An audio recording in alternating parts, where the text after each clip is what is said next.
Hey, what's up, everyone? We're live, and there's a lot that I want to talk about today. I'm interested to see how this conversation goes because going already, it has. It is. I don't know if you guys saw the video that I uploaded today where I was talking about how content creators are. Wow, that was loud. Where I was talking about how content creators are not happy with the game. They are not happy with the game, and there was people in the comment section. Well, we could look at the comment section. Let me give me a second to open up all of this, the tabs and stuff. We'll look at the comment section because I like looking at what the players have to say. Right. That's why I do like polls and stuff on the channel because what I didn't like. So before I was considered like a content creator, right? And I was just like talking about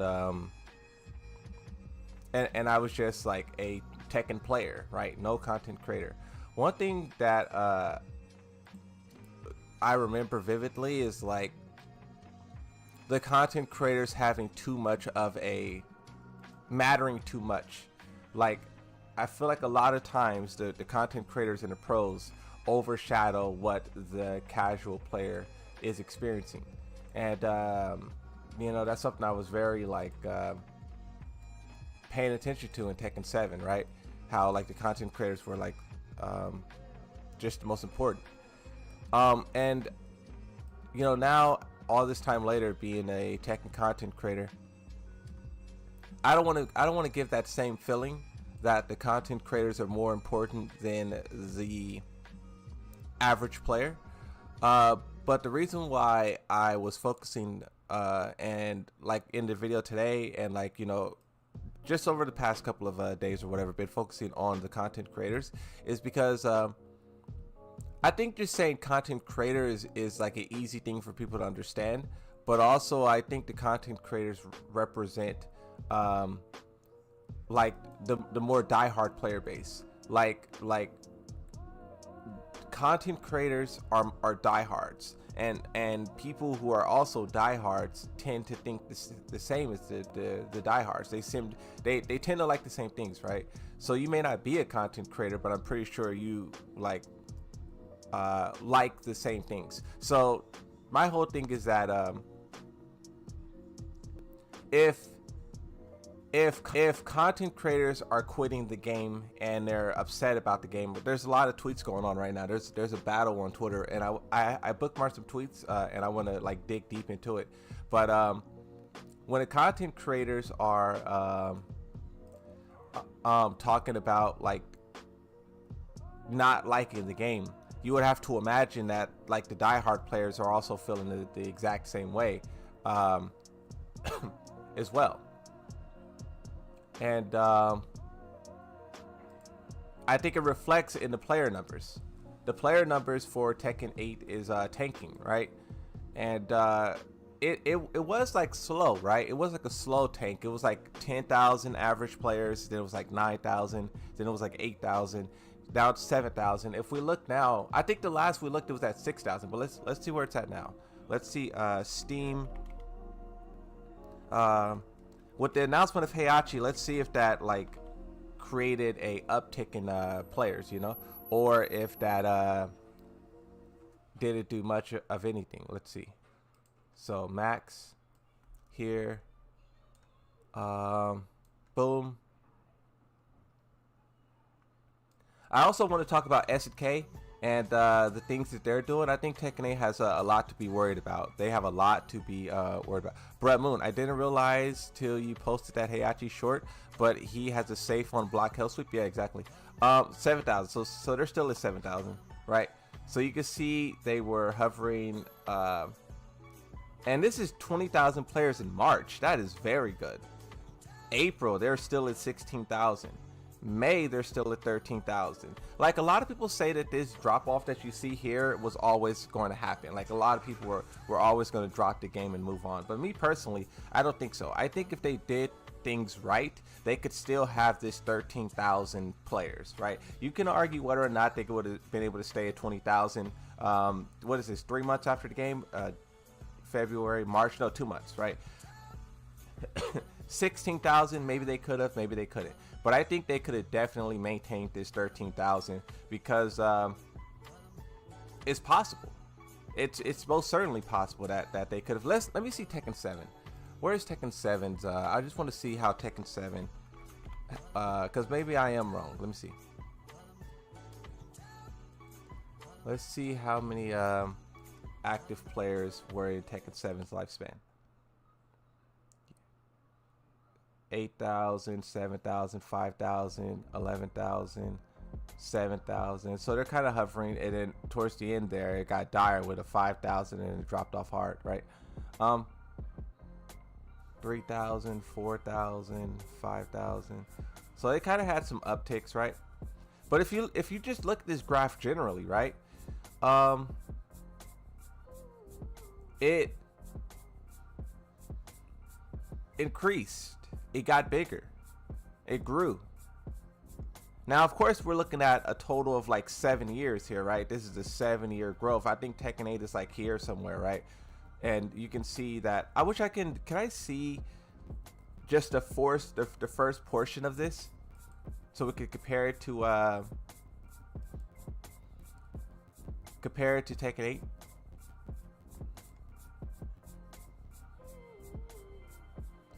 Yeah, basically though, I think they could maintain like 10,000 easy.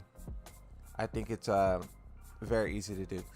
I think the main reason is because it started doing balance changes too early when people were still learning, and now people are refusing to balance, and now are refusing to do balance changes when learning is over stuff.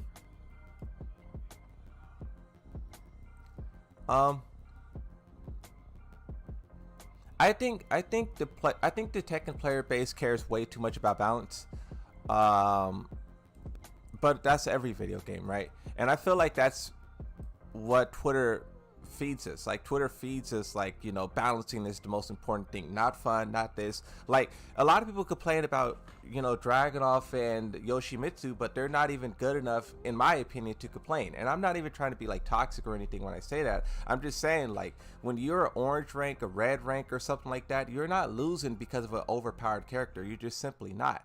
At that level, when you're losing, you're just losing because you are being beaten by other people who are the same skill as you, right? When you start talking about people getting carried and people getting beat by matchups, that's like, I say blue ranking up, right? If you're not blue rank, you're not getting cooked by Yoshimitsu because he's broken. You're not that good at the game yet to even get to that level where matchups is so important, right? Because that's the thing, right? Matchups, you lose to the matchup once you know the matchup, right? If you don't know Yoshimitsu and his 100 and something attacks, how can you blame the matchup? You could probably blame the flash and stuff like that, but I would still argue you can't even block punish the flash when it comes your way. You know, if you don't have that ability to counter the flash, how can you say that you are losing to it? You didn't even learn how to counterplay it, right? So maybe that's just like a hot take, and I'll fully accept that. But I just think that there's a lot of players who focuses on balance, and they're not even that good to do that yet. You know, there's a lot of people who do it, and I think it's because like that's what the player base does. They're just mimicking the players, like the hardcore players, right?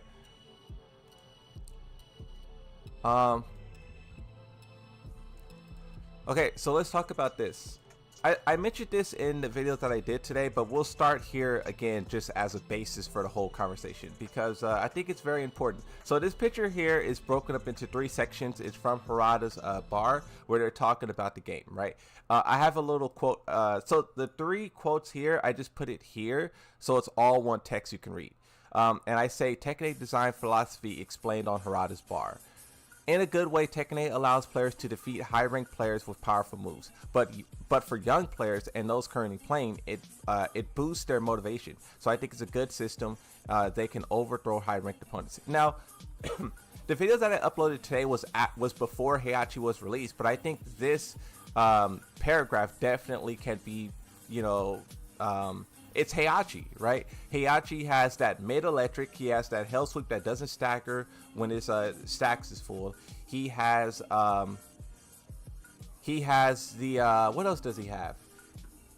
He has I'm trying to think of what else he has that was ridiculous. The chip damage, where you can't chip him, but he can chip you. Like that whole thing is also like very ridiculous as well, right? So the character just has a lot of like weird stuff that other characters don't have. And when you talk about like his you know what's very interesting? So I'm pretty sure you guys seen the Heihachi gameplay, right? His combo damage was pretty high. People talk about Yoshi and Dragunov combo damage, and Heihachi's right up there with them.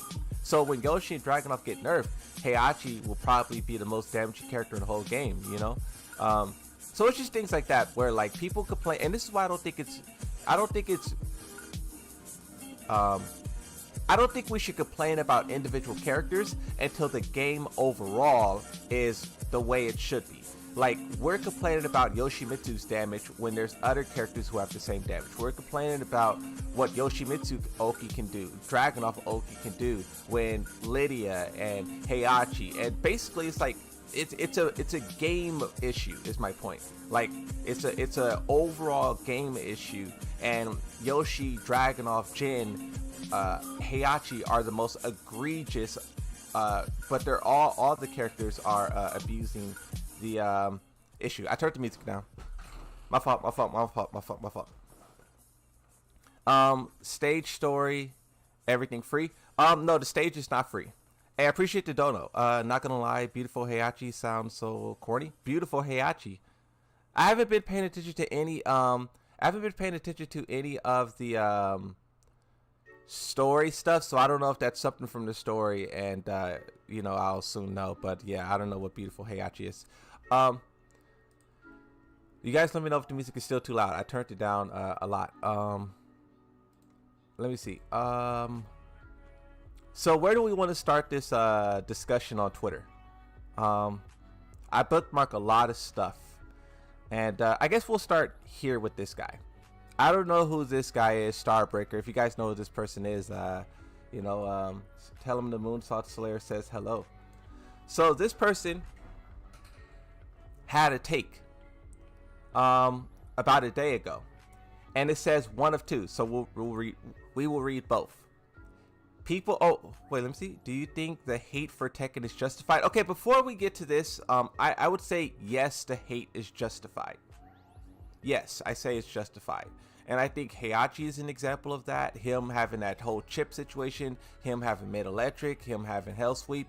You can even talk about what Lydia can do in Heat. You could talk about 333 Eddie.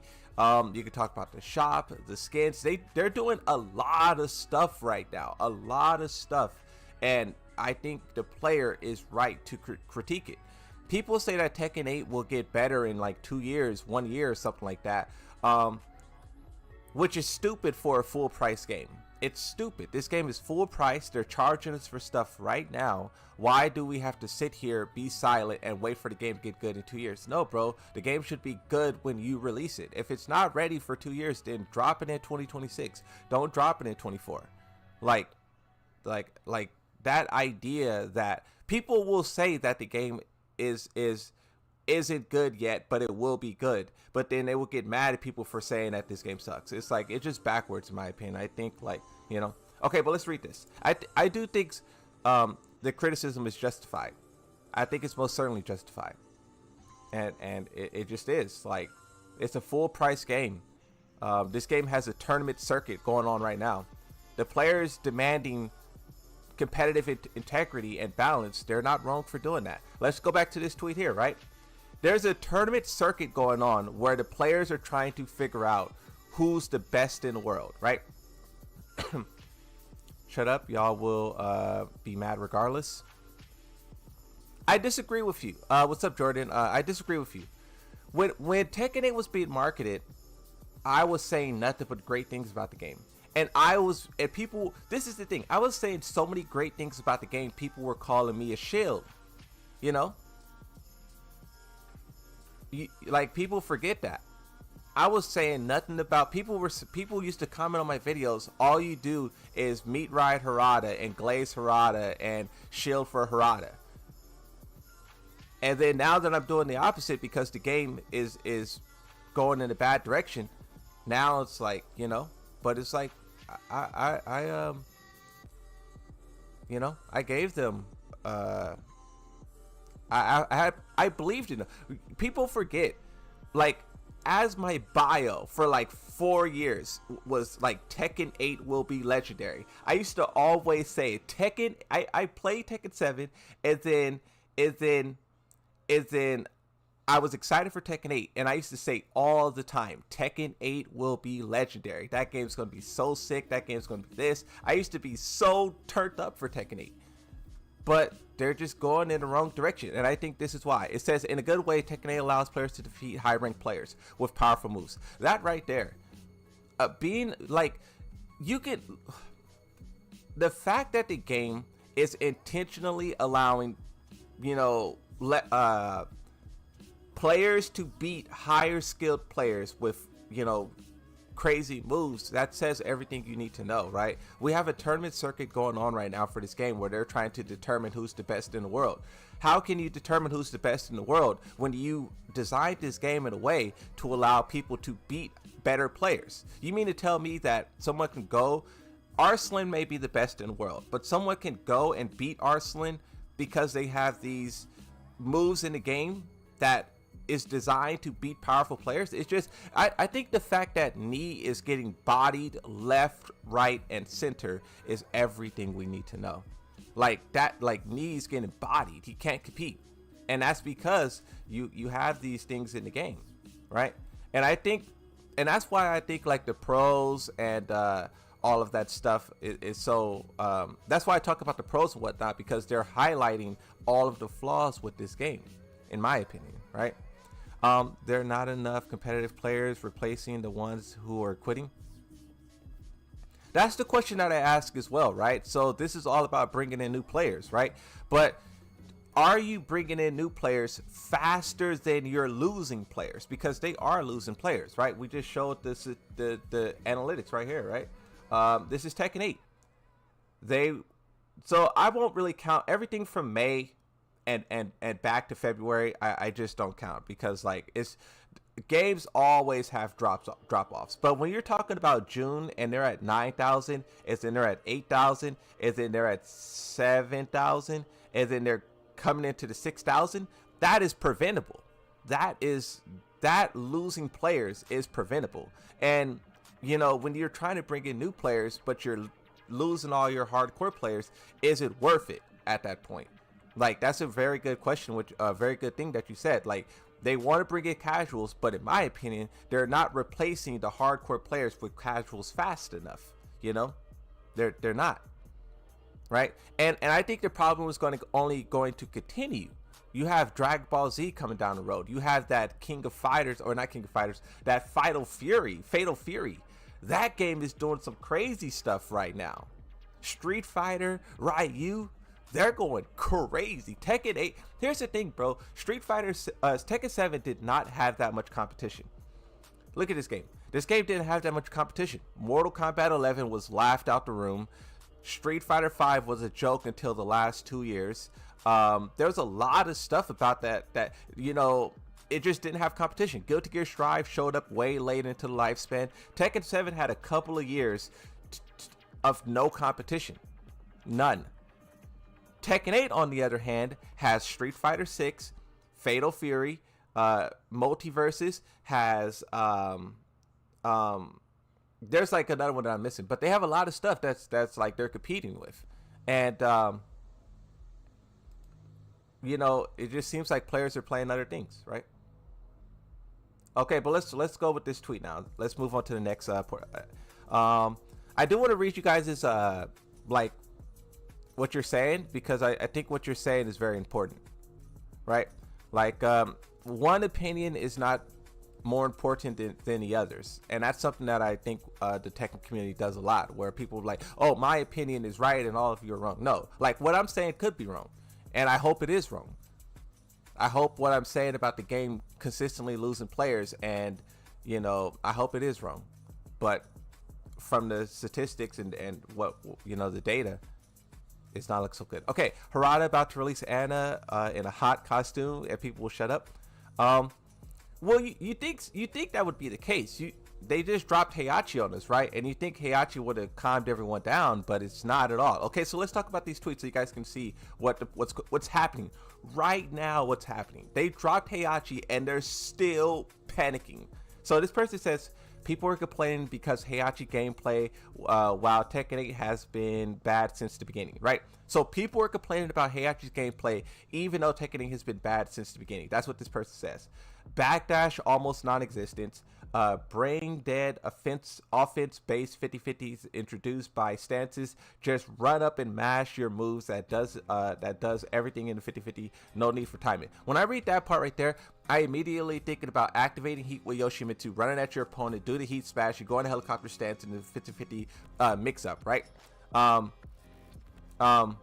That's exactly what I think about there, right? And then also you can talk about Yoshimitsu's heat burst or whatever, where you do 4-1+2 into a 50-50, right? So when just reading this, I think of a lot of situations where this can apply, right?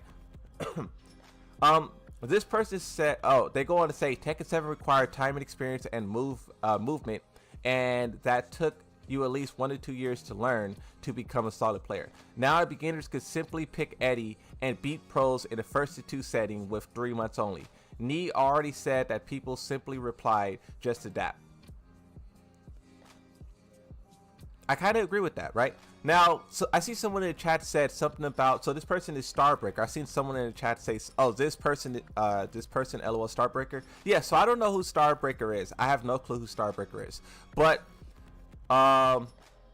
this person said this, so this got a lot of attention, right? 128,000 views, 538 likes, and there's people who were responding to this, right? I seen this and I thought we can watch this because you know, I think it's very interesting. So everyone's talking trash about Tekken 8 right now, but Tekken 7 has had its problems as well, right? And this person, I don't know who this person is either, right? But they say, meanwhile, during year 1 of Tekken 7. So let me pause the music. I'm gonna play this. Hopefully, it's not too loud. My gosh, here we go. So year 1 of Tekken 7. Yeah, it's not Mario Kart. You can't pick 2 Luigis. Oh my gosh, here we go. Was this chain grab from Pepper Beef Spicy versus Lil Majin? Half off on wings. Oh, he missed the crowd or the running 3. I'm trying to see what this clip is gonna. Oh, Pepper Beef fighting back. This time going for the hops again. The low. Oh, Majin. So far, I'm not seeing anything. Okay. All right. I get it. Okay, I get it. So.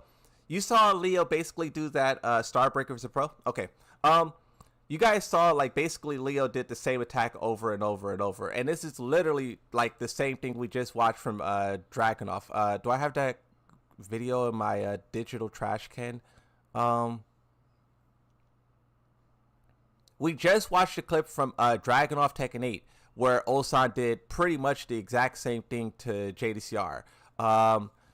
He just hit him with the same attack over and over and over again.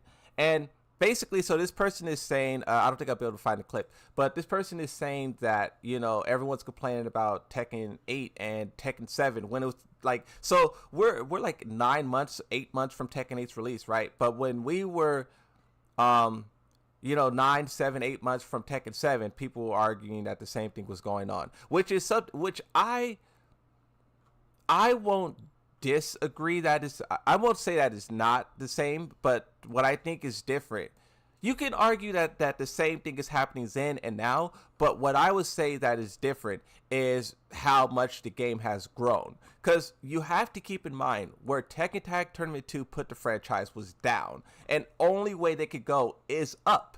That's the only way they could go is up. They already hit the bedrock with Tekken Tag Tournament 2, right? So this is at least going up, but it's kind of like slightly, right? But for Tekken 8 is at the top of the mountain. They're coming off of 12 million copies sold, 1 million pre-orders day 1, 2 million copies sold in a month, right? So they don't have this luxury to make all of these mistakes that Tekken 7 made, and they don't have the luxury to, build up their game over time. Like people said Tekken 7 got good like in a year or two, right? And that's true, right? Season 2 was like a real sweet spot, even though you had like busted characters like Geese Howard, Akuma, and whatnot, right? Noctis was crazy during that era as well, right? People forget about Noctis, Main Man Sweet, right? Main Man got that character nerfed. People forget about that era of Season 2. We only think of like the tournaments and how great the tournaments were, but Season 2 had some issues as well. But the point is like Tekken 7 built up a success, and when you're releasing a new game, that game has to maintain that level of like, you can't just mess around and just like, oh yeah, we're gonna build like, what also is, so people say Tekken 8 will be good in 2 years. You know what's coming in 2 years? GTA 6. GTA 6 is coming in 2 years, and by that time, nothing, like, it doesn't matter if Tekken 8 is going to be good. All of this trying to bring in casuals and stuff they're doing will get absolute landslided by GTA. So in my opinion, I think like they don't have the luxury to wait around. You have Fatal Fury who's doing incredible things, or they're announcing incredible things right now. You have Street Fighter who's doing incredible things right now. Street Fighter released their game day one and they did not balance it for like 7 months because the game was already balanced. Is it too much to ask for Tekken to do the same thing? How did Street Fighter do that? Street Fighter released their game and they didn't feel the need to balance it for months, and it was perfect. Of course, people complained about different characters and whatnot. Like someone said in the chat, that will always happen, but their game was balanced. The dash mechanics and all that stuff was like incredible, right? Or what's it called? The drive mechanics. It was way more balanced than Tekken 8. Why Street Fighter releases day one in a very playable state, but then Tekken 8, we're 9 months down the road and people are still saying, like, let's get better. I feel like you're dooming for content. Well, no, I'm not dooming for content. And this is the thing, right? People say like, oh, you're hyping this thing. And that's okay. So look, I'm not saying that you're wrong. I'm just saying if I was the only person saying this, then I would be the only one saying it. But I'm not the only one saying it. I'm not. Everyone is saying it. Here's another, let's see what this one is. So this is also a response. You guys remember when I just read this, right? So what I'm showing you is basically like responses to this person who's talking about Tekken 8. This person says, I'm just going to leave this. So I don't know if you guys know who Inconsiderate Raccoon is. Inconsiderate says, I'm just going to leave this up here for once. It's a picture of JDCR, the great. It has now become easier for weaker players to overcome experts in Tekken Tag Tournament 2 than ever. Than in Tekken 6 BR. JDCR said this in 2012. You're exaggerating. It's like, you can say I'm exaggerating. You can say whatever you want to say, and you're probably right, right? But that doesn't change the fact that this game is losing players, and everyone is very dissatisfied with this game. Everyone. Oh look, this is really funny too. This is funny. So you know how there's a lot of people who's talking trash about the game. This person, Ryucha, this is a Devil Jin player, very good player. This person was playing like a set against Kudans the other day. I don't know if it was streamed or whatnot, but I'm just giving you like information so you guys can understand who's saying what and how credible their opinion is, right? So Ryucha says, it's so funny that people are not pleased with Tekken 8, yet they defend it like this. Just the most, just the meme. Pretty funny. And in my opinion too, bro, like, I don't enjoy Tekken 8 as much as I did Tekken 7. And I don't know why. I play Tekken 7 for hours all the time. And Tekken 8, I lost it. Tekken 8, I just can't play it. Every time I play it, I'm like, all right, I'm good. Here's another meme. Divorce leads children to the worst places, and then it's Tekken 8? See, it's just like this. So you guys can say that I'm over exaggerating, and you guys can say this and that. I see someone was saying that, like, oh, what do you expect? Twitter is going to be full of crybabies no matter what, right?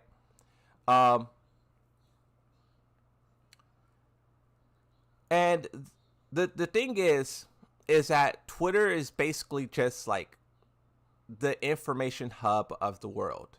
It's one of the biggest platforms for sharing information and like talking to each other, and just like it's just the information hub of the world.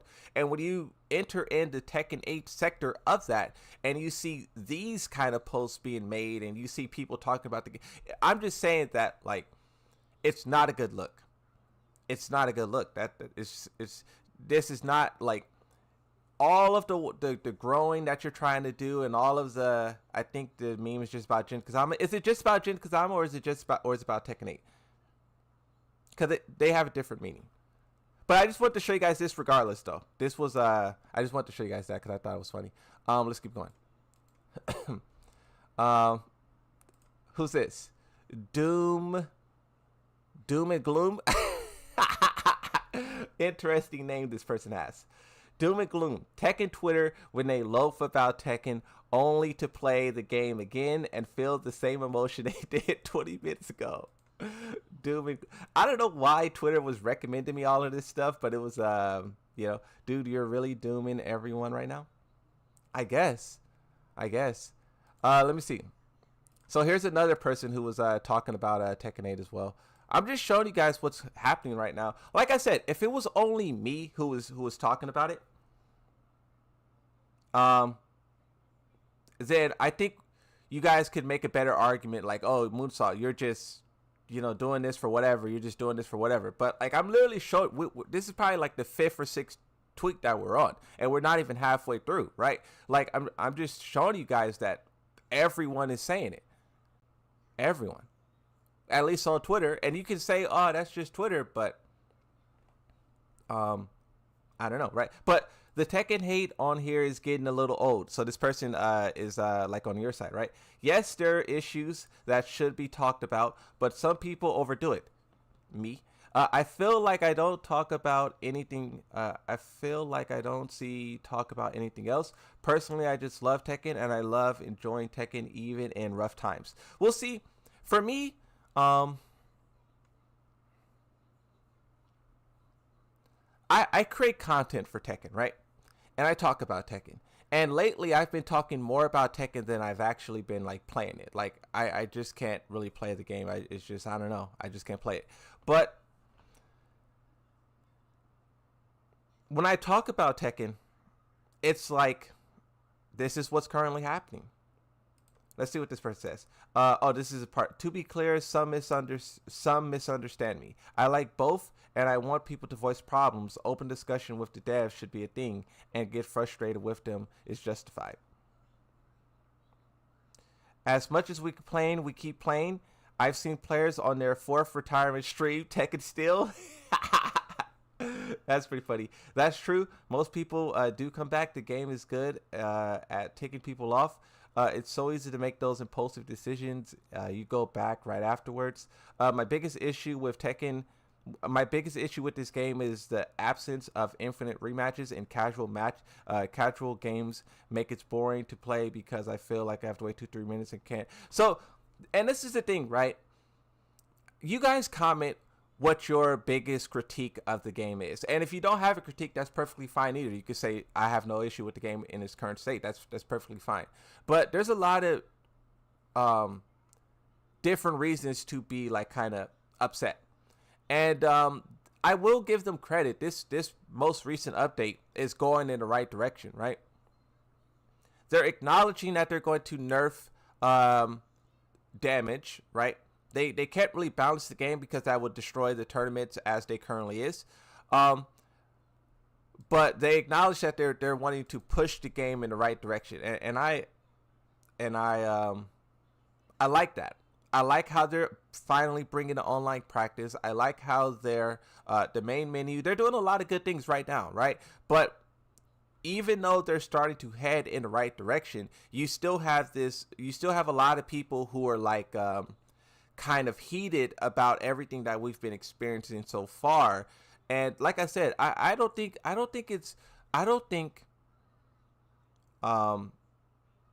blame players. Like I said, Tekken 7 built this way to the top, and people invested into Tekken 8, buying the Ultimate Edition, buying the Deluxe Edition. You have to keep in mind, bro, a lot of people spent like $150 on this game. Like the Ultimate and Deluxe Editions were crazy prices, right? A lot of people spent like their paychecks and stuff. Like, you know, it wasn't some simple thing to buy this game for some people out there, right? And for this game to be in the state that it was for 8 months, I don't blame people for being upset. I don't blame people for being upset. You know, like, it's a full price game. It's a full price game. So here's FDX. FDX says, Tekken fans are so angry lately on my YouTube comments. And my YouTube comments are heated. I'm a shill if I'm excited, and I'm crying if I'm criticized. And this is also a whole nother topic. Not a whole nother topic, but this is like a different portion of it, right? Because like I said, when I was saying good things about Tekken 8, people were saying you're a shill, you're a shill, you're a shill. But then when you criticize the game, there's another group of players who are like, you're crying, you're crying, you're crying. And even FDX feels it, right? Even FDX feels the... Cause even though we're I don't know who some of these people are. We're using some tweets from pros. I'm just showing you guys what was recommended to me. So it could be a pro, it could be a random scrub, it could be whoever. I'm just showing you what was recommended to me and giving you my like ideas on it, right? And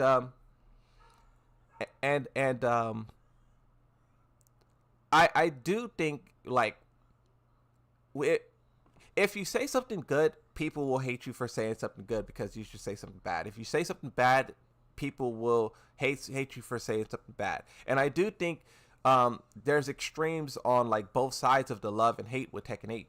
And even though we're talking about pro players and professionals and content creators, you know, this tweet from FDX shows that it's bigger than just that. Like, we have the content creators and stuff who are voicing their opinions, but you guys are voicing your opinions in live streams and comment sections. I look at the comment sections and I can see like the most liked tweets. Let's see what the most liked tweet is on some of my videos. I can see like how the players are feeling and what they're agreeing with and disagreeing with. How do I, top, okay. This is the top comment on the video that I did today. I'm assuming this was created before the Tekken Talk, so I'll refrain from commenting what I was going to comment. But what I'll say is everybody complains until something happens that they want. Everybody will start playing again when Heihachi drops. Then they'll start complaining again, especially if your main source of checking the pulse of the Tekken community is Twitter, the most negative place when it comes to everything. So, you know, on the topic of Twitter being negative, I don't disagree with that, but I think that everywhere is negative on the internet. Twitter, Reddit, Discord, 4chan, YouTube. That's just the current state of the internet. The internet is in complete disarray right now, and you could probably blame politics for that. Politics has, you know, was the first thing that put all this negativity out there, and people took that negative, like, fighting each other mindset from politics into other parts of the internet. So when people say it's only Twitter, I disagree with that. I think it's the whole internet. I think the whole internet, like I said, Twitter's the information hub of the world. It's like one of the biggest news platforms on Apple. It was listed as that like a couple of months ago, right? So I think what you say? You said it's always been like that, Moon.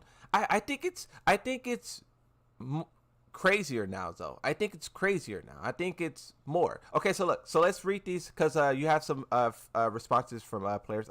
Murdoik, I don't know if you guys know who this person is. Devs listening to feedback and reactively fast. Huh? Oh, and acting reactively fast is a great sign for the future. Too bad the game sucks. Where are my 2,000 customization slots?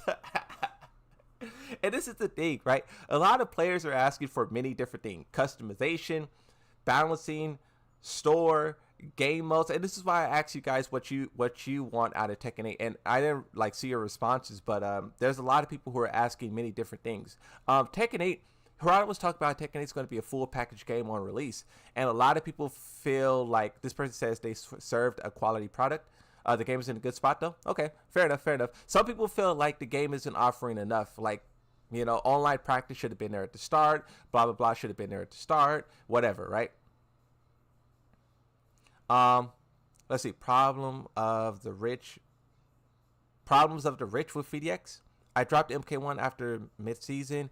Who's your guy's most hated character? In my opinion, I try not to focus on individual characters because I think the game is offering stupid things as a whole, like heat smashes, chip damage, guard breaks, right? I think there's a lot of like real gameplay issues in the game to where I'm not even focusing on individual characters because like there's core. It's like in Tekken 7 how they had like power crush wall bounce. You know, the power crush wall bounce is absurd, right? So I think we're in that point with Tekken 8 where you have like super OP, like Heihachi has that high guard break that tracks, as in he has a guaranteed 1-1-2 after, but that 1-1-2 wall splats. It's like those kind of decisions. And that's not really a Heihachi decision. It's the fact that the guard breaks and you get a guaranteed follow-up, and that guaranteed follow-up can do crazy things. And that's for many different characters. Yoshimitsu, other, like, you know, so that's why I don't try to focus on individual characters. I may, you know, highlight a character because I think what they do have a greater impact on the whole game. But I don't think like, oh, if you nerf Yoshimitsu, Dragunov, Nina, Fangwed, then the game's perfect. No, like there's a lot of crazy stuff in the game that I personally just don't like. Okay, but let's look at Zane. So what'd you say? Someone said something about Zane. Where'd you go? Tekken 8 will be balanced just to get complaints about mains getting nerfed. Well, see, and this is the thing that I realized about Tekken 7. This is why I stepped away from the conversation of balance. What I realized is that balance will never be honest. From a developer standpoint, because there's certain characters that they will want to be more powerful than others, but then also from a player standpoint, how can you trust a competitive player? Let's just use Arsenal Ash as an example. He is a Kunimitsu enjoyer. He loves Kunimitsu. How can you trust him to give honest feedback about Kunimitsu and how powerful she is? You guys may not remember this, but we all know how powerful Kunimitsu was in Tekken 7. Arsenal Ash was on Twitter begging for Kunimitsu to be buffed. And that just shows that like pro players have bias for their characters, right? We want our characters to be more powerful than the other characters, and we don't see the flaws that our characters have. When someone presents a flaw to us, we're like, no, that's not, no. When someone presents a buff, we're like, no, that move isn't that powerful. You know what I mean? I'm so angry with Heihachi Moonsault. Hey, I didn't see your video, but I have your video open in a new tab. I want to check it out in a second. Oh, the video's like playing in the background. I want to watch your video in a second. I'll like skip through and see what you're talking about. But as soon as I opened up YouTube, it was recommended to me, so I'm gonna check it out. What's up, Blackheart? Blackheart is I'll put your YouTube in a what's it called for people who want to check you out. Shout out to Blackheart. Blackheart is a fellow content creator. Do you do streaming and stuff? We'll put you in the chat. You guys check out Blackheart. Tekken 8 content creator. Bro's newest videos 2 days ago from talking about Heihachi. We'll look at it in just a second, but if you want to check it out, go check it out. Okay, but look, so let's continue with what FDX says. FDX says Tekken fans are so angry lately on my YouTube comments are so heated. I'm a shill if I'm excited, and I'm crying if I'm criticized, right? Thanks. If you want, we could discuss things together. We'll be hype. Oh yeah, I like the sound of that. I usually just operate in my own corner and I kind of don't interact with others, but I would love to do that sometime. So Zane, I'm not sure what Zane is. This person, let's see what their bio says. That one Steve player. Okay, so bro's that one Steve player and they're a Twitch streamer. Zane says, to be fair, you make a title said they fixed everything when they in fact didn't fix anything. And this is something that people like talk about, say to me, right? Like, oh, you clickbait. And I just think that's how YouTube is, bro. Like trying to, if you're a YouTuber and you're trying to deny the fact that like you clickbait, like you just like, that's just how it is, bro. There's like a billions of like other YouTube channels that's like when you open up YouTube, you see so many videos and you have to like make your thumbnail the best, whatever, right? Now I do agree that there is a line that you can't cross. Like you can't, like it's different from like clickbaiting and like lying, and you know, you don't want to go that far, right? But you do have to make your title a little exciting, like VDX did here. They're fixing everything, and you know, VDX responds to Zane and says they're fixing everything. And I guess the circle is supposed to be like they're fixing, not they fix, but they're going to fix, right? Misleading clickbait is whack. Bottom line, no, yeah, I think misleading is very disingenuous. Misleading. Basically, when I say like you got to clickbait, it's not like lying. It's not like being disingenuous. It's not like misleading. It's like if they drop a Heihachi trailer and you're like, oh, Heihachi is amazing, that's like clickbait. You know, you're not saying that like it's you're just putting a little extra on there. Like, for example, if we talk about release dates, right? Like what I used to do, and I had to learn that this was not okay, right? Because here's the thing about, you know, content creation. You don't have like some manager over your shoulder, some PR team over your shoulder tell you like, hey, you probably shouldn't do that. Hey, no. You just got to do it and figure out like, okay, that was too much. Let me not do that again, right? But if we just talk about like a release date, right? Like if I upload a video and I'm talking and I say Heihachi is releasing, Heihachi release date like something, right? I don't know. It's a weird thing, and I don't know. It would take me some time to explain it, but you know, whatever, right? But let's keep going. Let's focus on the Tekken 8. They're fixing everything, so this implies that they're not everything is fixed, but they're fixing it, right? Is the point? Like they're in the process of doing it, right? Let's see what you guys have said. VDX fumbled that one. Everyone clickbait. There's a line with lying though. Yeah, that's what I think. I think everyone clickbait. You have to, but no lying, no misleading, right? But Zane responds to this and says, by fixing everything, did you mean tuning rank points and having Lily on the main menu, or actual issues like plugging, cheating, deteriorating netcode, bad gameplay design, lackluster battle pass, assets being reused for the premium customization, and lack of incentive pass god, right? So this is some of the core issues that people have with Tekken. Now, to be fair, they did talk about some of this stuff, like for plugging. I don't know if you guys seen the video that I did, but the developer said they are actually like they were very, what's the word, like they were very like they weren't specific about it. I can't think of the word, but they didn't want to explain all of the things that they're doing to counter plugging, because they don't want people to try and like counter their countermeasures, right? So they were being very like loose with their explanation of plugging. But what they did say, and they said it perfectly clear, is that and they made it sound like it was already in the game. If it's not in the game, it probably will be in the game soon. But basically what they said is that when someone plugs against you, they want that person's ghost to take over and continue the match. And they want it to be done in a seamless way to where you don't even realize that the player plugged, and you just continue fighting the ghost. That is incredible. At times, I do feel like just end the match and give me my points. Don't make me continue to fight against a bot. But I get what they're. I get what they're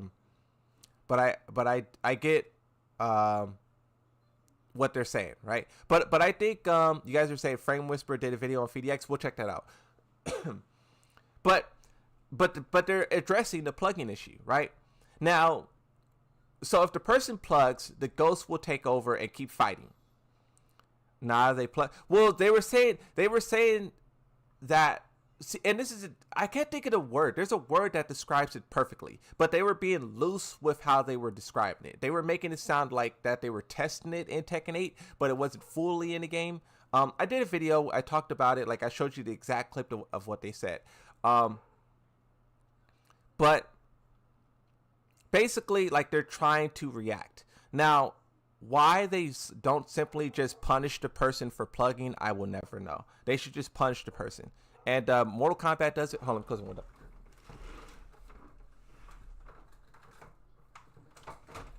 I don't know if you guys heard the dog. The dog was barking too. Wanted in on the conversation. But yeah, so there's a problem with cheating. I made a video a couple of like weeks ago where someone basically can hack the game. They can hack your game and reset your rank.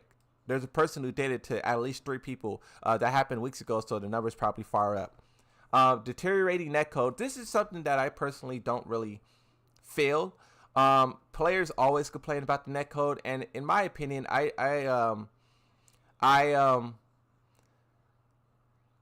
don't know. I just understand that online games will never be perfect. Like, it's online, right? Stupid dog. Bro, stupid dog, you make me look bad. Deteriorating netcode. I understand that, you know, the netcode will only get so good, right? And if there's a little bit of lag here and there, I personally don't care. Because, you know, I come from playing online, right? I started playing on hardline in like 2020, like 2019, right? But ever before then, I played online because, you know, that's just what I did. So me personally, netcode doesn't bother me, but I know for some people it's an absolute deal breaker. Bad gameplay design, we were just talking about that. Lower ranked players being able to beat higher ranked players with a bunch of, like, you know, crazy attacks. Like, oh, you know, heat smash, oh, guard break. You know, it's so basically, you know, what Zane is saying here, FeedX uploaded this video saying they're fixing Tekken 8. They're fixing everything, right? And Zane is saying that title was misleading because they're not fixing anything at all. They tuned the rank points, which I think is a good thing, but then they put Lily on the main menu, right? But the actual issues isn't currently being addressed.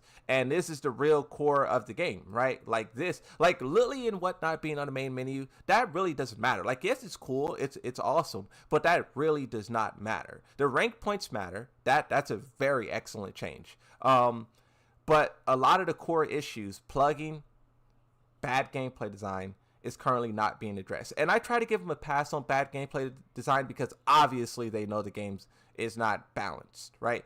But they can't do anything until season 1's over. Their hands is tied. Like, we're one tournament away from the tournament circuit being complete, and then you get into the finals. So you can't do a crazy update and drastically you can't.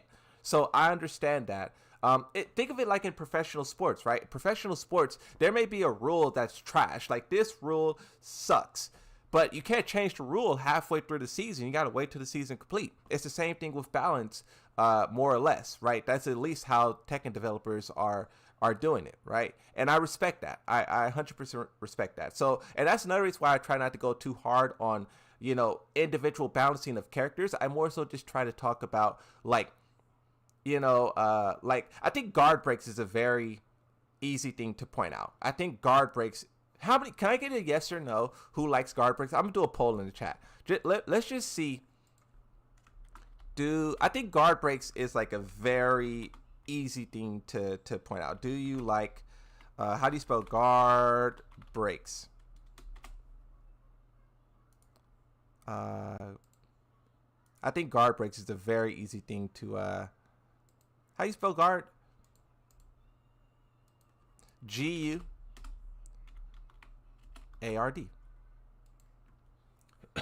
I think guard breaks is a very specific thing you could point at and say this is OP. If guard breaks remind me so much of power crushing wall bounces, because it kind of puts you in the same situation where a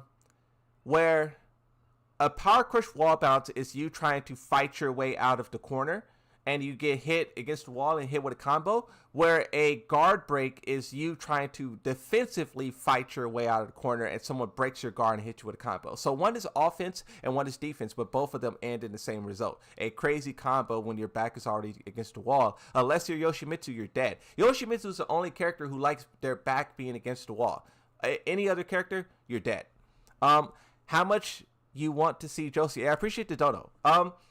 Me personally, I would like to see Josie in like a season 3, maybe at most. I think there's a lot of cool. If they keep doing 444 characters, I think I would much rather see like an Armor King, Anna, and like I say 2 guest characters, but I know you guys want your characters, so maybe you could do like a Miguel or a Julia or whatever, right? But I would like to see Josie a little bit. I personally like Josie. I think Josie's gameplay is really cool. I know that a lot of people dislike her because of the crying and whatnot, but me personally, I like Josie, right? I think her gameplay in Tekken 7 was some of the funnest to go against. This is something we don't highlight enough in Tekken, is which characters is fun to fight against. We only think about the characters who are fun to, who are bad to fight against, a Yoshi, a Jin, or whoever, right? But I try to highlight and appreciate the characters who are fun to fight against. In Tekken 8, it's a little bit hard to say at times. I know I like fighting against Jack. What other characters do I like fighting against? I like fighting against Brian Fury always. I like fighting against Dragunov because I think Dragunov's a cool character, and I just like going up against Dragunov. Even in Tekken 8, I kind of like enjoyed Dragunov, but at times there's too many Dragunovs. So the gets a little spoiled, right? Too many Dragunovs, but I like Dragunov, right? If I like the character, I like fighting against him. Sometimes Jin because I'm annoying, right? So there's some characters that I like, some characters that I dislike. I don't like fighting against Eddie or Lydia or Zhao Yu or Jun Kazama. Victor, I didn't like him, but now he's kind of like whatever. Okay, let's continue. So I'll read this again, because we're getting Tekken fans are easy. I'll say so. FDX is saying that his comment section is really toxic. This person is saying, to be fair, the title said they fixed everything when in fact they didn't fix anything. FDX responded, fixing everything, implying that they're fixing stuff now. And then Zane says, by fixing everything, do you mean tuning rank points and putting Lily on the main menu? There's a lot of other issues in the game that needs to be fixed. FDX responds and says, the fact that online practice netcode, online practice mode, main menu customs, and rank points changed are happening means that they're listening, which is more than can be said about other games. Incentive Pass Gods was literally mentioned as in development. Gameplay design is not the point of contention that competitive players will likely be able to influence. We know that Tekken developers takes time and hand wave away legitimate good QOL changes and practice mode features is insane to me. So I agree with both. I think both of them are presenting very valid points. I think online practice is amazing. I think the main menu custom is amazing. I think the rank point is amazing. And I do think the developers are listening to players, right? I think that the incentive pass God is a little ridiculous. First off, I don't know why, and maybe you guys can, give some kind of reasoning to it if you're like a God player or whatever, right? But in Tekken 7, there was a lot of people who were very satisfied with playing Tekken God Prime, and that was it. They just played Tekken God Prime for 7. They were Tekken God Prime in Season 1, and by Season 4, they were still very happy with doing the same thing every day, right? And I don't know why in Tekken 8, all of a sudden, the Prime players who are now God players want some kind of like thing to do after God.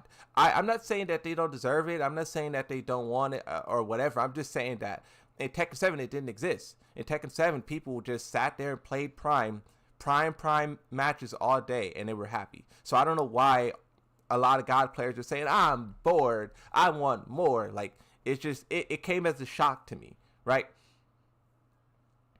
And honestly, I don't know what you could do to those players. I don't know what you could do for them. I have no clue. Adding more ranks is a dumb idea. I don't think you should add more ranks. Maybe you can make like maybe you could do like in God, if you lose one match or like you get demoted. I don't know. They'll have to do something crazy for those players who want that kind of, I don't know.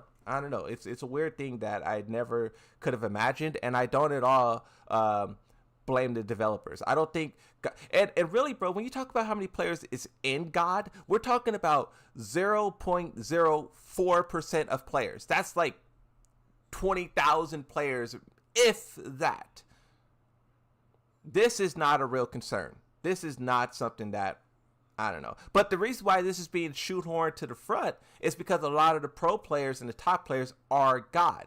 And a lot of their complaints get hundreds of likes, and that's what the developers focus on. It's the same thing with just general game stuff like the God, and it's the same thing with balance. When one of these God players say something about a character, it gets 100 likes, and then the developers, or it gets like 1,000 likes, and the developers see it, and the developers feel like that's what everyone else wants. But it's not necessarily what they want. It's more so what the player is pushing, and the player could be pushing for many different reasons, whether it benefits them as a professional player or it benefits them as like a streamer. I don't know, right? I don't know. But I think when you get into the God area, it's definitely a little strange. I appreciate you don't know. Kazumi and Angel makes the most sense for the last slot. I think the last slot is going to be a guest character. There was someone who sent me something on Twitter, and I'm waiting for confirmation before I say anything about it. But what they sent me was very surprising. I'll say that.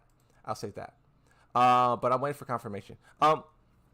So gameplay design is not a point of convention that competitive players will likely be able to influence. Gameplay design? I agree, but I also disagree. I don't know if you guys remember. Let's pull up the Arslan Ash was doing incredible things in Tekken 7. Tekken 7 Arslan Ash. I do believe that pro players can influence the developers to a certain degree, and we have proof. This post right here. Oh wait, no, that's not. No. That's a tier list. Hold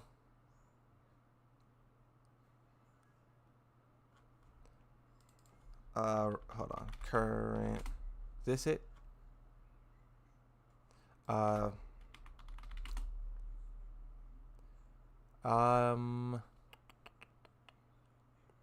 this post is lost to the current. Found it. I found it. Okay. Let's do this. Let's get this out of the way real quick, and then let's bring this back in. So, FDX says gameplay design is not a point of contention that competitive players will likely be able to influence. And the reason why I half agree, half disagree is because I think that pro players will be able to push the developers so far. They can influence it, but they cannot alter it. So this says Arsenal's take on Tekken currently. This is 5 years ago. I believe this is around like season 3, season 4. But Arslan Ash released this giant text that we're looking at. And in this, he was talking about the current balancing of Tekken 7 and how he wanted the game to be. And a lot of people agreed with this. And the developers made literally the exact changes he's saying here. They did it. And this is a example of Arslan Ash by himself impacting the whole entire game that we play. And you can even talk about Main Man. Main Man has did it many times before, where he said something in a video and the next update it was done. So I think that you can definitely influence the developers, but you may not be able to influence them enough to take out guard breaks. You know, you can influence them to nerf Yoshi or to nerf this or nerf that, but I don't think you can influence them to take out guard breaks, to take out heat, to, you know, it's only so far you can push them, but you can't push them. I don't understand the purpose of these patch notes, as in the eyes of many pro players, myself, the buffs and nerfs are needed or not being done. I don't understand their approach of the balancing team are taking, as there are many characters like Eliza and Asuka who don't have good low moves. Asuka, immediately after this, Asuka was given a good low. And Heihachi as well. People said Heihachi have no good lows, and they gave him a low immediately after. Lars and Gigas are still weak. Lars and Gigas was immediately buffed right after this. Nina's down forward 1 is the worst in the game. A Nina player can comment whether or not her down forward 1 was buffed in Tekken 7 after this. I don't know. And there are a lot of things which every player in the world who plays Tekken agrees on. They should buff stuff like that.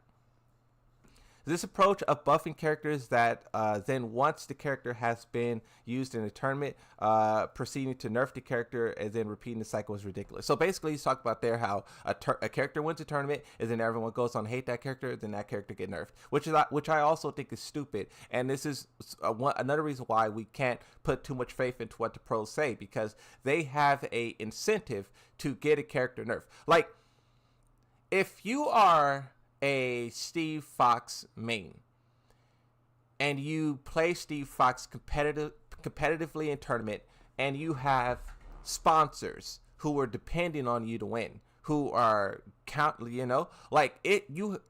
you have every incentive in the world to go against Yoshi, Dragunov, Nina, Jen, Shahid, every character that's not Steve Fox, because literally your life depends on it. Your job as a professional player depends on you being a Steve main winning. Now, this is why Arslan was saying, why don't people just switch, which I think is an excellent thing. Like, yeah, if you're a professional player, you should just be switching to anything and everything. Whatever's the most powerful thing, switch to it. People do it in other games. I don't know why Tekken pros are so against it, right? If I was a pro player, I would be playing everything. Well, I would be playing Yoshimitsu. If I was a pro, I would be playing Yoshimitsu every day. I play Yoshimitsu. I'm a Yoshi main. But no, I agree. I definitely agree. If you're a pro player and you're not switching to the most challenging or the best character in the game, you're only, it's your job. That's like it being your job to be a professional driver, like a NASCAR or F1, and you're sitting here on some scrub tires because you love these tires. Bro, what? Upgrade your tires. Okay, but look, we should have seen it with Dragunov, Jin, Devil Jin, Paul, Kazumi, Geese, Steve, Leroy, and now just wait for Mishima to win 1 or 2 tournaments and then see him get nerfed. This is how the balance of the team are working. All we have to do is wait for X character to win a tournament if we want. This part right here, where he's talking about how a character wins a tournament and the developers immediately nerf them. I think this has influenced Tekken 8 as well, to where the developers are not balancing the characters after every tournament. They're waiting until the entire season ends, and then they will react, right? Because that was the issue as well, right? You literally had a character win a tournament, and then the developers would clap your character out of his existence. And we've seen with JDCR and Kakoma, and there's many examples of someone overnight their character getting destroyed and now they can't compete. And in an environment like that, you don't have time to switch. You win CEL, Evo's a month later, your character gets nerfed halfway through, you switch to a powerful character, everyone who's already playing that character will be better than you, will just have so much more knowledge. So that was an issue as well. And once again, I think with Tekken 8 they did that. Okay, I'm glad to have people like Michael Murray and Harada who listen to their audience. I hope they will listen to the implement changes to how the balancing team function on nerfing characters, buff characters. We love and enjoy Tekken. Okay, so Arslan said this, right? And the reason why I kind of even though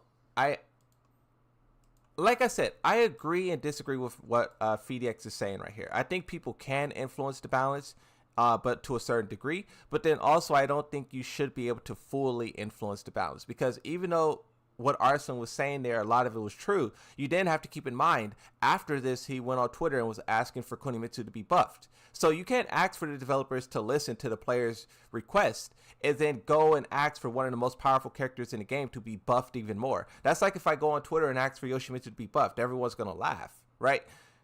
You can't do that. You can't have your cake and eat it too. You if you want them to listen, you need to give honest criticism. And that's something that we're struggling with as well, because everyone's a professional. Everyone has a stake in winning. So Zane says after this, we've been complaining about the netcode worsening with every patch for the past 4 years. Online practice mode was promised since the beta, and we're just now getting it. I think that's an issue as well. I was just making fun of this, of how does this take so long to implement? How does online practice take so long to implement? I don't know. I'm not a game developer. Maybe it is super complicated, but I thought it was very funny as well. The next update is cool, but I'm going to give them credit for doing basic upkeep with the game that has sold too many copies. So I like I said, I agree with FDX and I agree with Zane. I think both of them were giving some very valid points. And really, the majority of what, in my opinion, what Zane is really focusing on is how much time it's taking. This game has Tekken 7 was a huge success. They made a lot of money off of that game. A lot of money. And with Tekken 8, they're making a lot of money now. Shops and stuff is always being updated, right? So the fact that they're making this much money and we're not seeing faster results is what a lot of people are like focusing on, in my opinion. I think that's the real issue. Is like money and time is not adding up. And I don't blame the players for feeling that way. Arsenal, the only Red Bull sponsor champ. Pro driver, but driving on Prius. No eyes, no ears, no mouth. Yeah, exactly. No shape, no shape. We're just taste testing Tekken 8. We'll see. You know, even if that's true, you know, a lot of people say Tekken 8. People said this at the start of the game, that Tekken 8 will be good in 1 to 2 years. I think that logic of thinking is very bad because GTA 6. And even though I always say GTA 6 is going to landslide everything, right? And this casual audience that they're trying to bring in is not going to. These young players they're talking about here is not. They're going to play GTA 6, right? So you can't make your game good in 2 years. You need to do like Street Fighter 6, and your game needs to be good on release. Right? This is something that other games get laughed at. Other games like Assassin's Creed, like Overwatch, like these other games, when they release their product and it's not up to standard on day one, they get laughed at. But the Tekken players, they accept it. They say, oh, no. It's okay. It's okay. I just paid $100+ for this game. It will be good in 2 years. What? Those are the things that Tekken players do that I do not like. There is no way at all you should be excusing them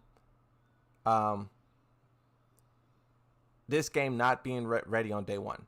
Not after Tekken 7 sold 12 million copies. Not after Tekken 7 sold 12 million copies. And not after they sold 1 million pre-orders. 2 million copies in the first month.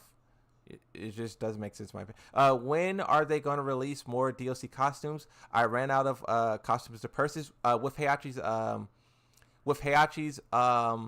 release. We'll talk about Heihachi now. I don't know if Blackheart's still in the stream, but Blackheart was just in the stream.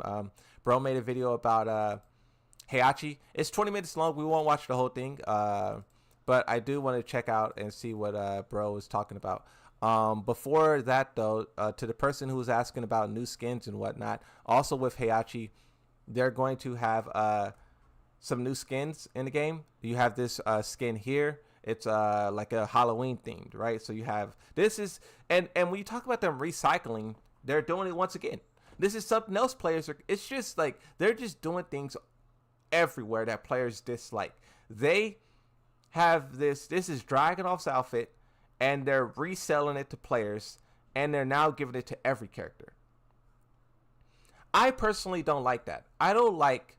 So you know Yoshimitsu has his Tekken 7 shark outfit. If they added his shark outfit to the store for $5 and every character was able to use it, I would not be happy about that. That's Yoshimitsu's customization. I don't want you to have it. I want and you can say that I'm being selfish or whatever, but I don't want you to have it. I want Yoshimitsu to have Yoshimitsu's customization. The fact that everyone gets Dragunov's customization and you have to pay for it, I don't like that. I don't think that we get... I don't think we get past Season 4 at best with this one. And I appreciate the dono.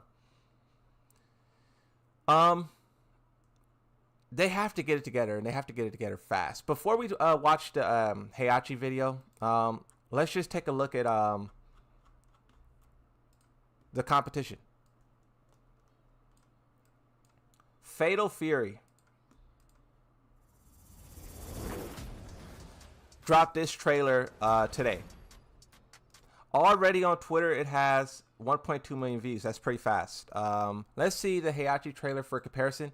If this trailer has more views than Heihachi's trailer, I don't know if that's a good comparison though. A character versus a whole game. We'll see. We'll see where Heihachi's at. And I'm only gonna look on Twitter. Let's look on Twitter. Heihachi has 500,000 views on Twitter. 500,000 views. Okay, fair enough, fair enough, fair enough, fair enough. I don't think that's a good or bad thing. I just want to look at Heihachi's. I know on YouTube. Okay, so since we're looking at trailer numbers, let's look at YouTube real quick.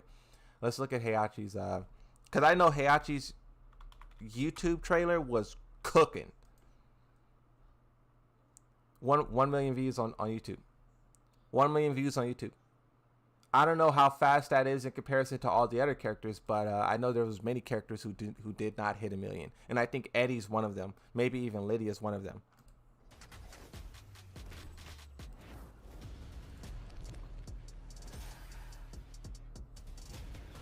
This game is going to be incredible. Fatal Fury. What is this? This is Fatal Fury.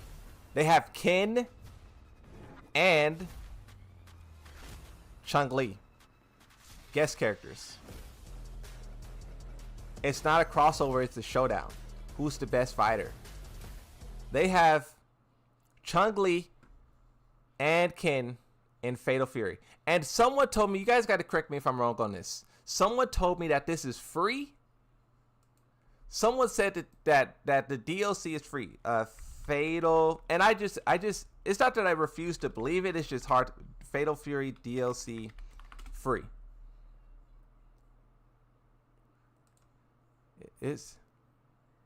No, it's not. What is this? I don't know what I'm looking at. Oh, this is 1 month ago.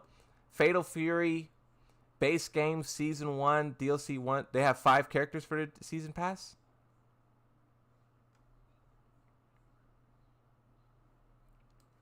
Fatal Fury is going to be incredible, bro. I might get this game. I might.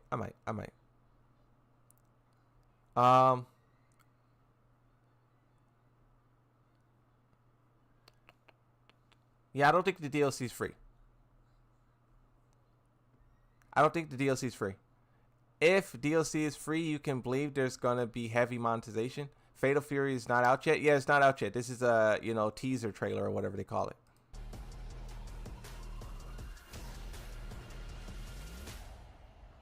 City of Wolves.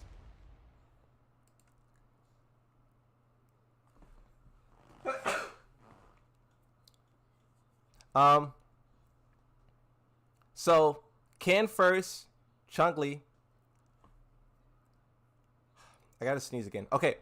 Oh wait, so Ken first, whoever this is second. This character winter, fall. Oh, then Chun-Li next is then fall. One of these characters is Ronaldo. You know they're gonna have Ronaldo in this game as well, right? So they're doing 5 characters, and so far 3 of them are guests. Ken, Chun-Li, and Ronaldo. Wait, why don't they have, like, maybe they don't want to show off what he looks like yet. Maybe they don't. Wait, is this is the game that has Ronaldo as a guest character, right? This is the game, right? Let me click on their profile. Or they're at least doing some kind of collaboration with Ronaldo. They made it seem like it was a guest character, but yeah, here it is.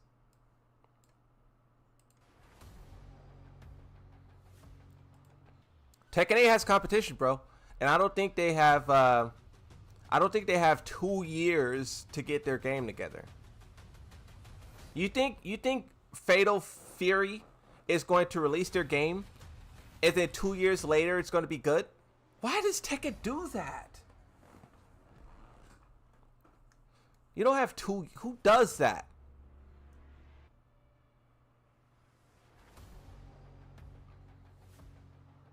If you're actively going around saying everyone calm down, Tekken 8 will be good, and well, basically now a year and like, some change. If you're saying that, like, wow. Calm down, everyone. Tekken 8 will be good in 2 years.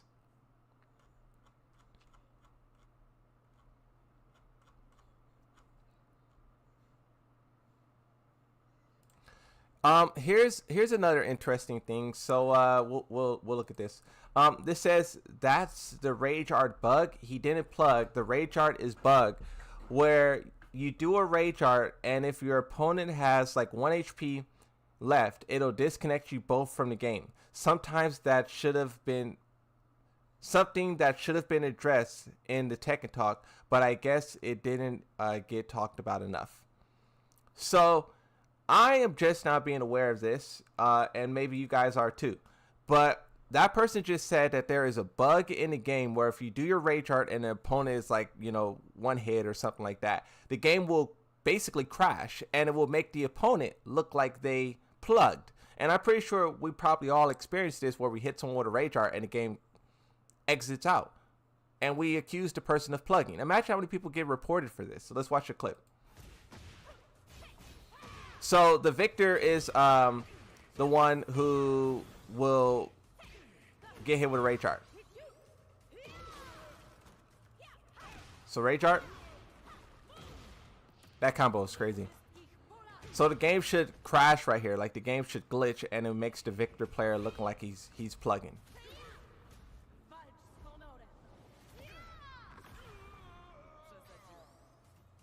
Yeah. yeah. But you see here too, so this is how you can tell that this is real. This is how you can tell that this is real. Because the victor player attempts to stand up. If someone is plugging, they are no longer moving, right? They're not going to be trying to stand up and play defense. They're just going to plug. So that's what makes me think that this is actually real. Because look, the victor player stands up. So, yeah, there is a bug in the game that after getting hit with a rage art, the game disconnects. And it makes the other person look like they plugged. And this is just some of the things that we're talking about, right? Like I don't know. I'll play the game so you guys can see, but it's like stuff like this should be fixed. Because they said they weren't going to balance the game. They said it. And I'm like, okay, cool. You're not going to balance the game until Season 2. But you did say you were going to fix bugs and glitches. This is a bug that existed for a couple of months. You have that slow-mo bug that exists. You have a lot of bugs that are existing, and they're not fixing them. Why? Hopefully the 0.8 update will fix it, but we'll see. I can guarantee you that's crazy. I can guarantee you that this has happened to multiple players, and we were like, that person plugged or whatever, right? So yeah, that's not good. And I wonder if that counts on your record or not. Yeah, it happened to me multiple times because I was bored with it. Tekken is fine. First year is always rough. Wait for Tekken ADR. Yeah, that's crazy. Combo crazy. That's a crazy thing that exists.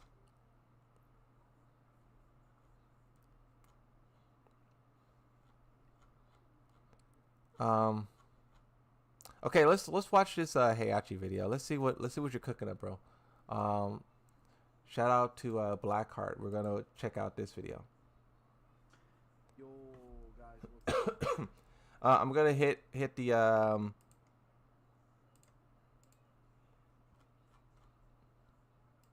Blackheart here, and welcome to a new video. As you probably saw already today, we had let me know if it's too loud or if it's not loud enough. And when is about to get revealed. No, so I wanted to give you my. Oh wait, that's too. Hold on, let me hear. First impressions. I made a quick analysis about the Heihachi trailer and everything related to the gameplay. But I actually wanted to give you my first impressions about what we've seen in the gameplay features in the game. They're saying it was a bug when Steve used his rage drive. Hey Moon, how are you? I'm doing good.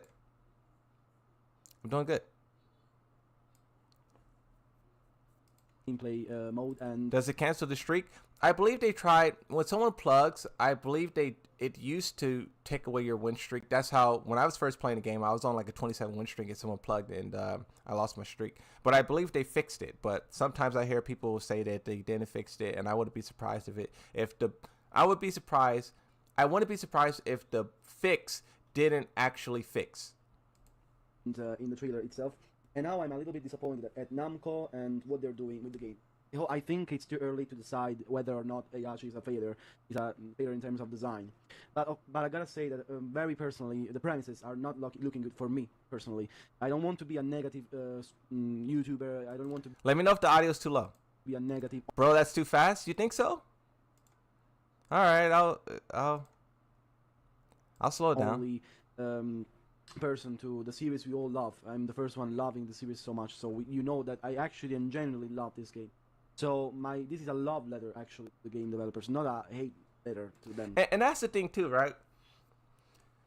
When I talk trash about the game, it's not because I want to talk trash about the game. It's because I want the game to do better. Like I always say it, bro, and it's true. You could go back and watch my videos. Like I used to say such great things about the game. I used to be like, yeah, this game's gonna be legendary. I don't want it to be this way.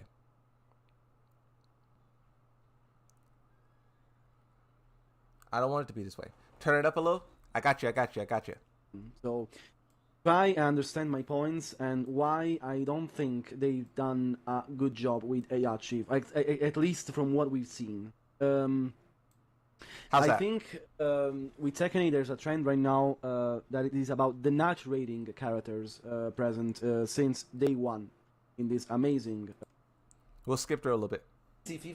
Is high risk? The criticism out of love because we want it to be better. Yeah, that's what I try to do. Like when I talk trash about the story, I talk trash about the story because I see the potential in these characters.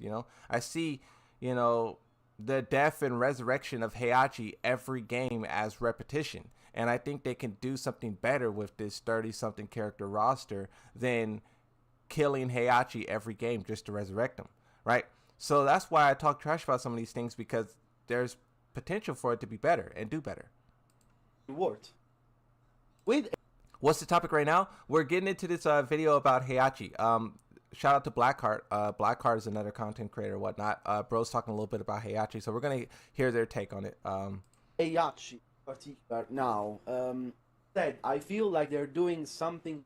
They're giving him most good things without any peculiar weakness I'm seeing in games, right? At least from what we've seen. And what we've seen right now is something really to look up to. Like, for example, let's watch some of his games. So I will just chime in on this. I do agree that Heihachi currently has no weaknesses.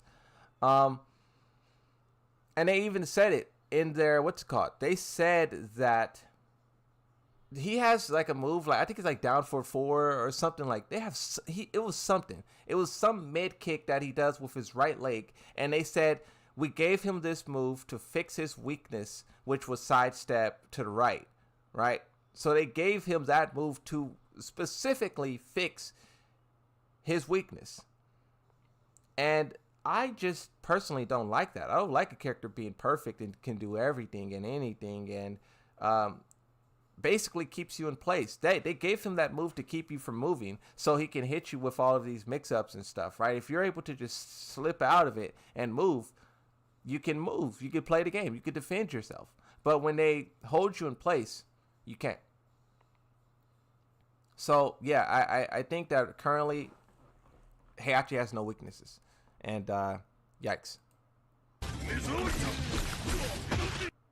This is let's see if okay, as you can see, for example, here, like Heihachi, has never been such a dance based character. You guys said Frame made a video too, huh? You guys said Frame Whisper made a video.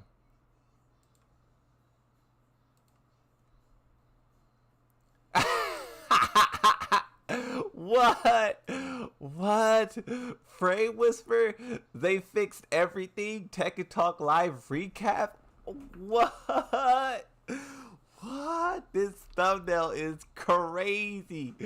Frame Whisper is crazy. That is funny.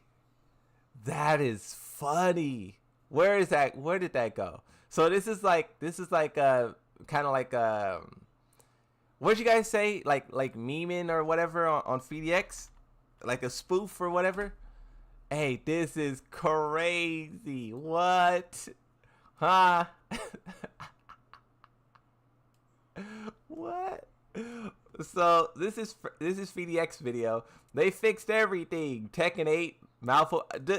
Me personally, bro, I can never do thumbnails like where your face is on it. Not like FeedX in particular, but just, you know how YouTubers just be in the thumbnails. Just, I don't know. I just want to be able to see myself on thumbnails. But yeah, I fixed everything. That video right there. And then Frame made this video. What is this? We're doing a collaboration with Gentle Monster, a pretty famous eyewear manufacturer from Korea. And they're actually producing this model, and it's going to be out September 28th. Don't ruin another egg dish again. Just crack, crack, crack away with Easy Cracker. Now you can order the amazing Easy Cracker with egg separator for only 2 easy payments of just $10. But you can tell the sunglasses. Hey, Frey Whispers really like cooking with this, huh? The egg cracker? Pretty cool, but putting this much effort in just the case for the sunglasses, we were quite surprised. But wait, call now and we'll also send you Easy Scrambler. This unique automatic scrambler mixes the yolk right in the eggshell, so it actually comes out of the shell scrambled. Ingenious! So they're limited quantity, obviously. What? And do you blame me because I have to show off this stunning Tanzanite ring? This is off of the Connoisseur collection, so this is not from the turntable, but man, oh man, if it caught your eye. Although this is the free tier, if you get to level 60, you might as well purchase the Fight Pass itself, because you would get... Sparkling. So many fine choices for you tonight.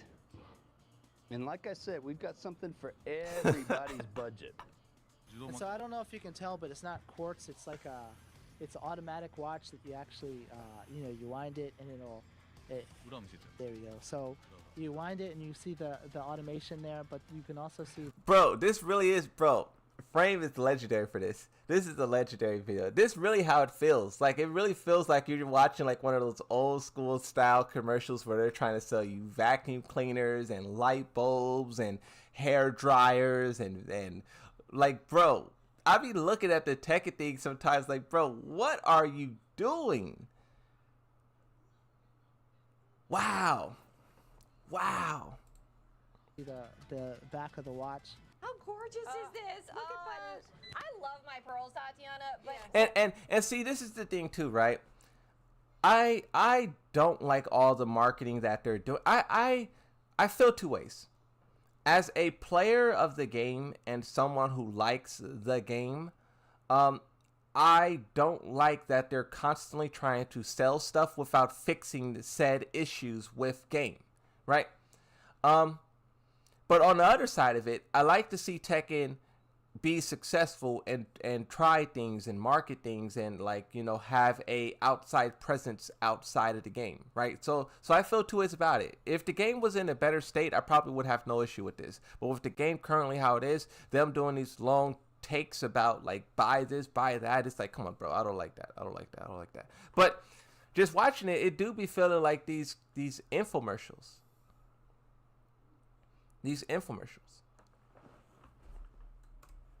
what Effie does is really turning a classic into a modern, trendy touch. With the paperclip look here.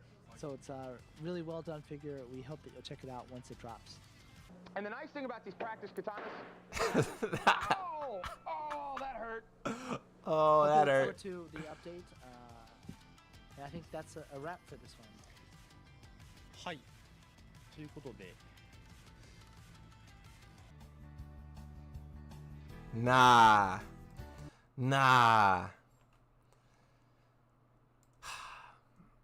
Let's see what the comment section is on this. Hold on. Before we move on, let's see what the comment section on this is. Can't wait for Condom Durex collaboration. The microtransactions are actually canon in the lore. They actually look embarrassed to be there. They look embarrassed.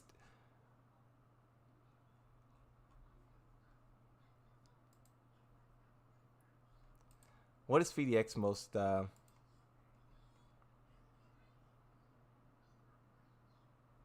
being able to go to replays right from the end of the match is huge.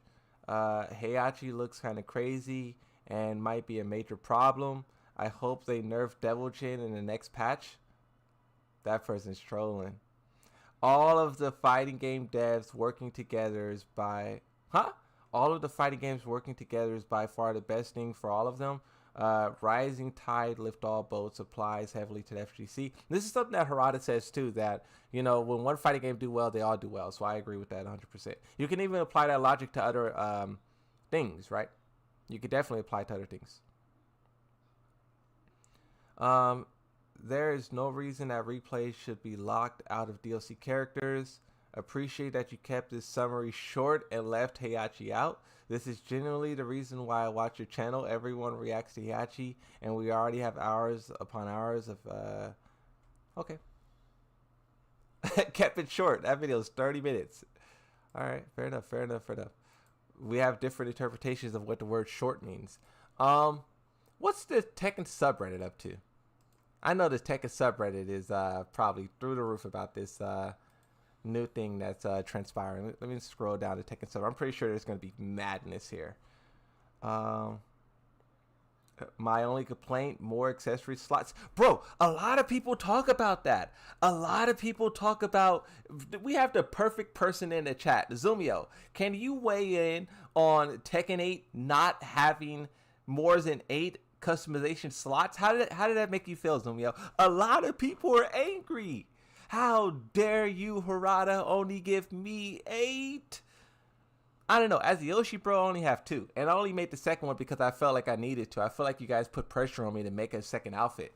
But I don't know. It's crazy. But see, if you do buy a lot of the shop, the store, I could definitely see you maxing out your customization. Like, they already released more than 8 outfits, right? So if you made 1 outfit for each store update, you want to have enough. So I definitely agree that they should add more. But it's interesting how, like, much people are, like, on it. You know, it's pretty funny to me.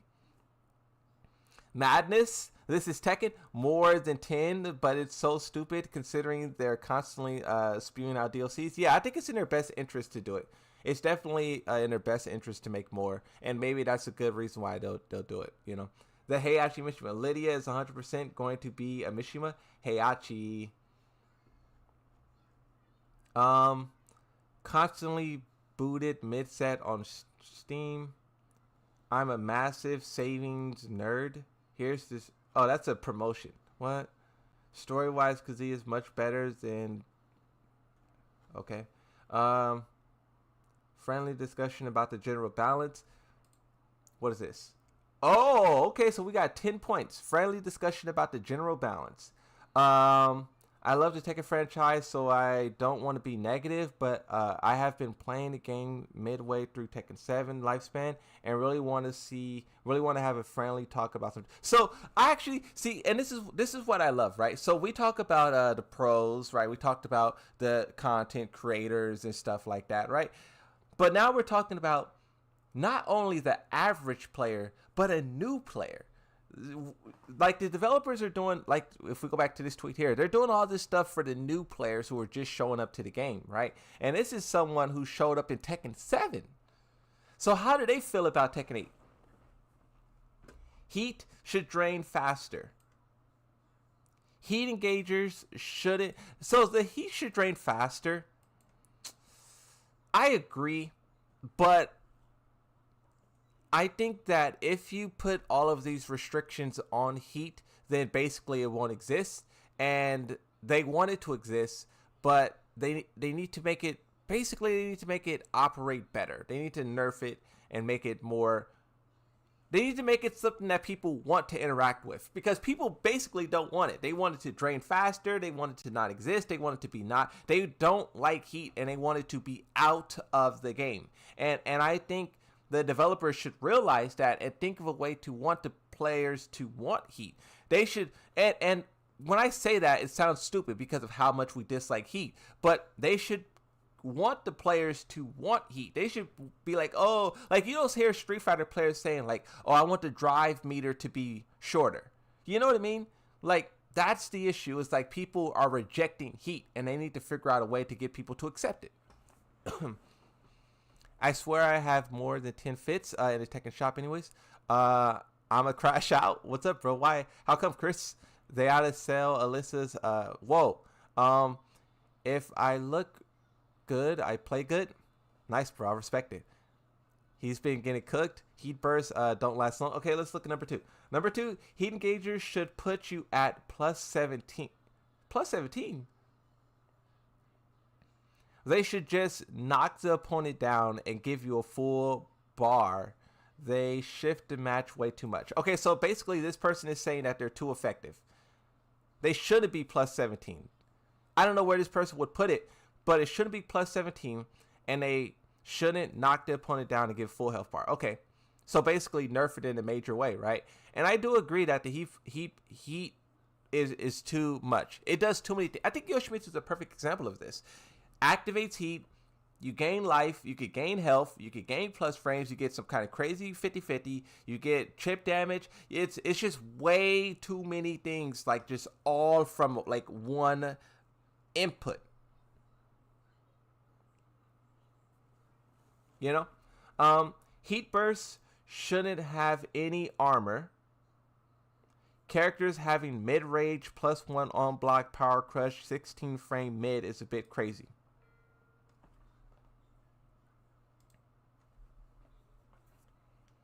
Heat bursts shouldn't have any armor.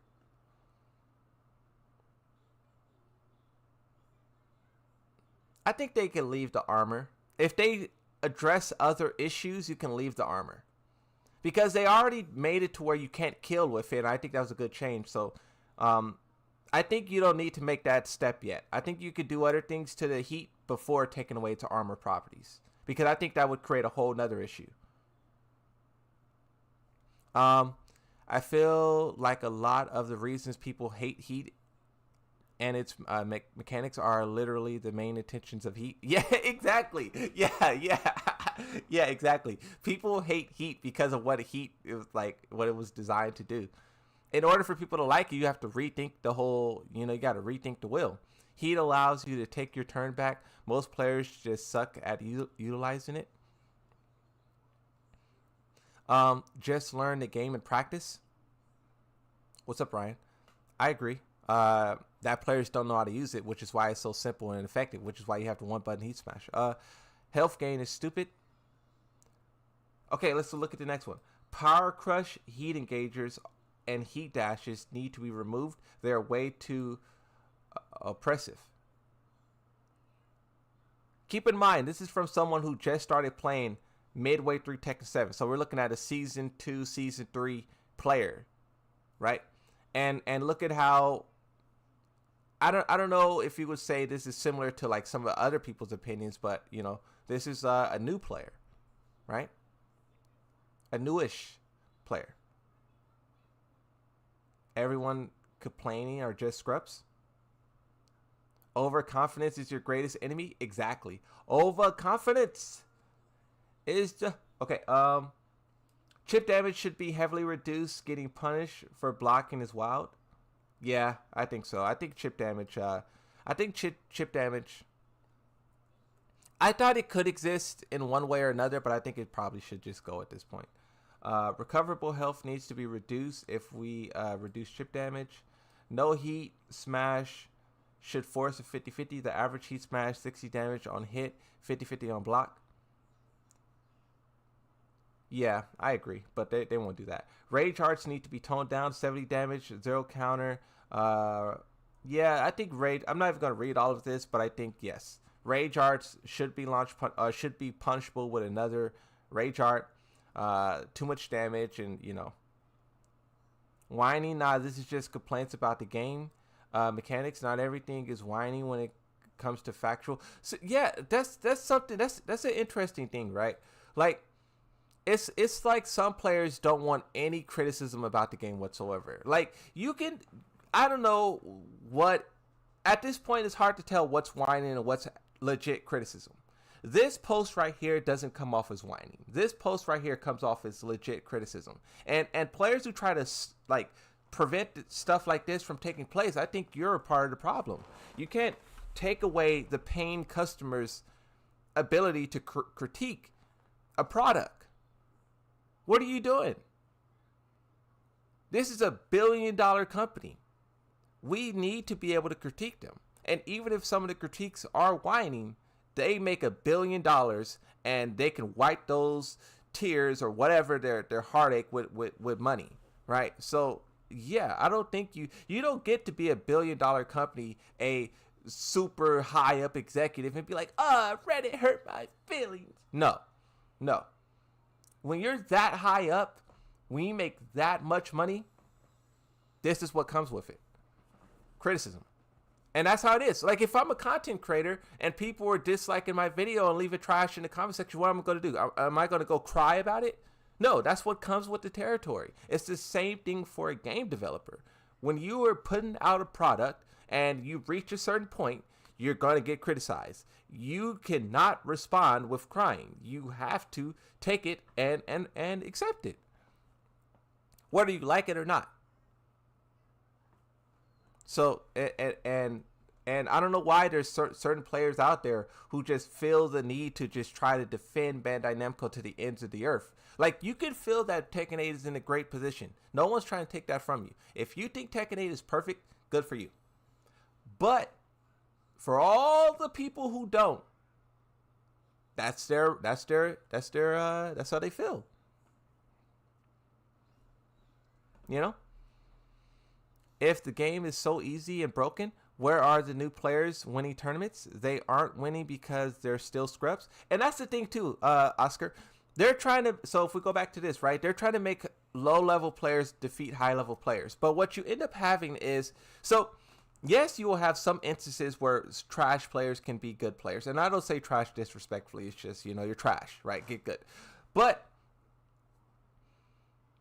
it will only work so much. A scrub, no matter how simple the mechanic is, will not be able to outmatch consistently a higher ranked player. If we play rock, paper, scissors, if I'm a professional rock, paper, scissors player, I will be able to beat you. Even though the game is so simple, over a long duration of time, I will understand your patterns. I will understand that that. I will put you into traps and I will win. That's how, being better at something works. That's literally how being better at something. And when you try to take that being better out, all you're going to do is frustrate everyone who spent time getting good.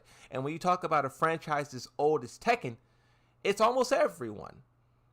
Everyone spent a lot of time getting good at the game. And you cannot value people who are showing up to Tekken 8 for the first time ever. You cannot value those players over us.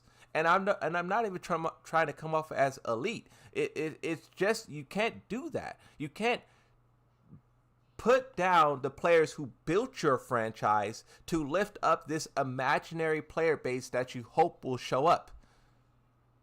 Your game is horribly balanced. You're flooding it with aggressive monetization. Everyone could see it. You tried to kill mods. Everyone saw it. You're doing all of these stupid things that will not bring in a new player base, yet you are trying to favor this new player base. It just does not make sense. If your game was good, if you were making the correct decisions, then the possibilities of a new player base showing up would be more likely. But you are doing everything whatsoever to prevent people from buying this game. And that's why we see the slow decline in numbers. Like, I don't understand why this is some like it's not. This is simple. Look at the decline in numbers. They were at 9,000, 8,000, and now they're entering in the 7,000. They're going to hit 6,000 so soon. They're going to hit 6,000, and you're still going to have people running around like, "Oh, you guys are crying about it." Bro, they're tanking thousands of players every month. Thousands of players leave the game, and you guys are saying that we're over exaggerating. It's going to be at this rate, it's going to be 2,000 players, and you guys who are the ones who are like, "Oh, we love this, you guys are going to be the only ones here, and you guys are going to have a trash game. We're all going to be off playing Fatal Fury, Street Fighter 6, GTA 6, and whatever else. Like, you either better speak up, and this is the thing too, the developers are listening. It's not like the developers are not listening. The things that we are complaining about, they are listening and they are adapting. Why are you trying to take away the people who are speaking? What? They're listening and they're reacting. We see this. So why are you trying to prevent people from giving criticism when the developers are listening to said criticism? The fact that you could put every character on the main menu, whichever you want, that is a literal result of the players requesting that. The players were talking about that for like 8 months, and developers finally did that. You guys who are trying to take that away from you guys who are saying, don't criticize the game, don't do this, don't do that. That would have never happened. You cannot celebrate the online practice, the ranked, it just doesn't make sense, bro. You guys like say like, oh, don't do this, don't do that. But then you celebrate when something get fixed. What? How are you going to celebrate when something get fixed when you were trying to go after the people who were asking for that thing to be fixed? It doesn't make sense, bro. The Tekken players be doing some crazy stuff, bro. Why are you defending a $1 billion company, bro? Harada's not your friend, bro. He doesn't know you. You guys are going to make crazy, bro. This is crazy, bro. You guys got to stop defending this game like this, bro. I'm not even saying you can't enjoy it. I'm just saying when someone is giving valid criticism, you guys got to stop trying to prevent them from doing that. Let them speak. Whatever stupid thing they have to say, let them say it because it could turn into something great. If it's stupid, then the developers will ignore them. Harada has been blocking people, muting people. He already has the necessary tools to get out all the stupid people. You don't need to be this little Harada minion running around trying to do it for him. Like, what? What is that about? It's crazy, bro. It's crazy, bro. I be looking at my comment section, bro, and I'm like, bro, like, is this Harada?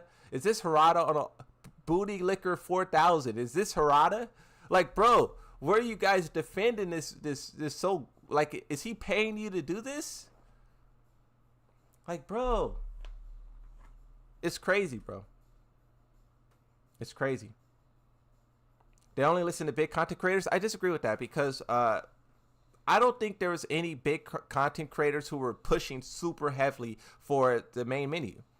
They may have said they liked it, but that was you guys. That was literally the players who wanted that main menu change. And I think that's a perfect example of the players requesting something. That's like the actual players requesting something. There may have been big content creators who were saying that they liked the idea, but that idea was birthed from really like Reddit. That's a Reddit idea. That's an idea straight from Reddit. So, I don't know, bro. In my opinion, command grabs should be linear. Why some command grabs still track? Yeah, I kind of don't like tracking throws, but whatever. I don't like tracking throws. Me personally, I would say remove it, but they probably won't. The average strength of every character in the game needs to be shifted down. I agree as well. I think every character is too powerful, but that's how they want it to be. They want you to pick, this is very important right here, right?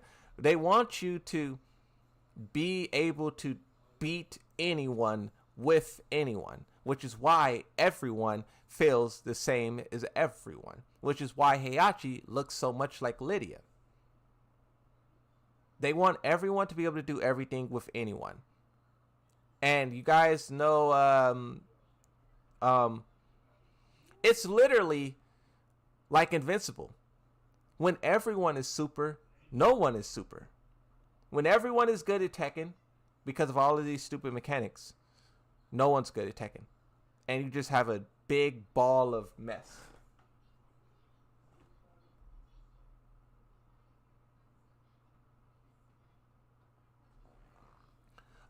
If the opponent absorbs a hit, I will land while performing an armor move, still manage to get blocked. Okay, we don't need to read any more of that. Let's keep going.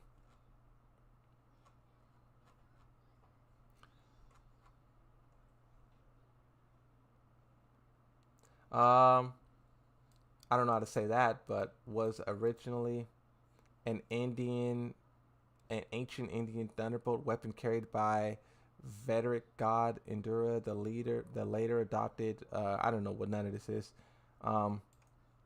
Okay.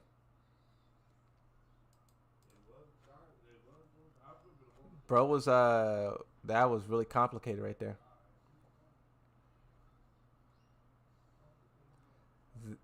The family he always wanted.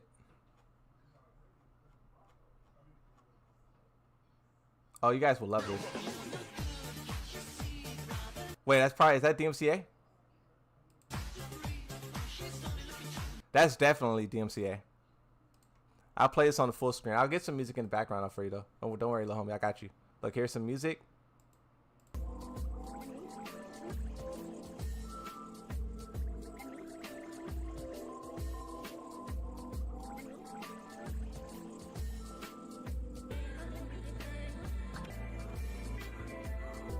There I go. Y'all like that? There you go.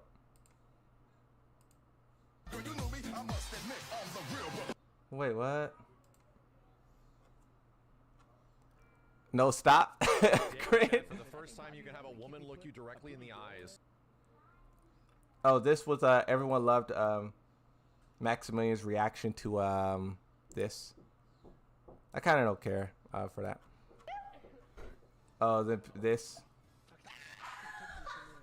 So, you know what's interesting about Tekken as well? Tekken is pretty interesting because so a lot of people simp for the female characters, right? And for the male characters, the females simp for the male characters, but they don't get as nearly as much as like criticism as the male player base. You know what I mean? So like if this was Lily and if I put a video of me like, ah, Lily, oh my god, people would be like cringe, cringe, cringe. But it's more so, I think it's just generally like the internet as a whole. When guys simp for something, it's you get something, you get you know. I just thought that was interesting. POV, facing the 8th Dragunov in ranked after 4 Ninas. I'm fed up. Tekken males don't are not attractive in my opinion. Tekken females aren't really good compared to other games. Can't. Sorry about the coughing. What is this? Oh, a cat? A cat eating gin? Huh? What does it say? Does anyone else this cat try to eat their Tekken 8 collectors? Huh? My game is collabing with my favorite anime, Sunglasses collab.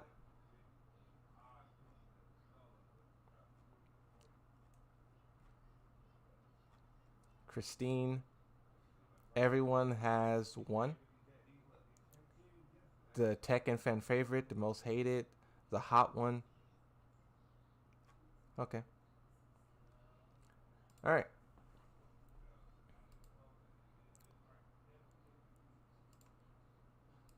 Oh, are you guys aware of this? The Tekken developers are still banning people and whatnot.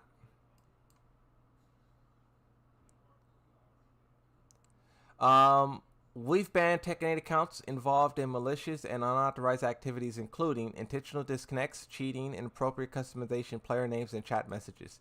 What's the top? I always like looking at the top comments on these because the player base just, is just like kind of had enough. What does it say? What's so hard about giving us points against rage quitters?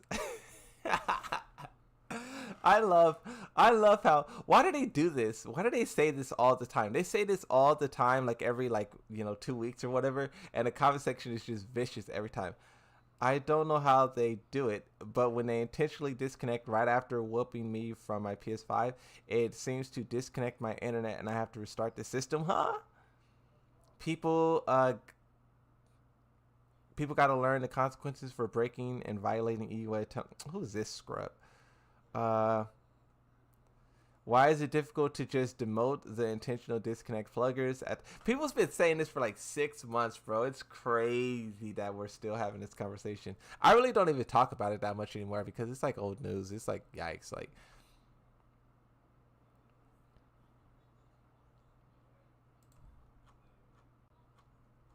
oh, then you have this Kazuya collaboration. I posted I posted a short about this.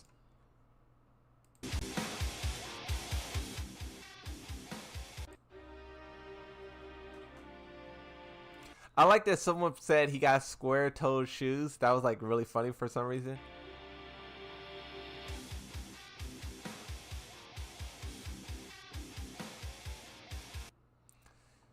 Yeah, glasses collaboration. When does these glasses drop? Can't remember.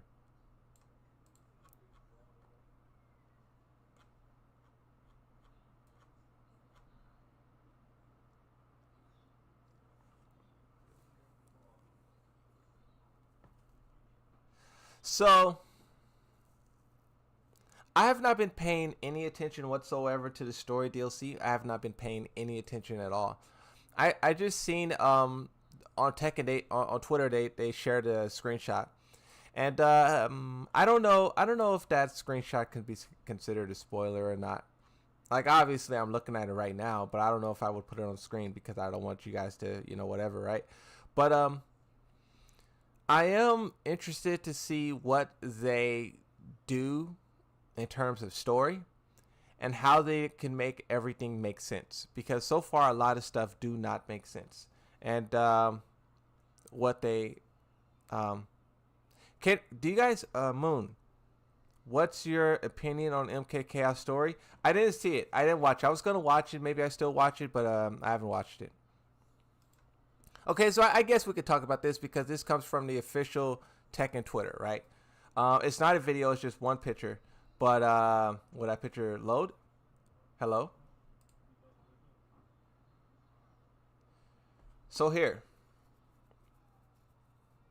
This comes from the official Tekken Twitter. Free story DLC Unforgotten Echoes. Heihachi was not, in fact, completely dead. However, how did the King of the Iron Fist survive against Kazuya? Follow Eddie, Lydia, and Heihachi in the story running parallel to the main story. DLC characters can be played for free in the story. So it's interesting. So first, let's start off with this last part. DLC characters can be played for free in the story. I guess they didn't specify that the first 3 can be played because you have, so look.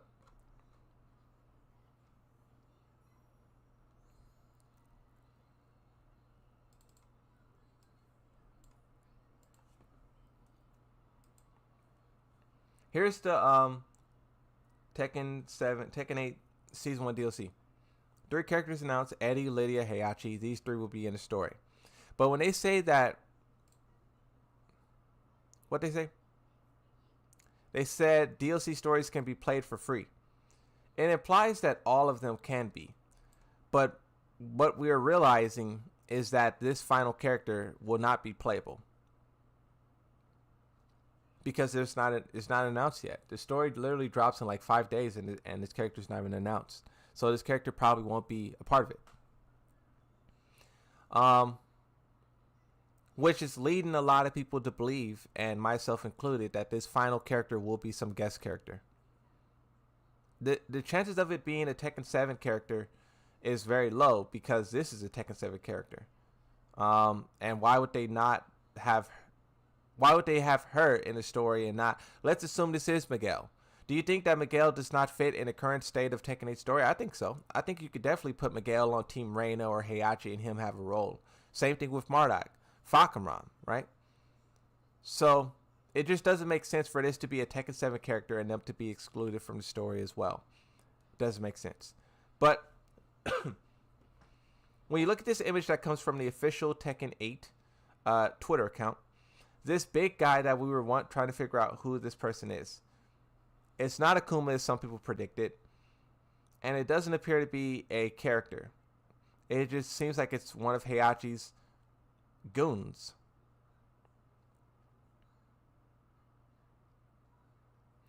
An interesting thing to note about this is that Heihachi appears to be smiling, and he is talking with Lydia and Yoshimitsu. So this seems like the conversation is kind of a friendly conversation, right?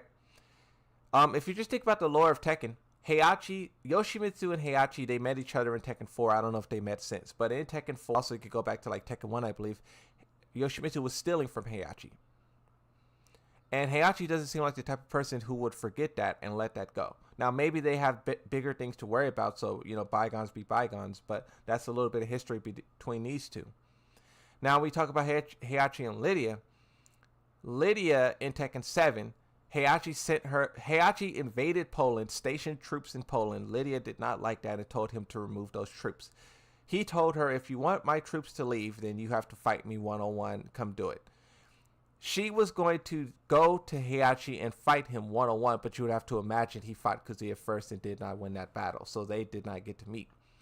But Lydia being here seemingly on good terms because Heihachi is smiling doesn't make sense because, as far as we know, there are still troops, Mishima's troops, stationed in Poland.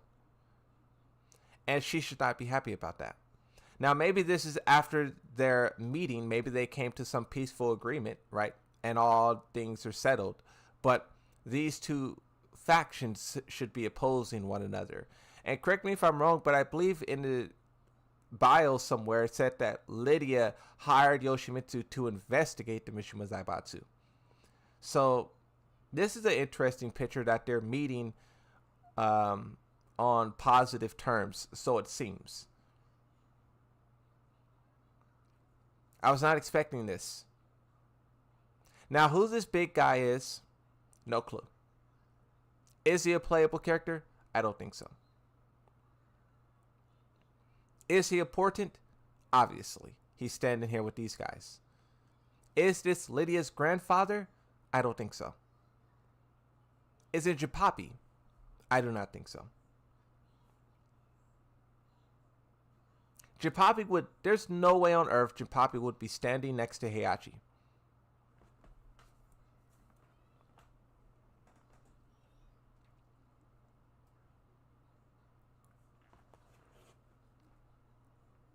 I very much disagree that this is Jipapi.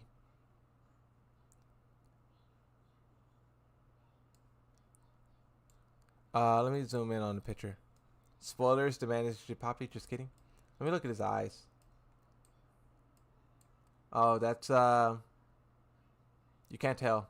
I was trying to see what his eyes look like. So then you have this one here of them. Yoshimitsu looks cool. You have this one here of them all sitting together, seemingly going off for war. These are Eddie's soldiers because they're wearing white.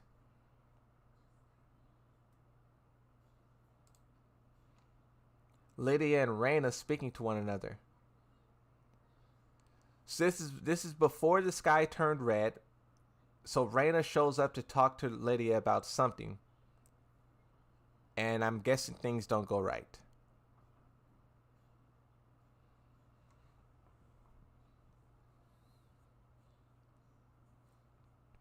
Jipapi aligning with Heihachi would be comical, yeah. Heihachi literally betrayed him and threw him in the basement with a rock on his head. And he died. And a demon possessed his body. And brought him back to life. And then Eddie. Yeah. There's a lot you could say about this image. Also, you could talk about Heihachi's hair being down. This was an interesting portrayal of the character. We never seen him like this. Correct me if I'm wrong, but I'd never seen him like this. Hair down instead of up. Cool look.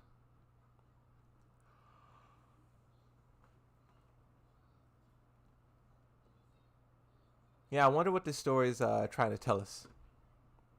I wonder. What else is happening on Twitter?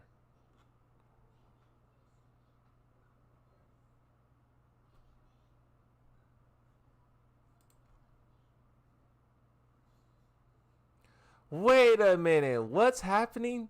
Bro, us Tekken fans are just getting pulled into all kind of stuff. Next time, so in quotes, next time I'll buy the bus line and tell them to skip your stop, little bro. XQC goes off on old schoolmate for sharing embarrassing yearbook photos. Oh, wow, this is a Tekken fan. This is a Tekken fan. Let's search. So this is a Tekken fan, which is why this is. Let me search this person. My GIBBSJRFAN.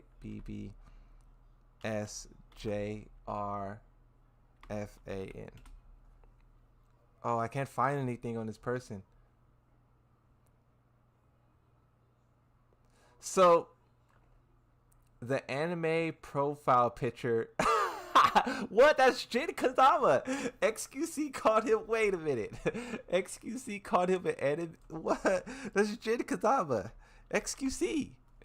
Hold on a second. Wait, where's the post at?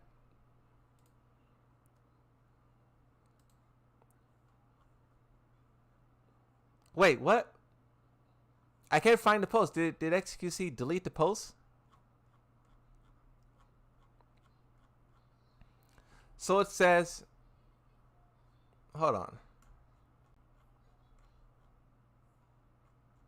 Let's do replies.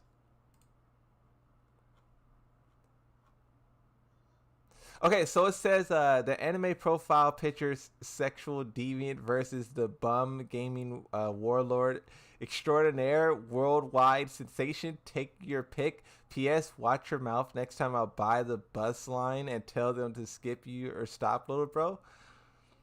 It looks like it's tweeted because I can't find it, but it says XQC did not go off on an old schoolmate sharing a yearbook photo. This is what XQC was responding to. Okay, so what is this? Wait, the Jin Kazama. The Jin Kazama, bro. The Jin mains. Whoa, what? What is the Jin mains out here doing? Nah, bros, these Jin mains gotta be stopped. So bro said, what is this? He wasn't lying? Wait, what is this? My brother told me he found XQC's photo in a school yearbook. Grad, please be lying. And then he said he wasn't lying. Here's a picture of the yearbook. No way one of the biggest bums in history attended my school. Oh, then XQC responds with that. And then bro responds, so-called gaming warlord, never heard of Tekken. He literally played it before. He called it anime. What? Jin mains. Hey, yo. Hey, yo.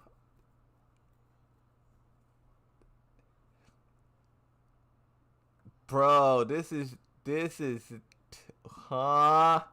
This is the, what?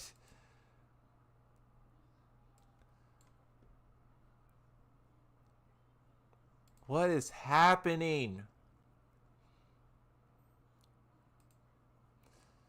So, going back to the original post, this one, right? XQC responds and says, this pic isn't embarrassing. The initial tweet is, if you post yearbook like a creep and call me names for clout, you deserve to get clout back. It's fair game. This victimhood mentality is trash. Bro. the Jin mains. Nah. I just seen that. It was recommended to me. It's always Jin mains. What? Nah, bro. Hold on, let me take this off screen. I'm gonna scroll down this person's page just to see what they're cooking up. What does it say? You're still butthurt over this? Keep proving my point that you're a bum. Why is XQC beefing with a random Jin main? Bro said, "Mom, I'm on Dextero." What?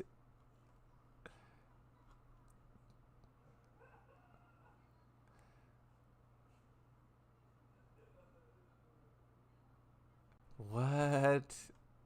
This one. Bro said, I could be tweeting butt naked and you guys would never know. Nah, this guy is a demon.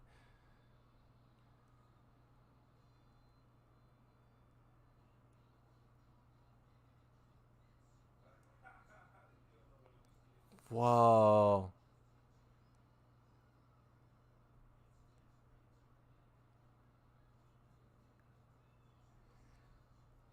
What? I'm just scrolling down this person's thing and it's crazy. This is a Twitter user. When we think of a Twitter user, this is a Twitter user.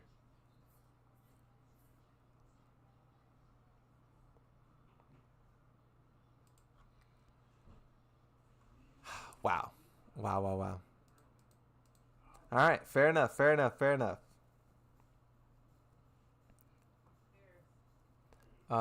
Where's the music? I like the music, it makes me dance. I like the music in my head.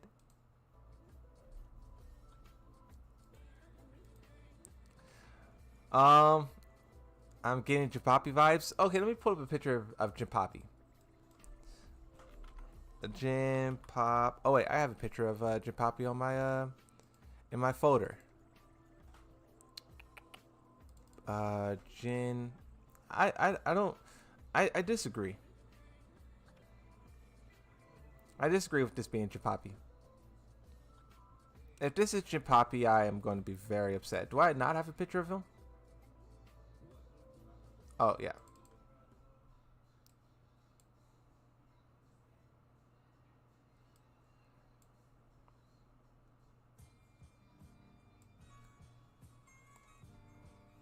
Okay, let's grab that there. Let's do this.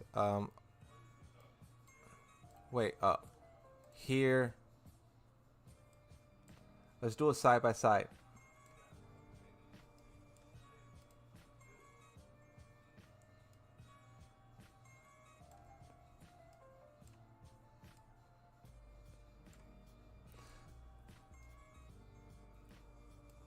What do you guys think? Where's the chat at? Yes or no? Do you think this is Jipoppy? We have a side by side. I don't know. The side by side, like you could make the argument. You could make the argument.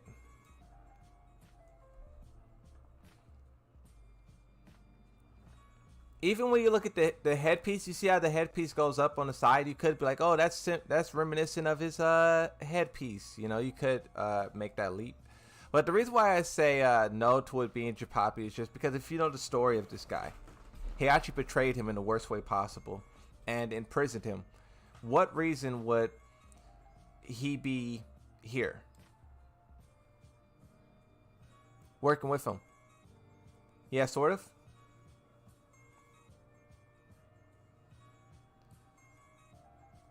Is this Mishima monk standing next to Heihachi? Oh.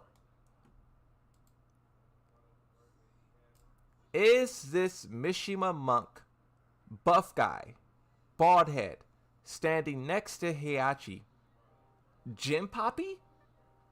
Or is this someone totally different?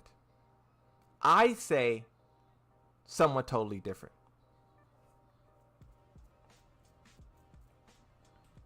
Appreciate the donut, bro. Thank you. Tekken needs to work on its lighting and frame rate.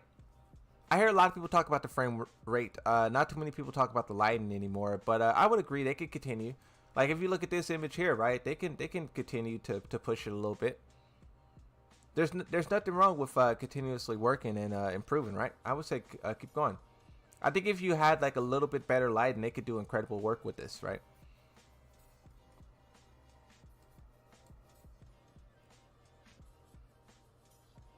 I think if this was Jipoppy, they would not put him here so up front. They would not put him here so up front. he would be more celebrated. But I could be wrong. Maybe they, maybe it's like a super surprise. He has yellow in the eyes. Look at the eyes. You can argue that's either the mask or that's actual Jinpapi, but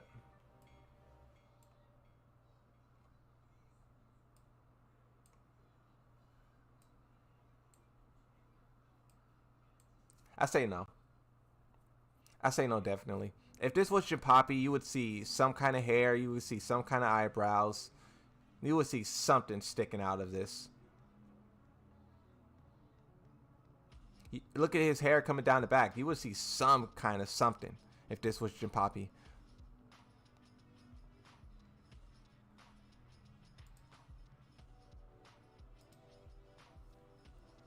That's actually just Wang bulking.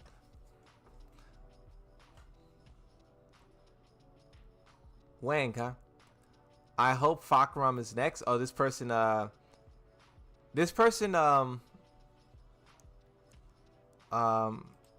look at this. Fakaram. So I was, okay, so I know this, this person was DMing me stuff, the other day. And, let's talk about it. Oh, wow. Hold on. 1 second. Let me look at Twitter. Oh wait, I know what to do. Click. So Hype of Gigas posted this, huh?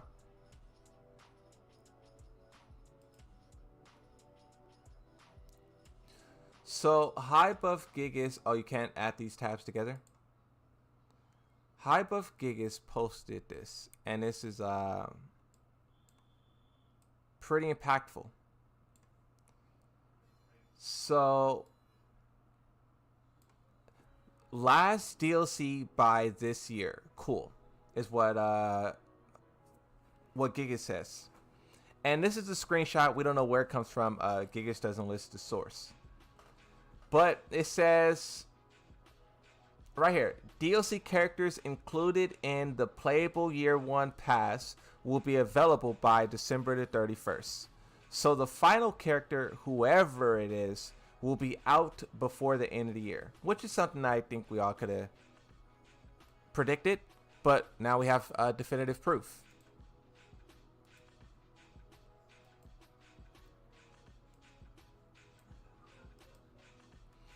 So when you go back to this here, a lot of people believe that Tekken 7's final character will be Fakaram, and that character will be shown at TGU. And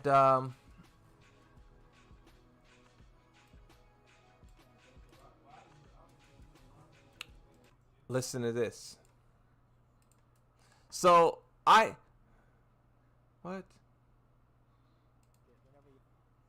Why can't you make that bigger? Okay, let me take this off real quick.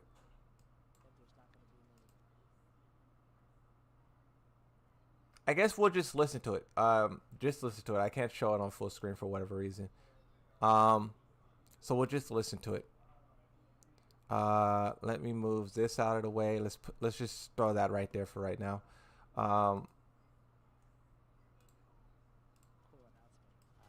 He's not going to Tiger Uppercut, but that doesn't mean anything. So please don't get. So this person says they basically confirmed there will be an announcement at TGU, right? And this is why. Listen to what Michael Murray say, and let's see if we can all come to the same conclusion that a character basically will be confirmed there. The fans have this. The fans have this theory that whenever Yasuda shows up to an event, there's not going to be any cool announcement. He's not going to Tiger Uppercut, but that doesn't mean anything. So please don't get worked up about it. Hi. The fans have this theory that when Yasuda doesn't show up to an event, there is no announcement. But Yasuda isn't going to TGU, but that doesn't mean anything. Doesn't worry about it. So that sounds like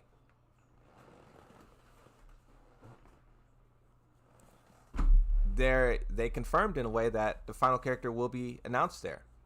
Because I initially heard that and thought no announcement. But listening to it now, it sounds like yes. I'll play it again. And then you guys can comment yes or no. The fans have this theory that whenever Yasuda shows up to an event, there's not going to be any cool announcement. He's not going to Tiger Uppercut, but that doesn't mean anything, so please don't get worked up about it. Hi. Huh.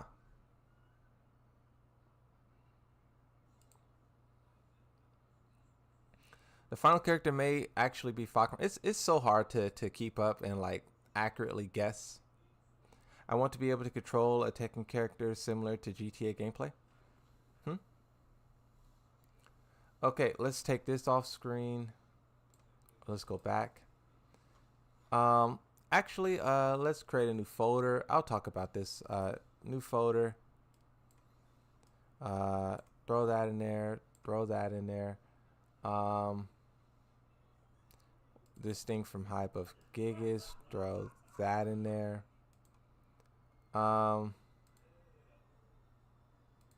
It's pretty interesting. That is pretty interesting. It's not going to be in an October announcement. It's October. The next character isn't until December. Who's to say?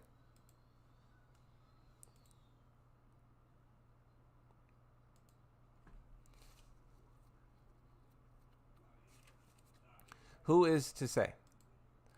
Do we have any other chaotic tweets being thrown around on Twitter? Hey, that Jin main is crazy.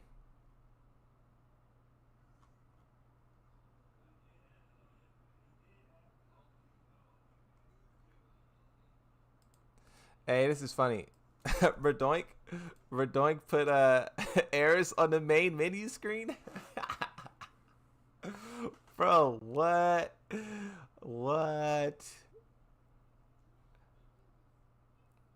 That is crazy. But Eris. Yeah, that's pretty funny.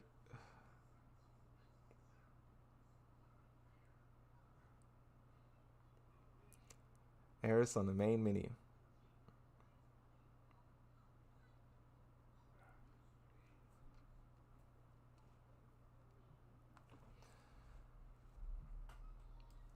Okay, what else is taking place?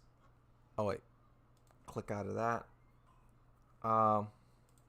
Ryujin says, one thing I noticed with DR and 8 is that DR is always want more. I'm genuinely having fun. It's addicting, but Tekken 8, like 3 sets, I'm completely mentally drained. That is something too. I want to click on Ryujin's page, see what else bro's cooking up. But yeah, I'd be lost in the sauce with Tekken 8. I'd be kind of tapped out. I'm curious, not gonna lie, how many hours do you guys have on? How many hours do you guys have on Tekken 8?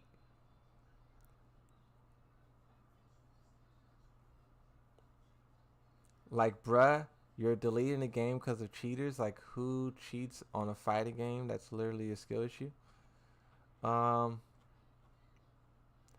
It's so funny that some people are not pleased with Tekken 8, yet they defend it like this.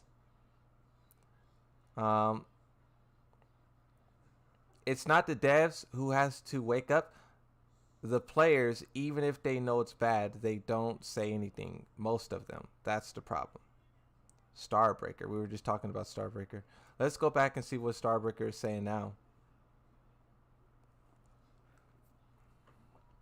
Tekken 7 Backdash felt and looked much better. I'll never get used to the animations of Tekken 8.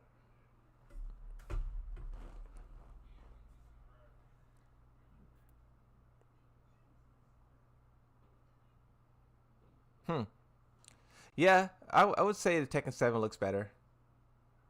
Tekken 7 looks like an actual scoot back, where Tekken 8 looks like a dragging your feet kind of thing. Which one creates? Oh, Tekken 7 creates way more space. Tekken 7 creates way more space way faster. But that's what they wanted Tekken 8 to slow you down a little bit, so you can't create space like that. You can still, I feel like in Tekken 8, if you're really good at times, you can create space, but if your back is to the wall, you're stuck. I have 2,500 hours, bro's lost. I'm gonna pray for you. Nah, that's what's up, bro. Since we're on the topic of Yoshi evasion, see, here we go again with people talking about Yoshimitsu topic. Oh, this is on the 17th, so I think we already ranted about this. Maybe I haven't though. Why they be trying to go after his Hopney? I'm about to crash. Okay. Scrolling down random people's Twitter accounts be so fun. To see like what they're talking about. Wait, why is this post deleted? Who deleted it? Huh?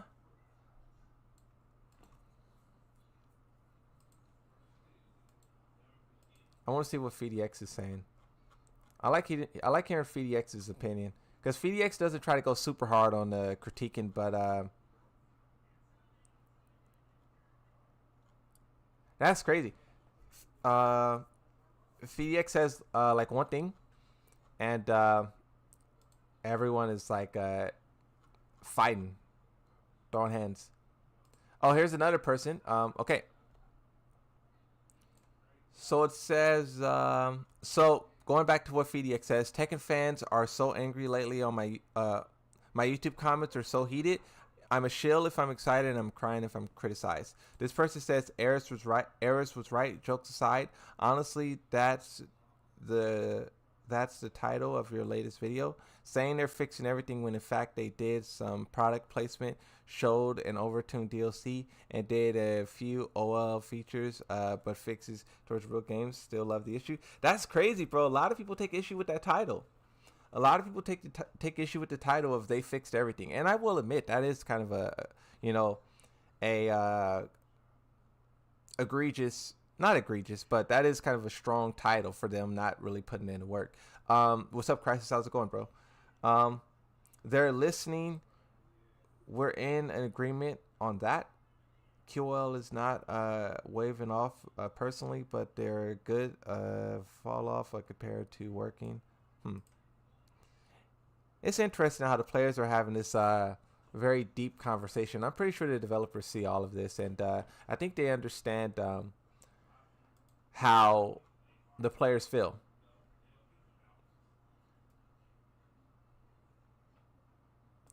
See, look, like you can see here, someone critiquing FDX. Says, dude, what happened? This Sejam Slam really made you into a little boy? FDX says, question mark. FDX is getting a lot of hate for... So that's the thing, right? Like, I get hate for criticizing the game, and FDX gets hate for not criticizing the game. It's a weird thing that's happening with Tekken right now. How do you guys feel about that? How do you guys feel about players criticizing people like me who speak up about the game, but then other players criticize FDX and players like FDX who say nothing? That is such a interesting thing. And even though we're talking about the pros and the content creators, you guys very much have a role in all of this as well. You guys very much have a role in all of this. And your role is bigger than you realize. Because in a lot of ways, you guys are pushing people to go one way or the other. Not pushing, but you guys have influence as well. Bro, re-upload your latest vid and edit out. What's up, Moon Bullet? I'm trying to follow along with what you're saying. Let's do AO. Just give us a waiting to reconnect screen, then punish the plugger if they don't come back. Nah, I say just punish them. If you're in the middle of doing a combo and stuff and whatnot, you're cooked. So just punish them. If they decide to plug, cook them. I don't know what you were trying to say, Moon Bullet, but what's up, how's it going? We definitely need a co-op Tekken Force Alien mode. I would agree. Wait, no, I don't agree with that. What? Wait, why are you influencing me to agree with these things I don't agree with? Moon, who hate you for criticizing Tekken? The comment section. Here's some comments on my video. This is the video that I uploaded. Hold on, let me take this off screen and let me refresh. Refresh. Let's just take a little stroll down this lane together. The comments on my latest video. The dislike ratio is very negative on this video. Let me see the dislike ratio. The dislike ratio is 88.1. That's not really good. You really don't want to dip down past 93. So I'm 88, and that's like it basically just shows that the video is controversial, right? It basically just shows that you're tackling a video that's kind of controversial, and players are divided on it, right? When you dip down into the 70s, that's when it's a bad video. When you dip down into the 60s, 50s, that's when you're just completely like misleading. You're just like the video. So 90s is where you want to be. 80 shows that there's a little controversy, and then 70 you're doing something wrong. Anything under that, you're cooked. But let's look at the comment section on this. The video that I uploaded today.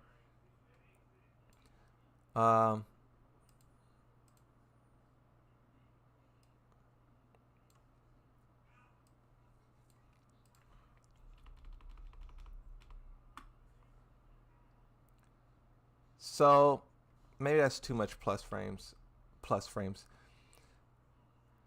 So this one here, I pinned this one. Bruh, can you read the sentence properly? I misread it. It said something not, and I left out not. So that one's kind of a troll. I really don't care about that one. But I pinned it, and I liked it. I thought that was pretty funny. A lot of people also thought it was funny. This guy is legit 70 IQ. I think, at least for the guys who watch the stream, I think you guys understand that like from time to time I tangle my words.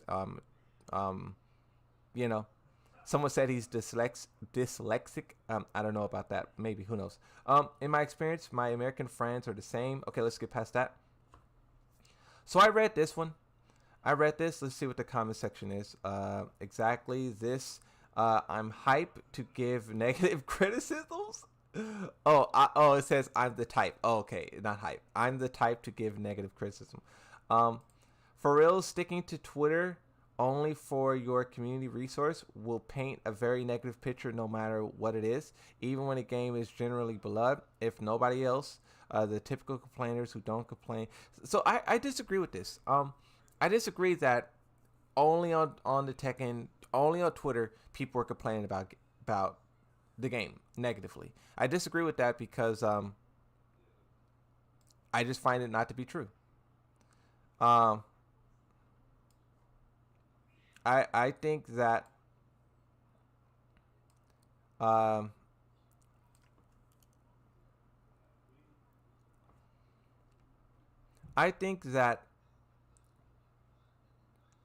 Twitter is negative a lot of the times, but at least the Tekken portion of it is generally very favorable of Tekken. The Tekken community on Twitter does not talk trash about the game all the time. That's not true. I mean, if you think about when they tried to destroy mods, it took 2 channels being destroyed and Bandai Namco going to attack the whole website for Twitter to then get angry about it. When you think about Tekken 8 as a whole, Tekken 8 has been out for a couple of months, and now Twitter is in a huge uproar. But to be fair, Twitter was upset about Dragunov Day 1, Yoshi, King, Zhao Yu. They was bouncing from character to character. But still, this level of just general anger at the whole game didn't exist. So I disagree when people say like that's just Twitter as a whole. This game sucks. It is what it is. 9 likes on that.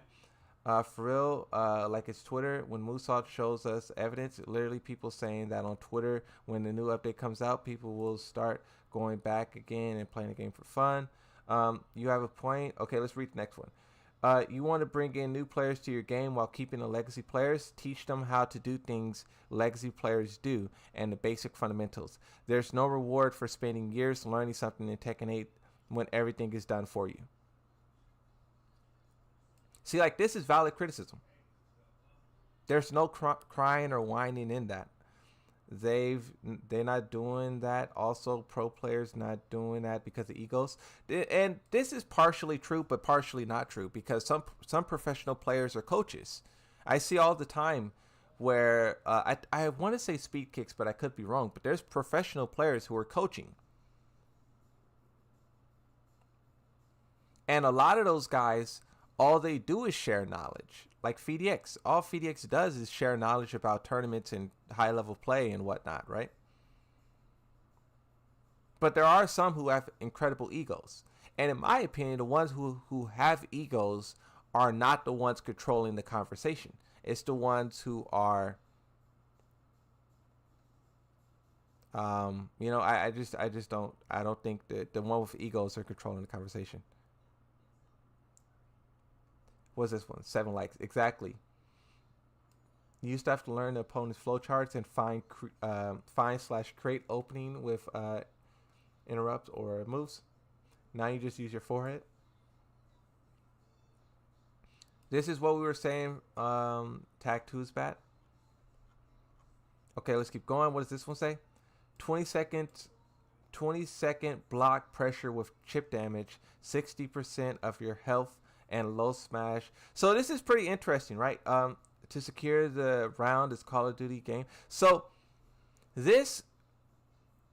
a lot of these comment sections are kind of agreeing with me, because my point is that the game design is bad, right?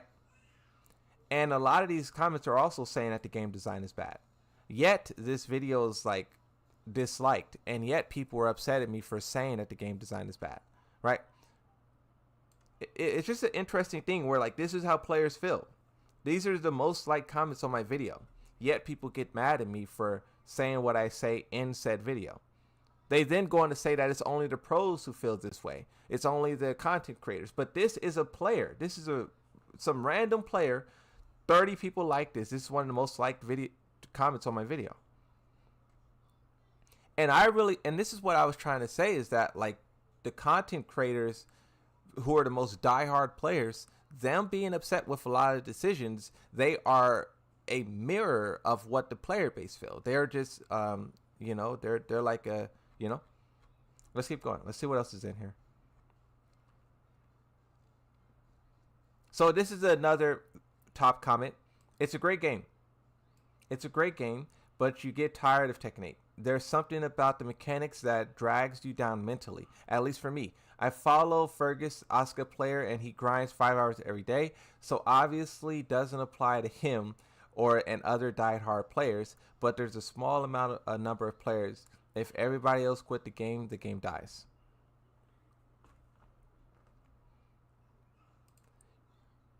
You're definitely right. I play Street Fighter 6. I could play the game for hours, even if I keep losing. Somehow, playing Tekken feels so tiring, whether you win or lose. Ranking up feels very weird. It took me... That is crazy that everyone is saying this, bro. It is crazy that everyone is saying this thing about... You can argue whether or not the game is good or bad, fun or not. But the fact that everyone is saying they get burnt out on it, that's a fatal flaw. People have over 500 hours in a game and complain. That's a lot of entertainment for the price. If you get bored, move on to something else. I agree. And I think a lot of people are doing that. I think what this person is saying is currently what's happening. This game is losing 1,000 players every month. A lot of players are moving on. And it's the players who don't want to move on who are the ones who are complaining. But more and more, you will see people who just tap out and move on. The complaints will die down. People will stop complaining about the game, and that's because people will stop playing it. People will move on. Dragon Ball, Fatal Fury, Street Fighter, other games, right? And that's how games happen, right? Like if we use other monstrous failures of the past, Halo and stuff like that. You know, when these games release, people are very loud about how the game sucks and how this, that, and you know, it goes on for months. But then all of a sudden, no one talks about it anymore. And when you look at the game, no one's playing it. That could very much be Tekken 8. People act like Tekken 8 can't die. It can. And I would argue currently. The fact that Heihachi didn't give this big adrenaline shot that we all thought it would is scary. Of course, he will be the most played character on release, but the online discussion around the character doesn't seem to be a positive one. This person says, because Tekken 8 sucks. My personal belief is Tekken 8 oversimplified the gameplay as they wanted to hit a larger audience and make it very accessible to beginners. Now beginners are either gone or have graduated to intermediate players to start to see the shift in gameplay to be more competitively sound and more like true Tekken C. 1.5, 1.8 for now kind of making the shift.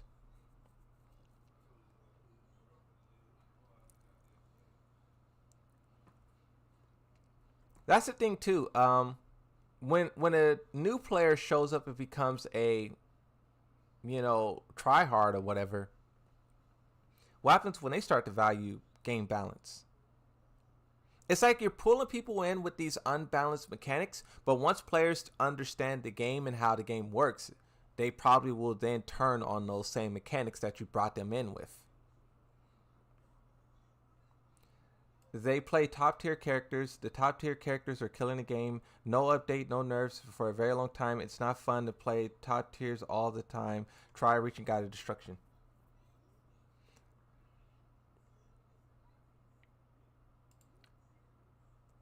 No nerfs for a very long time. You must have not played Tekken 7 when even 7. Wow, I'm not reading all that.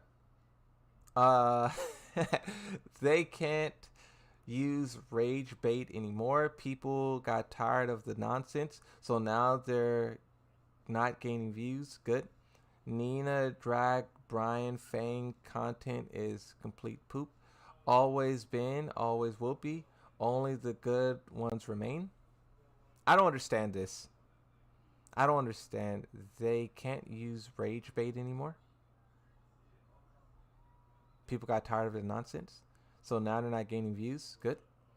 Oh, because he's saying content creators are quitting and so I typed the video, content creators are quitting and crashing out, and this person is saying because you can't rage bait and get views, which a lot of people say about me, like, oh, you're rage baiting and you're trying to stir up drama and blah blah blah. And you know, I don't say that. Those people who say that to me, I don't say you're right or you're wrong. I just say that if I was the only one saying it, then I would agree with you. But the fact that everyone else is saying it, I don't know if you're right. The whole game is unfun and look at these comments. This is you guys. I'm reading the comments in my own video and look at how crazy it is.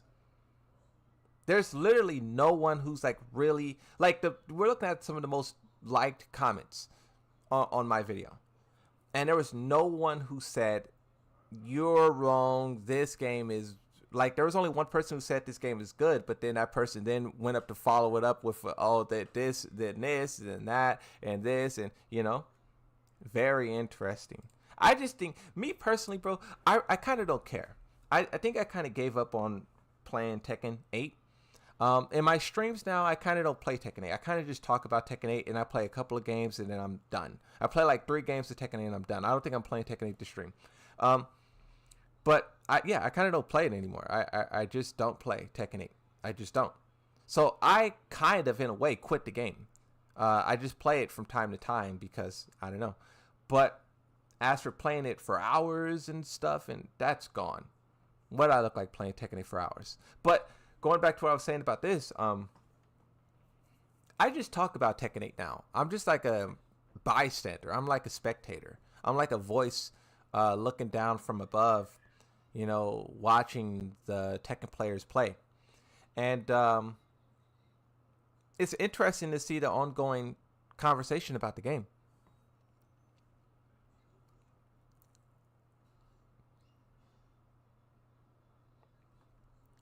What'd you say? You said why you give up? Why you give up? Why? It's not that I give up. It's just that the game's not fun because you reach God and you don't want to play anymore. It's for me. It's never about a rank. It's chasing rank is not something that I do anymore. I just play for fun, and the game's not fun. And trying to chase rank is not gonna be fun. It's just gonna be annoying. Like I'll be playing with my I have a couple of people that I play with in the party and whatnot. And we'd be like sharing screens, watching people play. Like I'll be watching them play like Black Myth because I beat Black Myth, right? So now I'll just be like watching them play Black Myth and just talking and whatnot. But usually I would be like playing Tekken 8 and talking, but now I just watch them play or play something, you know. So it's just changed. Like the game is not enjoyable to play as a pastime. I would rather watch someone else die to a Black Myth boss than playing Tekken 8. You know, and I don't know why. I don't know why. I just don't really feel like playing the game. I keep saying these games and these game modes, like, and I keep saying that too, bro. These games need game modes. I keep saying it. Saying he's Moon. What'd you say? Moon got tired of people saying he's saying his god is fraudulent because he plays Yoshi. Nah, I don't. That doesn't. I don't care about that. I like your talking streams, Moon, and I like people in the stream. It has a lot of people who talk their experiences with the game and series. Yeah, so I don't really read every comment. I try to read like as many comments as I can, but also I try to like keep the conversation going. But I do like that you guys are, you know, giving your opinion, and I always say, like, you can disagree with me. You can say that I'm wrong and whatever, right? And I won't prevent you from doing that. I won't time you out or nothing. I want everyone to give their opinions because that's what matters. Like, the goal should always be to make the game better, and as long as your opinion is doing that, then, you know, fair enough, right? As long as you're not just trying to tear down someone for no reason, then there's no reason for whatever, right? Okay, let's keep going. The only reason you don't see post online at all is because you had two consoles, trash servers, no co-op. Okay, whatever. The person's talking about game modes. Good. Good, quit. Good riddance. Tired of disingenuous content creators setting negative precedents on the daily and whining like devs are supposed to pander to every single preference they have. Quit. No one is forcing you to play. Mofos just focus on. So see, this is like the general thing, right? Negative rage bait. But we have seen every top comment on this video be someone not happy. And even though the content creators are the one who are saying it, the players are also saying it. And I have to keep repeating that because a lot of people don't understand that. A lot of people don't understand that that the content creators isn't thinking something that the average player is not thinking. A lot of us are. If I had to break it up into two factors, I would say it's probably a 60-40 split of people disliking the game and people liking the game. What would you guys say the split is? Would you guys say 60-40, 30-70? I say anything greater than a 90-10 is not what you want. You can argue an 80-20 is okay, but a 70-30, 40-60, any type of portion that big not liking your game, it's not good.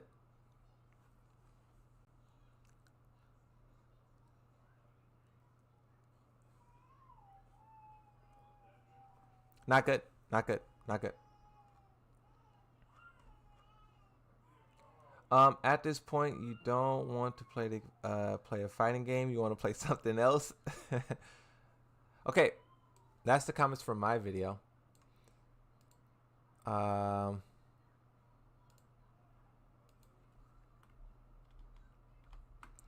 Okay. I have 2,500 hours in the game. I'm not drained at all. It's because I don't play ranked. Instead, hang out with friends in the lounge and do casuals. That's good, bro. That's what I think the game should be about. It shouldn't be about ranked. This is not a ranked game.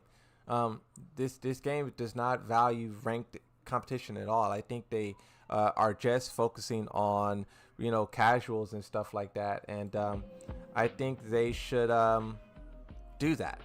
You know, don't focus on competition. Make it a party game like Smash. Throw some items in there. Make your character get big. Make your character get small. Even though it sounds like a joke, I think that would be cool. That would be way better. They throw in a little star that drops from the sky and your character go dun, dun, dun, dun, dun, dun, dun, dun, dun, dun, dun, dun, dun, dun. You know, like you might as well make the game a party game at that point. I think Tekken 8 would be better if they just threw items in the game like Smash that just falls in every like 30 seconds and your character just gets power-ups. Might as well.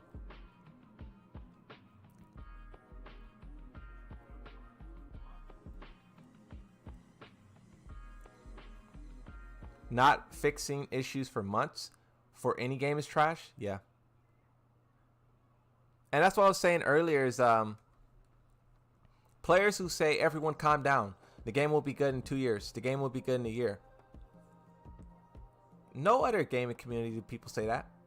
If Black Ops 6 is trash and someone said calm down, the game will be good in a year, that person will be laughed at.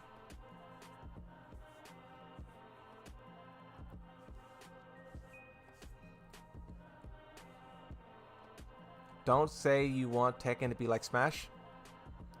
I'm not saying I want it to be like Smash. I'm saying they might as well make it like Smash because of what they're doing.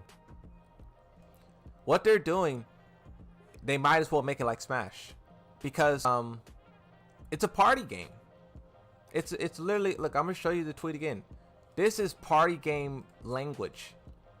This is what a party game does. In a good way, Tekken 8 allows players to defeat higher ranked players with powerful moves. They allow low ranked players to beat higher ranked players. Basically upsets. This is an upset type of game. There is no competitive integrity when you're creating upsets all the time. At that point, you might as well just take the competition out of it. You might as well take the ranked out of it and just make it about fun and just, you know, going crazy because that's what the game's about. Just make it about fun. And no one will ever talk about competitive integrity again. Moon, it's hard to find the lyrics to the Tekken 8 character select BGM. Oh, I don't know the lyrics. I can't help you with that one, my friend. I would say the game is not as bad as a lot of people are saying, but I think the budget, the biggest problem is people putting more importance on ranked because it's a ranked gives a arbitrary point. Yeah, I agree. I always say it. I think Tekken 8 needs to get away from ranked. They want ranked to be important, and I think they should not do that. They obviously don't care about competition, and they need to shift the game in that direction. Devalue, like if you think about Call of Duty has a ranked mode, but there's not that many people in ranked. You will have a harder time of trying to find a ranked match in Call of Duty than normal matches. And I think Tekken 8 needs to make that shift. They need to get everyone out of ranked and into another mode that's all about fun.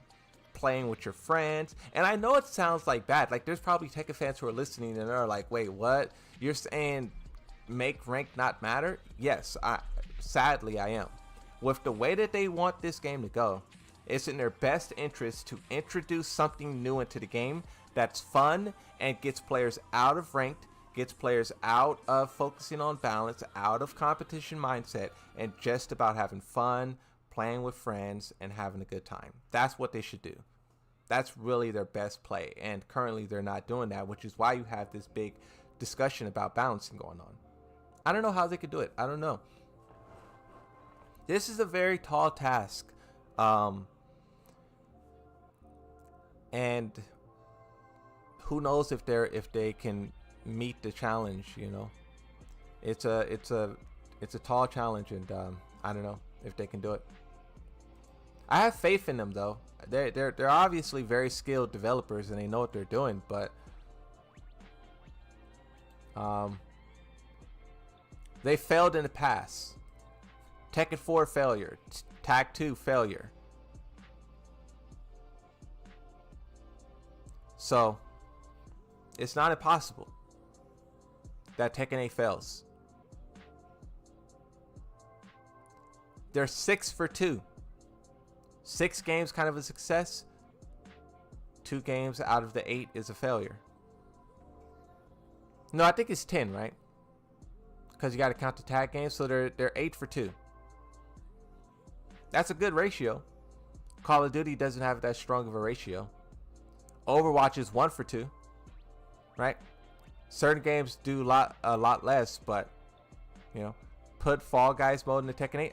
I think so. I think like you should really like, even I don't know if you're joking, KDOGG. What's up, bro? How's it going?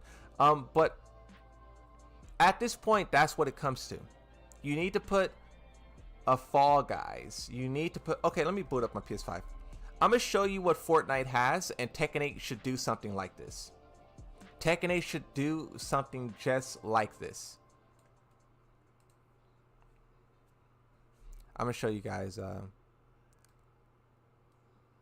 Tekken should just for fun. Let me hide my screen.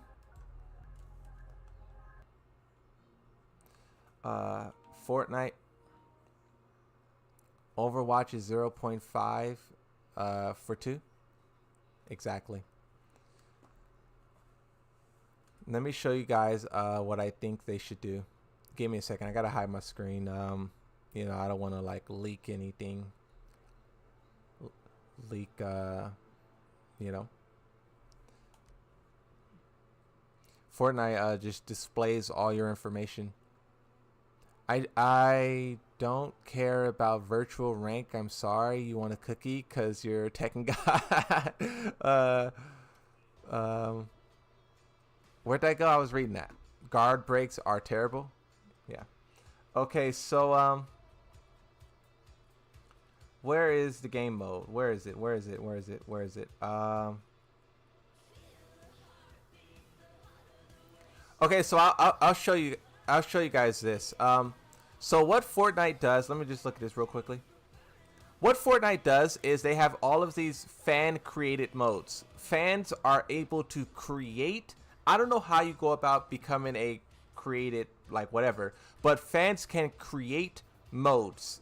Here's a racing game. You have like Team Deathmatch. You have Five Nights at Freddy. You like fans can create modes, and I think you have this one, Mega Ramp Survival. I think Tekken 8 should go in this direction. They should allow players to create a mode, and then players can experience it. And if it's a good mode, then it will become one of the most played modes. If not, then it falls off. Let me show you one that I was referring to, though.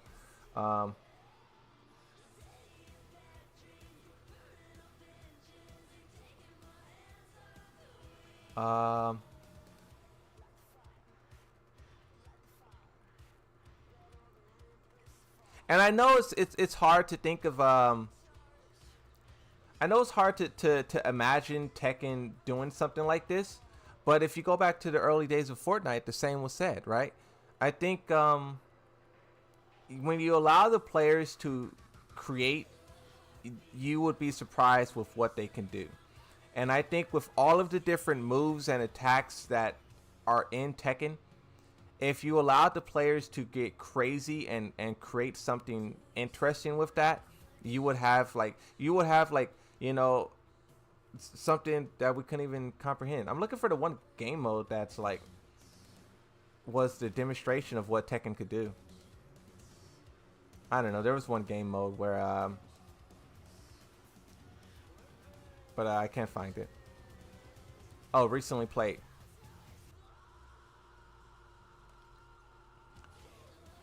Parkour. Watch the parkour. Hold on, my game is loading. I have to keep my screen hidden. Sorry.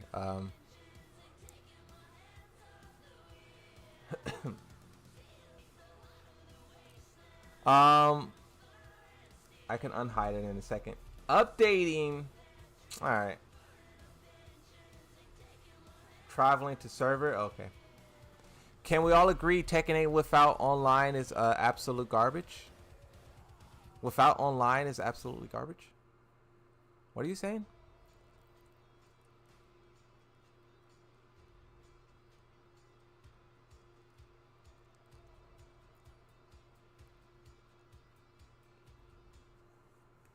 Tekken 8 should do stuff like this. This is the game mode. Oh. Wait, what? Why can't I jump? Why can't I play the mode? Why can't I play? Oh, because it's in a lobby. It's waiting for players. All right. Enough of this demonstration. I was trying to show you guys something. I'm turning off my PS5.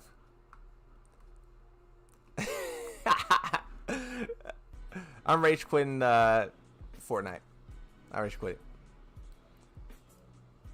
Waiting for players. But no, I just think the screen is black. Moon, sorry. Yeah, I had to black out the screen to hide my screen. Fortnite like displays all your information, like privacy is in.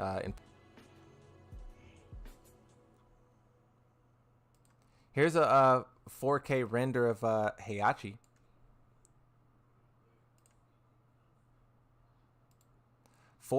Render of Heihachi. His render looks cool. Like the character looks cool. Visually. He looks cool. But the gameplay, we'll see.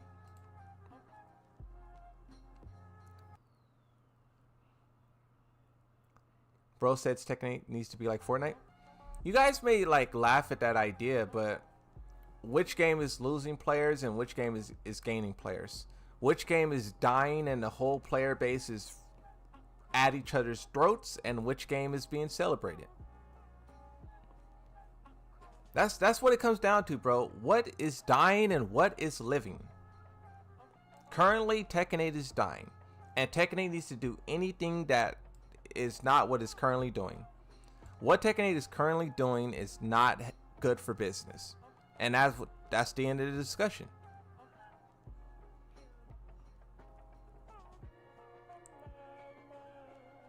That's literally it. This game is losing. We literally just looked at the Steam charts. This game is losing 1,000 players every month. It went from 9. It went to 8. It went to 7. By October, it's going to be in 6. November, at this rate, it will be in 5. It's losing 1,000 players. We just saw the Steam. So they have to do something to fix that, in my opinion.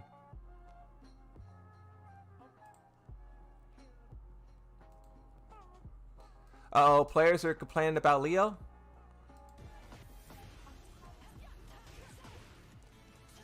This post said Leo is a competitive joke, and I haven't seen a clip, but let's see what the clip is. Let's see if we can spot the joke. I think Leo's a monster.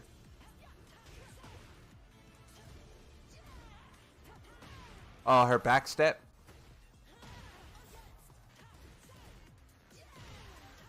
Her evasion. So, I'll let this play. I'll mute it while I talk about this. But you know, people talk about Yoshimitsu's Flash, and I understand his Flash is very broken. But I think there's a lot of characters in the game who have their own variation of like chaos, right?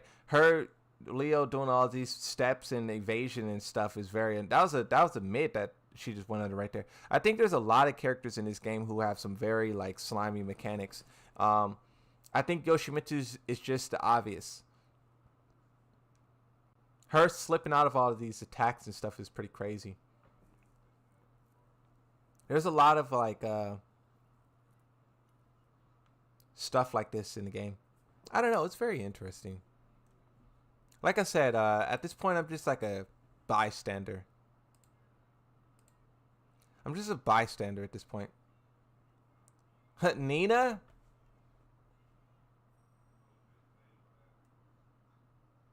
Oh, so someone was saying how Leo sucks. So this person was saying that Leo sucks, and someone else responded with another video saying Leo's busted. That's usually how it goes. One person says the character sucks, and then someone else responds and says, no, this character doesn't suck. This character is really ridiculous. That's how it goes. And that's why I think you got to get away from this. Literally what I was just saying, how you need to get... This person is sitting in practice mode, trying their hardest to make their character look trash. And they're requesting buffs from the devs. The developers need to break this mindset. They need to get players to stop looking for weaknesses and just start having fun. That's the problem. Players will just sit in practice mode and try to find a weakness so they can put it on Twitter.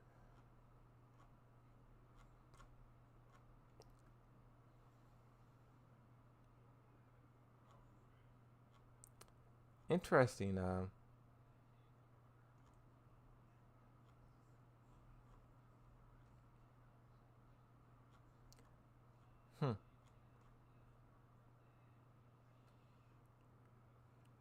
Oh, Zumio. I don't think Zumio's here anymore. Someone was asking for a guard break for Lily. Oh, give Lily a guard break?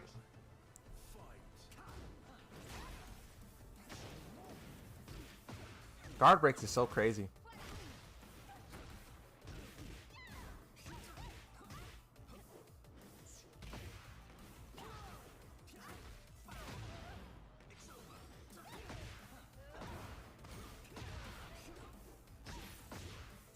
This is just like a normal Tekken match. I don't know why the Lily player is requesting a guard break. I'm waiting for the guard break to show up in a major way. Maybe the...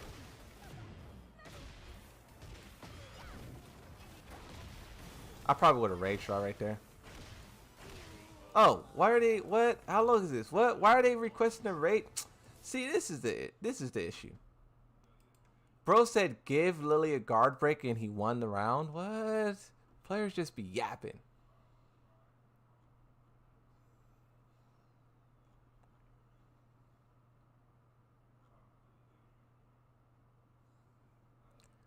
What is this? What is Street Fighter up to?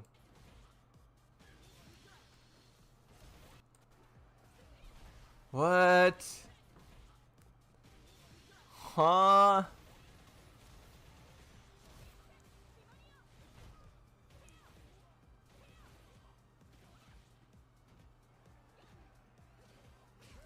What? You can't see anything. Nah.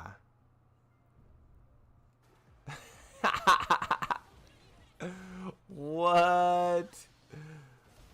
What? You can't see anything.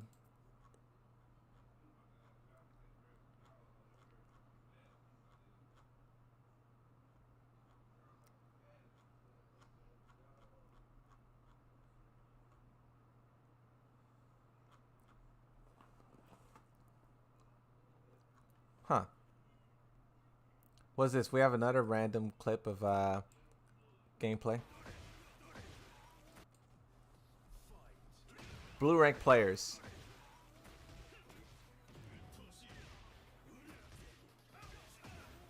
The damage. The damage. The damage.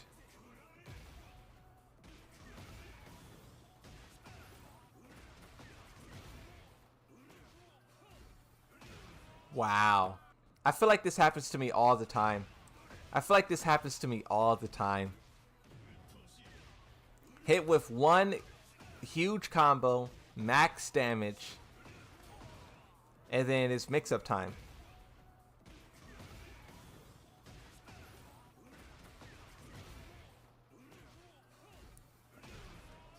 That's crazy, bro. And then the Kazuya player will get on, and then a Kazuya player will get online and tell you that he needs to be buffed. Hey, this game is crazy, bro. I'm trying to tell you. I'm just scrolling through Twitter right now, and I'm just seeing what Twitter recommends to me. This is crazy. Hey, this is crazy.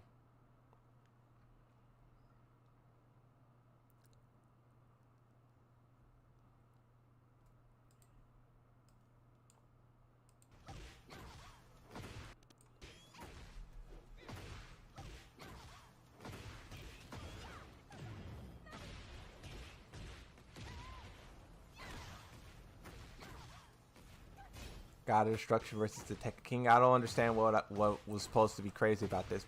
Did I miss something? Let me pay attention. Uh-oh, it started lagging. All right. Fair enough. Oh, someone said it worked. Oh, I guess they were trying out this tech. Okay, so what's the tech?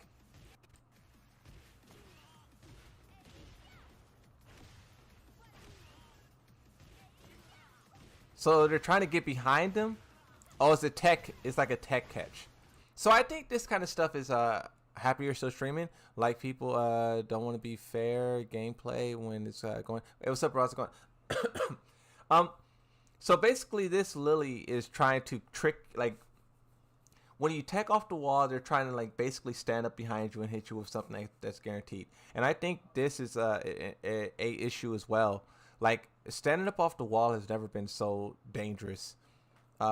Like across the board, you can argue like Yoshimitsu has Crazy Oki and Tekken 7 and whatnot, but every character in this game has some extreme wall tech. Has some very extreme wall tech.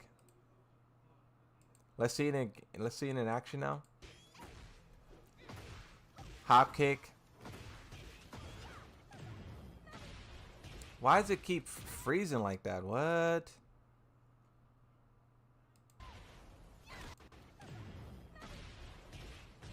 All right. Okay, fair enough. It's just freezing. It's just freezing.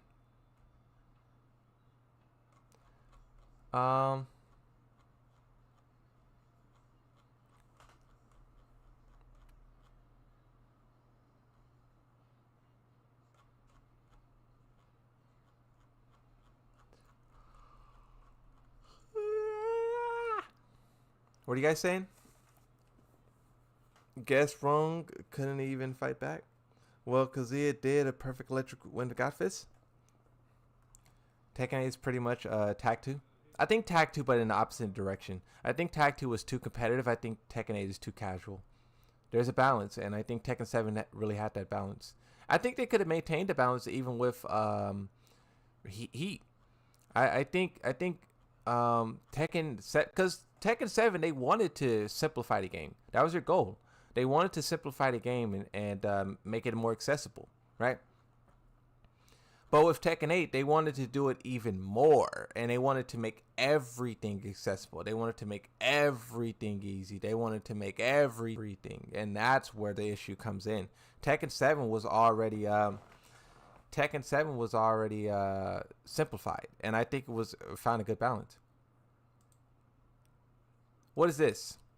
And you guys live in California? Governor Gavin Newsom has signed a bill into law that will force storefronts to admit that you don't actually own your digitally purchased games, films, TV shows. You just license them. That's pretty interesting.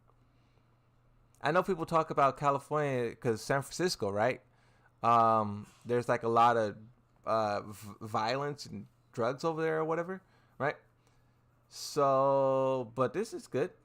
You don't, for those of you who, and this is the reason why buying skins and all that stuff is trash anyways. Buying skins and like stuff, like you don't own it. They can take it away anytime they want. And that guy's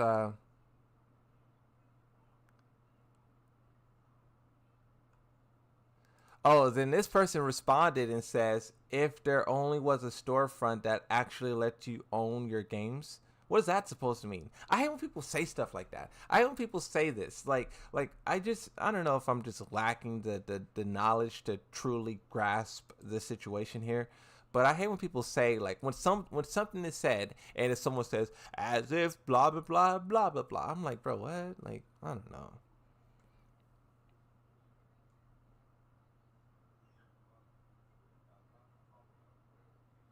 If only I knew a storefront. Oh wait, I don't understand.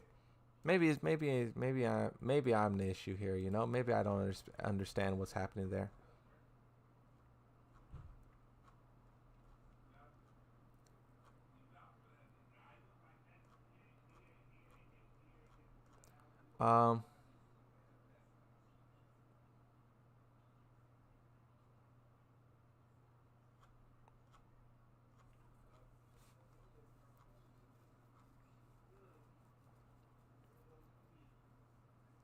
What are you guys saying? He's talking about buying it physically, Moon. Oh, so that person was saying instead of buying it digital, go buy it physical. Well, that's what I was thinking. I was thinking like once you like when you buy it digital, don't when you buy it physical, you own it. Like if you got it, like you could turn on your PlayStation 2 and you can put a game in there and it works. That's what I was, so maybe that's what they were saying. I don't know. I guess it's me who's you know, lost in the sauce.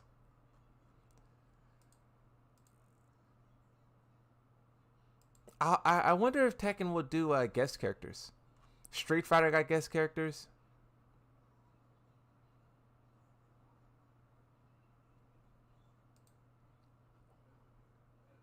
Hey, this is pretty funny.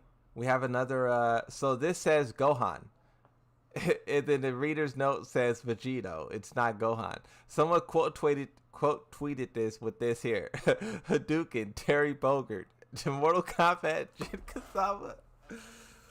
That's funny. That's funny. That's funny. That's funny. That's funny. That's funny. Good meme. Good meme as always. Someone said Gohan, not Gohan. Vegito. Hey, these reader notes be so funny, bro. These reader notes be funny sometimes. I think they know. I think they know what they be doing. Vegito.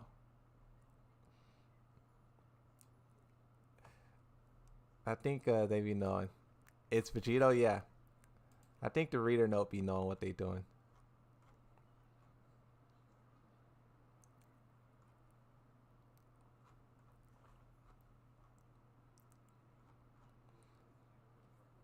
Here's a Lily cosplay.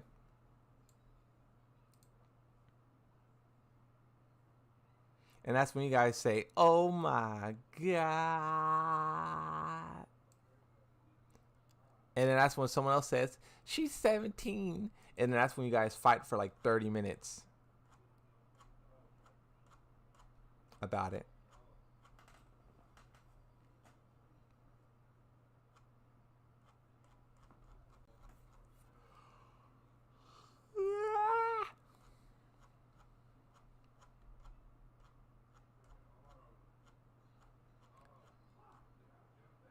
Huh?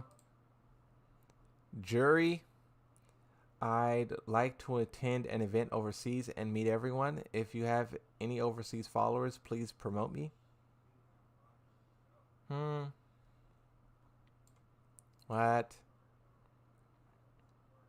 Imagine Diddy as a guest character in Tekken 8 so you can actually beat him up. Hold on, Moon. Did you see the latest Fatal Fury trailer about Street Fighter? Yeah, I seen it. I seen it.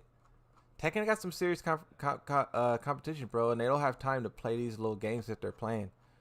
They got some serious competition. If they're not, bro, we've seen Mortal Kombat fall off already. It was the top 3: Street Fighter, Mortal Kombat, and Tekken.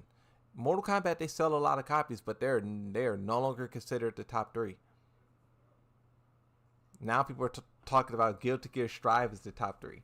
Who knows? If Tekken's not careful, top 3 gonna be looking like Street Fighter, Guilty Gear, and Project L or virtual. What's that? Fatal Fury. There's some tough competition, bro. There is tough competition. I feel like that's Tekken 8's biggest concern. Tekken 8's biggest concern is that they have a lot of competition and they do not at all have time to play these games that they're playing. They are losing players, and there's other games that are doing incredible things, and when those games get going and do the things that they do, I don't see Tekken fans returning to the game. You know, I don't see Tekken fans returning. And I know people say Tekken fans always return, but I don't know if that's true or not. I don't believe that. I don't believe that Tekken fans always return. Tag 2 was a failure for like 5 years. If you're not lucky, if you're not careful, bro, it will be a failure. This Heihachi trailer was something magical, was it?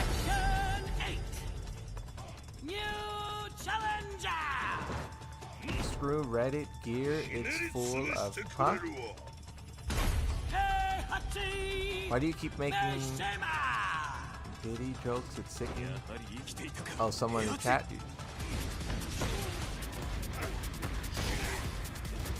We should watch this trailer on YouTube. Twitter is not good for watching like long content. I want to see the Heihachi trailer again.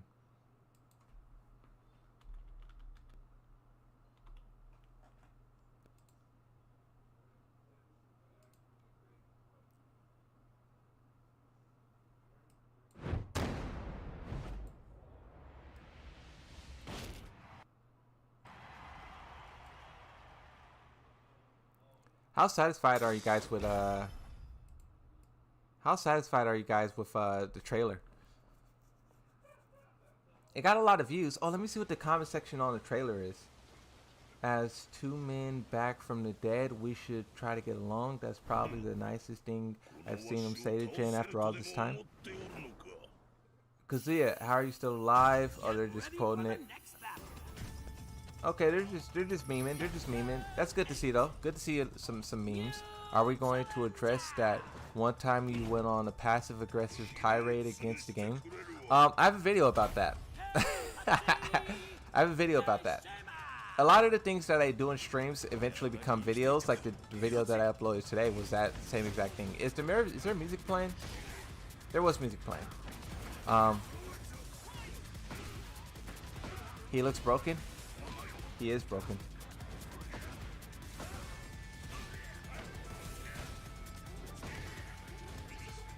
That guard break right there, guard break, wall splat is insane.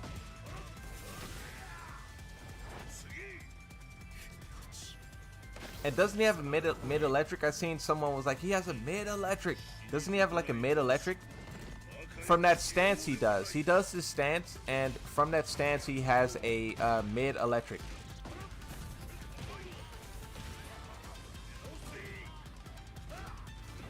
Just those things alone, the guard break with the 112 that wall splats, the mid electric, the chip damage, and the two heat smashes is pretty crazy. He has a lot of stuff that just piles up on top of each other. I really want to see what this character can do. I'm definitely looking forward to playing against him. I don't think I'll buy Heihachi. I was thinking about whether or not I'll buy him, and I don't think so. I'm not gonna buy him. I wanted to though. I wanted to buy him, but I just don't think I will. Cause you know I was playing Heihachi in Tekken 7 before the game came out. I was playing Heihachi. He was, you know, so I played Kazuya in Tekken Tag Tournament 2. That was the Mishima I liked the most. Of course I would play Yoshi, but I'm just saying when I wanted to like play a different character or something like that, I would have Kazuya as like my secondary for Mishimas, right? But in Tekken 7 I didn't like Kazuya. I liked Heihachi more. So I was interested to see what he does, but I don't know. I just think at this point I'm just lost in the Yoshi sauce, you know. I just think that I just play Yoshi and that's it. I'm lost, bro, and one of you guys gotta pull me out. I'll wait till he goes on sale. Heihachi story content is free because Harada and Co. Charge people. Hey, what's up, MC? How's it going? I appreciate all you guys hanging out. A lot of you guys be hanging out in the chat, just doing your thing, and I appreciate that. You know, I appreciate that you decide to spend your time here. Hey, fun fact: after Heihachi wins against Jin, and okay, nope, I'm not reading that. I'm not reading that. I've been dodging story stuff like crazy. Let's just say the Strive community likes them real young. It's bad like Smash community. Yeah, that's crazy, bro. That is pretty absurd. Heihachi, he is godlike. He played Heihachi? Again, you gotta understand, this is me playing this character blind. I had seen no trailer, I had no information. He's playing Heihachi. little I've seen so far, they have done a great job. Now I'm gonna show a little bit of my footage. I'm skipping to the gameplay. I want to see him throw some electrics. All right, Moon in chat, y'all ready for a hot take? I think Heihachi Rage Art is bad, and it's the same as Paul and Jin. -8 on block, counter it mid. Let me know if you guys can't hear it. Tons of reach, knocks down on normal hit, and here you see the damage on counter hit. And I'm not doing an optimal combo. CD4, neutral 4, back 1-4 to bound, and you can see it's still quite a bit of damage. CD4 for free, but again, not an optimal combo. That move is so crazy right there. That move. So that move he just did to wall splat Jin Kazama, the developer said they gave him that to nerf or to fix his holes. Heihachi has some weaknesses. That kick fixed his weaknesses, and that kick is kind of like I don't want to say a long range, but it has a lot of range. It's a decent ranged attack mid, comes from the right, and it wall splats and breaks the wall all in one go. So that's a pretty powerful thing that they gave him to as they said, patch his holes. And they are, of course, normal hits. Yeah, normal hit. Wall breaks. Normal hit. Doing a bit of waiver. So that is the new Omen. They call it now Electric Wind Thunder God Fist. You can watch that again. So while standing 1 does the same thing it does in Tekken 7. And here it seems like Omen, at least to me, can be done like an electric now. In Tekken 7 and prior, you have to do a perfect you got to play him early to get it. Moon, I thought you were going to say I want to buy him, but I don't have any money. Now I have the money to, but I just don't, it's not worth my money. Or they didn't sell me on it. You got to sell me on something. I'm not just going to buy it just because you tell me it's for sale. Like, I'm not sold, so I'm not getting it. Input, but now normal electric input. And it looks a little bit different. Again, there is no juggle utility. I was a mistake of me yesterday to say that it went back to Tekken 7 vanilla status because it's not even that good.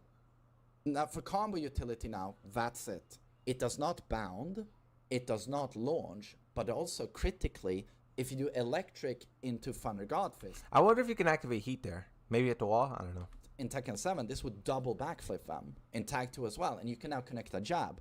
That's gone as well. You have no time to jab, no double back. So they took away his ability to like get a little bit more off of this, but what I'm also looking at this is that it probably gives some crazy Oki. You pancake flip him like that, and look how Jin is laying. Heihachi could probably come up at him with some crazy tactic. So yes, they take away some stuff that he could do, but we know this game's just 50-50s, right? So it's probably going to put you in another 50-50 situation. Backflip, so no fucking combo utility whatsoever. So Omen, in terms of stylish, high skill ceiling combos. What did you guys say? Someone said the design-wise, Heihachi looks cool, but gameplay looks way too overtuned. Yeah. I was going to say I'm surprised people aren't speaking out more, but people definitely are speaking out. People are definitely speaking out against it. It looks very much like Leroy, like launch Leroy. Incredibly overtuned. It's obvious just from looking at gameplay. And everyone knows the Mishimas, right? With Leroy Smith, we didn't know like some of the stuff he was doing, so we really couldn't see the frames. But people can see a mid electric, a 1-1-2, the guard break.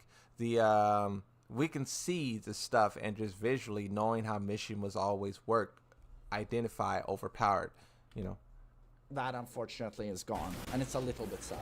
See, look, so right there, he knocked him over, and then he was right in his face for a 50-50. Now, of course, main man led Jin up because he's just playing the character. He's trying to learn the character. But when someone who really knows how to play Heihachi, you would have to imagine high skill ceiling when they hit you like this combos. That unfortunately is gone. And right here, they're gonna walk up on you and do something. They're either gonna try to stomp on you. They may do another Omen to pancake flip you again.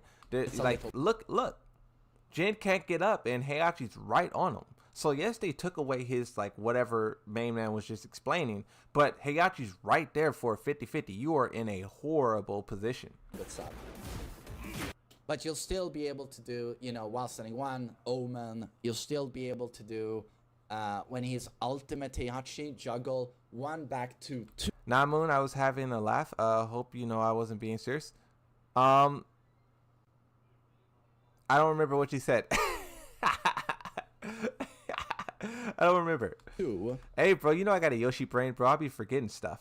And I'll be, you know. And it spikes them on the ground, and Omen. So that is still there. But again, Omen also simplified input. Well, simplified input on the Omen. It's still a just frame. But no need to do a perfect electric anymore. Okay. That's a new cool string. So 1 to 2 Demon Breath cancel and a 2-hit mid, like 1+2, 1+2. Natural. So it's an interesting mix up there. New down for the 1. Down for the 1. Huge nerf. Has gone from -1 on block to -5. Whoa. Whoa. Nerf? Why nerf though? Why nerf? That is a very big nerf. Oh. Was that a Power Crush charge up? That is a very big nerf. No, it's not Power Crush. It's not a Power Crush. I don't think it is. It doesn't look like a Power Crush. That move definitely has some high evasion. It looked like if Jin jabs there, he's cooked. I don't know if you guys know or not, but does that move have a follow-up? Because I would imagine that move has a follow-up, and by making it -5 instead of -1, the developers want you to continue attacking. They don't want you to poke with that, basically. You can't just poke. They want you to do that, and then it seems like follow it up with something else. They want you to keep attacking, basically, is what I'm getting from that. So even though it's a nerf, they probably are nerfing it to make you keep attacking, and the attacks probably leads somewhere. Stances, makes up something. I could be wrong. I could definitely be wrong, but I'm just guessing, you know. I'm just learning, right? I'm just thinking out loud. There's down for the 1-2, which does not wall splat anymore, so that's also a nerf. But this is a charged up version that like staggers on block, I think, at the wall. I don't think it did a full guard break, but it staggers that wall crush at the wall. But there's a just frame version of down for the 1-2 where suddenly it does wall splat and is a natural and -9 on block, safe. But it's a just frame. Just frame, safe, wall splat. Round 3. So, he actually has a ton of new just frames. There's a back two, so Rashomon. The just frames is pretty cool. Can we all acknowledge that they giving him these just frames is pretty cool? Which I will not show here, but that can be charged up. Rashomon is like -5, 6, 7 on block, something like that. It's a mid. That can be charged up to be like plus on block. I don't remember how +6, I think. On block he charges for a long time, and then Bagoosh. And then there's like Ultimate Rashomon, which is a charge up just frame. You let go in time, and it's a blue. I like the main man. I used to watch a lot of the main man when I wanted to be good at the game. Now that like I kind of reached a certain point in my Tekken growth journey, I kind of don't watch. I really don't watch anything Tekken anymore. Like other people's content and stuff like that. I know there's some great content creators out there for Tekken, but I just don't watch it because like I don't know. When I spent so much time, like I've been streaming for like 3 hours or something, right? When I step away from the stream, I don't want to talk about Tekken no more for the rest of the day, and I'll go off and watch like I don't know, something else, right? Blue Spark. You'll have to be a madman to stream for 4 hours and then, you know, sit down and eat dinner and watch Tekken videos and then watch more Tekken videos. Nah. And suddenly it wall splats, knockdown, plus, you know, so there's a lot of interesting new stuff with Heihachi execution, guys. Down 1-2 still there, forward 3. Forward 3 plus on block. if he is... oh, that's a launch. That's a launch. He launched him with that. That's a good counter hit tool. That's a good count. Look at the damage, too. Look at the damage on that one attack. He did that one attack. That's like 4-4 or something like that. 4-3, I don't know. But it launched him. Counter hit. No heat, no nothing. Counter hit. I think it's... Maybe it's only ultimate Heihachi that has that, but left split kick is suddenly plus on block. These people it's pretty here scary. who do... Huh? There's people here who do that. You're offending them? I don't know what you're talking about. I will unfortunately not in this footage show any you, ultimate Heihachi moveset, but you guys, hopefully you saw that saying? in the Tekken Talk Live breakdown yesterday. But I also can explain to you what moves they are, and I will go into all. So Bear's down for the 1-2 again, charged. And that's Demon Uppercut, which still seems to be the same. Minus 16 on block, big pushback. You know, I could never be someone who knows frame data. I just find it to be very meaningless for me. For me and how I play Tekken and how I interact with Tekken, there's no reason for me to like get on here and try to learn frame data.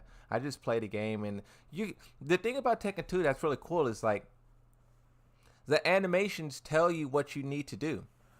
The animations, like, you can hit me and I can see how Yoshimitsu is being hit to know whether or not the flash will work. I can put you in a situation to know how much of a disadvantage you are at. I don't need to know like, oh, right here, you're 6 frames to play visually, basically. I look at that because the animations is very specific, right? So I look at each animation and I know how I would react to each situation. And that's probably why like you guys are like, hey, you could punish that. And I don't punish because the animation that either I'm in or my opponent in doesn't look punishable. So maybe I am like suffering because of my unwillingness to learn the frame data. But honestly, I don't care. I don't care about being good at the game. I just want to have some fun, you know? He'll just flash on plus frames. Yoshi players don't need frames. I don't agree with that. I think you definitely need frames. It's not a Yoshi thing. It's not a lol, Yoshi doesn't need flash. I get the memes and the jokes and whatnot, but I think many people could play the game like that. I think many people can play the game without knowing frame data. You don't really need to know frame data. You just you don't need to. You will be better if you learned it. I'm not saying that you're gonna win Evo without learning. If you want to be really, really good, you need to learn it. But if you just want to have some fun, you don't need it. Round 4. Fight. It's just very boring to me. Frame data is just very boring. It feels like homework. So that is not sidestep 2-1 anymore. I think it's down back 2-1. Heat engagement. So now I'm in heat, and you can see how much he glows, and Heihachi gets 1 token. Anytime Heihachi pops heat burst. So this was 3 matches, or this was 3 rounds. If this was a real game, it would be over, and Heihachi just got 1 token.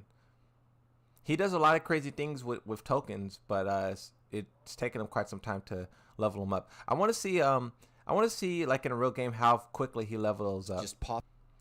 Frame data doesn't make you better. It just lets you learn faster and makes you more sure. Yeah, I would agree. You can learn all the frame data in the world and still get cooked, and most people do. Most people know frame data, and I will still destroy you. You had Tekken 8 pre-release late last year. You were streaming 4 hours and you had that pre-release code. Now, if you don't know frame data, you'll be trash. Pops heat in general. We have a little bit of a disagreement about how important frame data is. Hair here.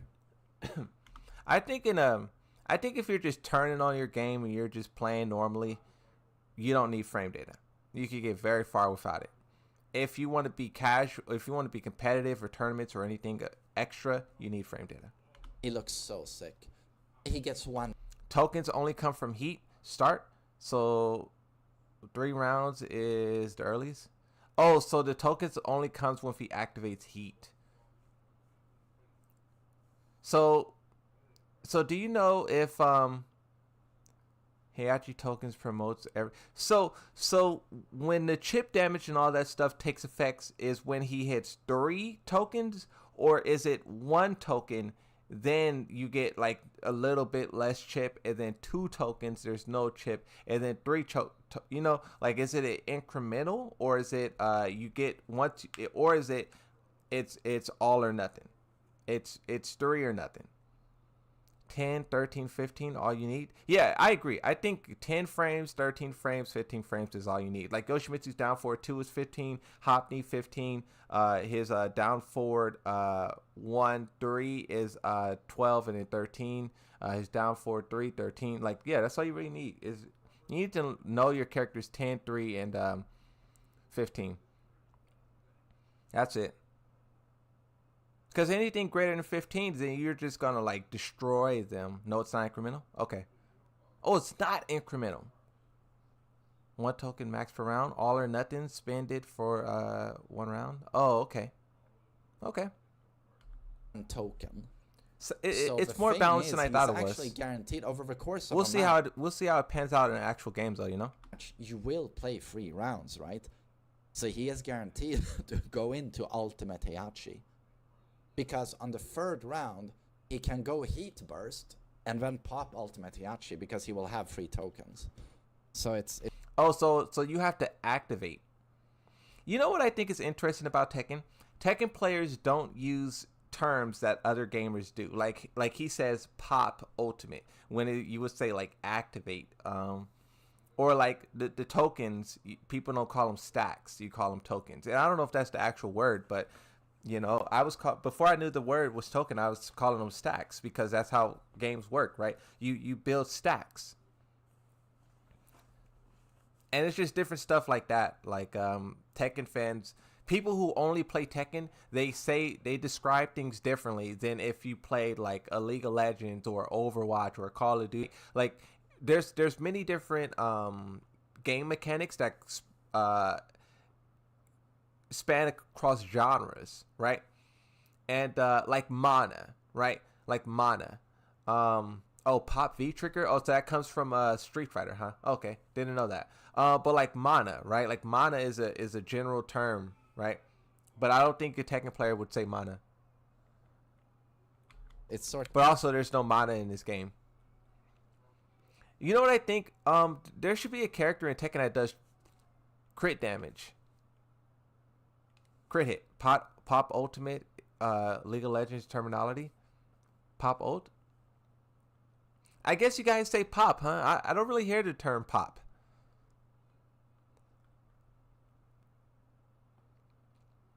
I just say ult. Like ultimate, right? Ult is short for ultimate.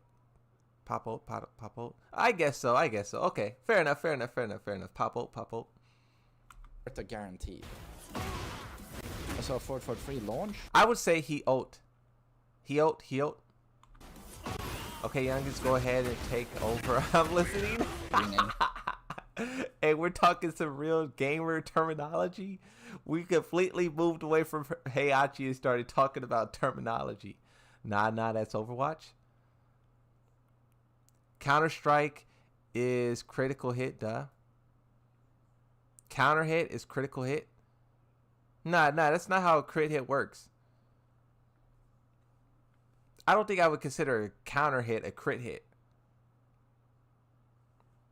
I don't think I would consider a counter hit crit hit. I think a crit hit is crit. A counter is counter. Because a crit, if a counter hit was crit hit, then every counter hit would do like, wouldn't it be the same damage guaranteed? The fact that you have the same damage guaranteed off of every counter is the main reason it's not a crit, because a crit is something that like emphasizes your, you know, garbage. I played League of Legends for like 10 years. Generally you pop ult if it's like a buff, or something like yeah, Combo. pop ult. Yeah, pop ult. I thought crit is like a headshot. Nah, it's a headshot. It does more damage than a normal hit, so it's a critical hit. I don't know. Maybe you're right, but I don't want that kind of crit hit. I don't want that kind of crit hit. Maybe you're right, but I don't want that. I want a real crit. Criticism hit. Someone in the Twitch chat said criticism. A criticism hit. That's what the entire player base is doing right now. The entire player base is criticism hitting the developers all over Twitter. Crit hit. That's funny. Pop ult is also used in Valorant. Damage does increase and you get more frame data. I want a real crit hit character. Like a character who like their jab can crit hit. You know? That'd be dope. That's back 1+2. Parry, heat engager. So that's a defensive heat engager. Does Lydia have a stock? Yeah, her damage gives her a damage buff. Which is super nice. This is forward 3-4. So this is Wing God Comer. And this is a tier 1 heat smash. Tier 1 heat smash? Damage to 1. 2-2. Which is a high 11 frame startup, I think. 2-2, high into mid. +4 on hit. So it's just gonna be standard for a lot of these DLC characters to have stacks now. First Eddie, now Heihachi, and Lydia. Don't forget about Lydia. That's what people were talking about on well, all over. Basically, Heihachi, you can boil Heihachi down to a rush down stance character with stacks. And how would you describe Lydia? As a rush down stance character with stacks. How would you describe Eddie? A rush down stance character with stacks. They're all the same type of character. We have 3 DLCs and none of them are a different character archetype. No grappler, no counter, no evasion, no range, no, they're all rush down, stance, stacks.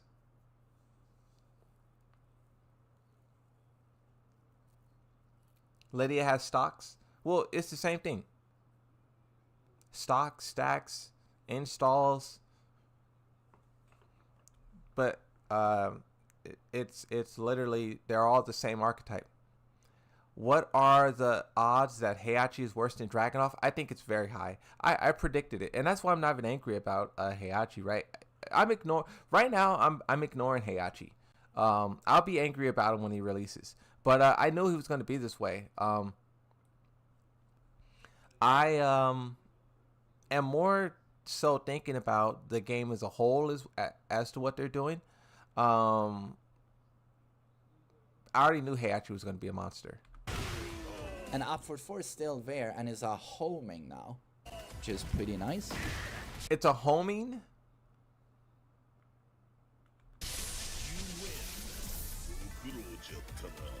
Oh, and check this shit. This transition. Look at that. That just looks so sick in my opinion. The Tekken. Well, y'all are right, but why would they add a defensive character in an offensive game? Well, I was just saying. Okay, let me look up different character archetypes. Let me see what kind of archetypes they can work with. Let me see what they can work with. Character archetypes. Let's see what they can work with.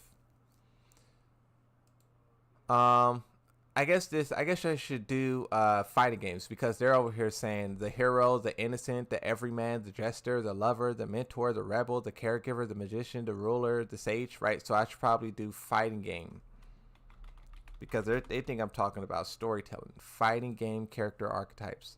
So footsies, none of these characters are footsies. Grappler, none of these characters are grapplers. Rushdown, all 3 of them are rushdown. Zoner, none of them are zoners. All-rounder. You can argue they're all-rounders because they're perfect characters. Bait and punish. None of these characters are bait and punish. A glass cannon. None of them are also... I love glass cannons. None of them are glass cannons. A turtle. That does not exist in Tekken 8. Dominating. You can argue they're dominating, right? Because this game's all about offense. And then you have the pursuer. You can argue pursuer. That sounds pursuer, dominating, rushdown, all arounder. Those sound very similar to one another. The outliers in these is the bait and punish, turtle, zoner, footsie, grapplers, which is something that none of these DLC characters are, and you can argue that none of the Tekken characters as a whole is that. Oh well, yeah, grappler, except for grappler, yeah. The grappler, yeah, you can check that off. But the footsies, the bait and punish, and the zoner, and a glass cannon, and a turtle. Saban cover. Yeah, it's so sick. Is he disappointing? I'm not disappointed. Where you see everyone is Tekken as an all-arounder? Yeah, exactly. They buffed everyone and patched a lot of their holes so everyone could do everything. And that was by design. That was by design that everyone could do everything. And a wall combo option, you know, like we've had since Tekken 7. That for the 1-2 and you see the damage on the charge up there. And you see the forward free, how it flips them up in the air. And this is why I wanted new characters. We'll see. In this, I think it's, and this is why I don't talk about individual characters. This is why I really dislike getting into the argument of Dragunov, Yoshi, Nina, Jane. People think I do that because like bias and I'm trying to like not talk trash about Yoshi, but it's not. It's not for that reason. The reason why I don't get into individual characters is because it's a game flaw. Their game vision is off. Their vision is why all of these characters are rushed down, 50-50s, guard breaks, mix-ups. You need to fix that aspect of the game before you could talk about how they can create new characters. If they create a new character, that character is going to be a rush down, 50-50 stance, guard breaking character like everyone else. You can't get a interesting design in the current landscape of the game, right? So that's why I go after the whole game instead of individual characters, because that's the issue. The issue is the characters, not the individual characters. And a lot of people don't realize that. They're too set on going after an individual character, but you have to realize the whole game is that. The whole game is the issue, right? You nerf Yoshimitsu, the whole game is still atrocious.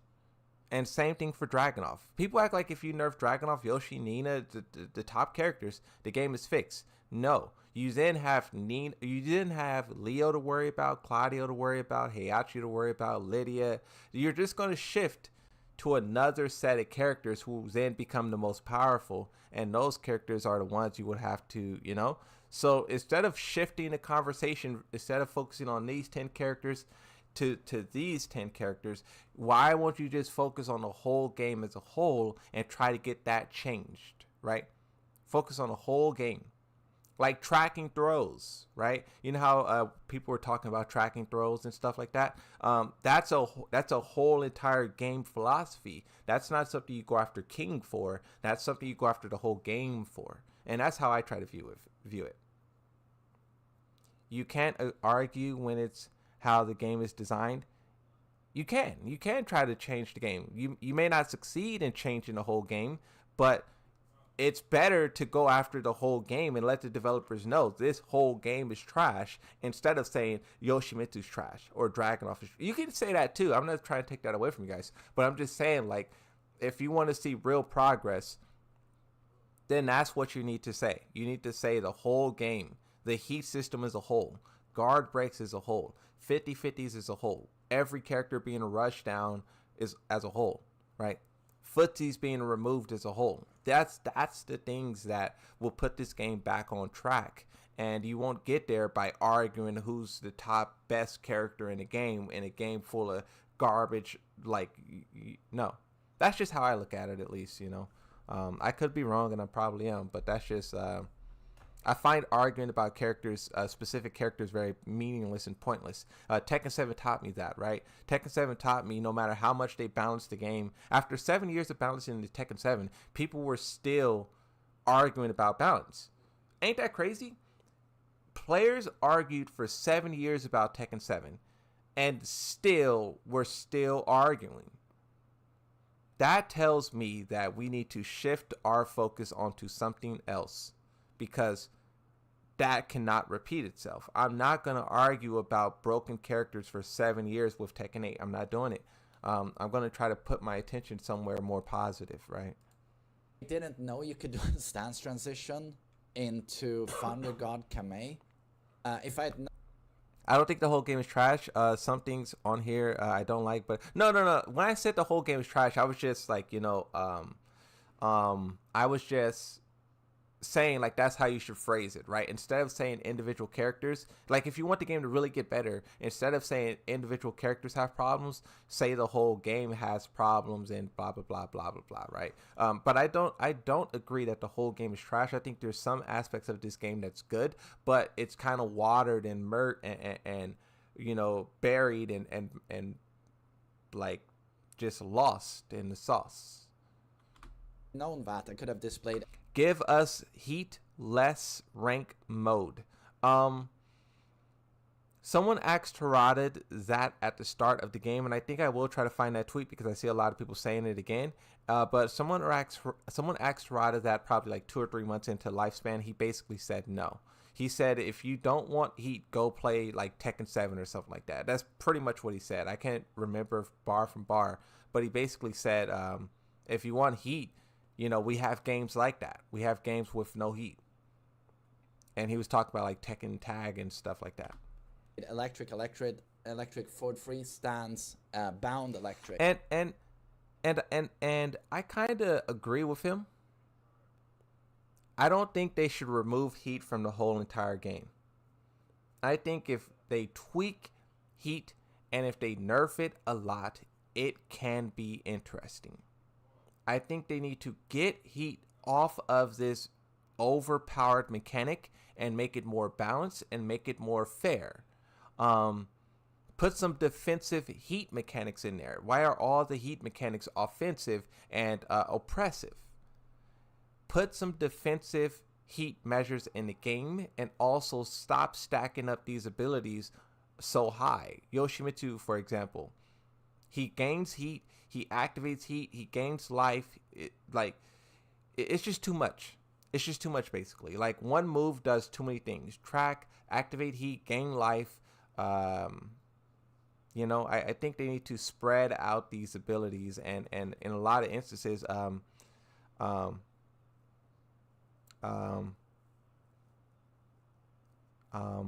can't remember what I was going to say. I saw this person said heat burst is defensive. I don't know if you're saying that heat burst. I don't know what that's an interesting take. How's it going, bro? So that's the wind god electric. This also means, in my opinion, that I know this is gonna happen. Tekken 7 a little delayed though. I would definitely go back if it wasn't. People complain about heat get hit too much, I guess. I think I mean no disrespect when I say this, but what you just said, when someone says something like that, it's basically a worthless statement. It's just a random idea that you came up with, and there's nothing to support it. There's no evidence, there's no data. It's just a nonsense statement, and I don't mean that disrespectfully. It's just true. Like, people who complain by heat get hit too much. It just doesn't make sense. I don't know. Let's move on. Larger male characters like Brian, Steve, King, etc., he will be able to do triple electric forward free into wind god electric to bound. So really big and stylish. Triple electric into wind god electric for the screw combos. Heat does stop people from rushing you down, like Ray Charts is up. Round 2.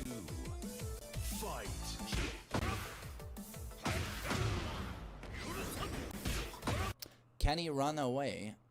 You mean... They nerfed his ability to run. Good evening, broski. What's up, bro? How's it going? They nerfed his ability. I seen someone on Twitter. I could try to find it. Someone on Twitter was talking about how they nerfed his runaway attack. Give me a second. I'm gonna scroll. Where he does the and he runs away. They nerfed the range. Once again, you talk about nerfing distance. Heihachi mains used to use that move to create distance, and the amount of distance you create now is not at all what he used to be able to create. It's a very short amount. I want to find that that Reddit post so you guys can see for yourself the difference in range of Tekken 7 versus Tekken 8 I'm still scrolling. 1 day ago. How many days ago was Heihachi released? 2 days ago, huh? Time's moving fast, huh? Heihachi was showing off a couple of days ago, and they nerfed that. Yeah, they nerfed it. He doesn't create as much distance as he used to. I'm trying to find it. I am definitely trying to find it.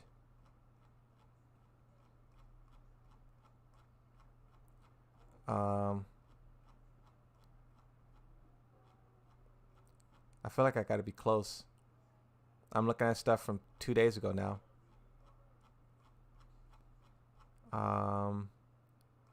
Liliard. I'm still on Wi-Fi. How's the stream? How's the stream quality?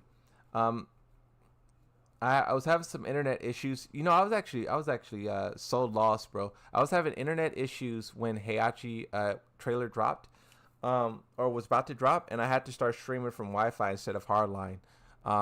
So hopefully it's not too laggy and whatnot for you guys. If it is, that problem will be fixed in due time. The Cosmos screwed me, bro. As soon as Heihachi's trailer getting ready to drop, my internet takes a nosedive. I'm still scrolling. I'm looking for this Heihachi thing.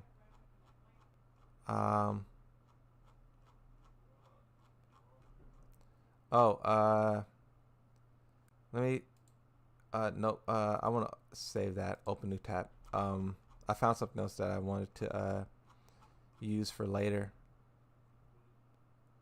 I think I'm gonna stop scrolling in a second because I cannot find it.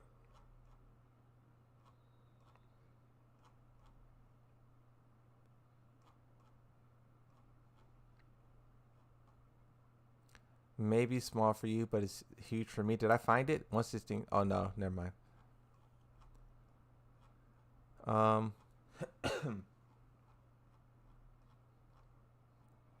I feel like I'm getting really close.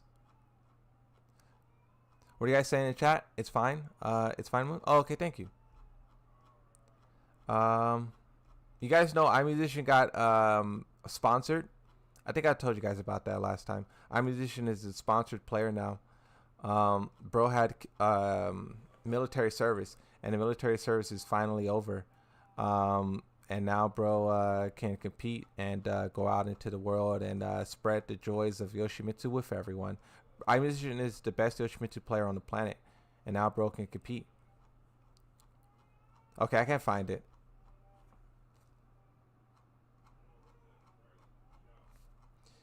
Yeah, I can't find it.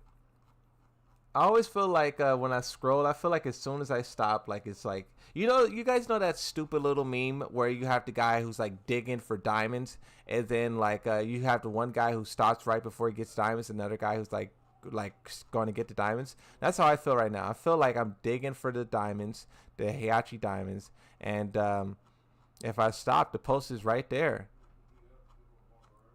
It has to be right there.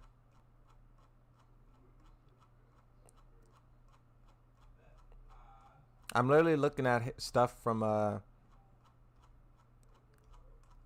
like the Tekken Talk. It has to be here somewhere, right? I'm starting to forget what I was even looking for. What was I even looking for?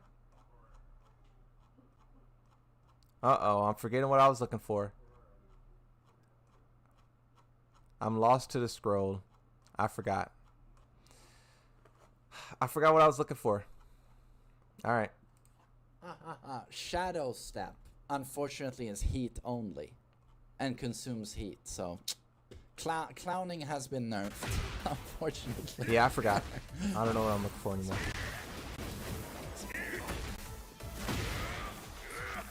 Fair enough. You win this That's time. like a guillotine execution. Reddit. Really like that one. And here you see on full display how you like sexy garbage red. Omen is in combos. That's cool. You Iron actually Magician have to is go one of the back to best Yoshi Tekken players out there. 6 Yeah. To see an Omen like this. It's been a I while. want to see him play Yoshi.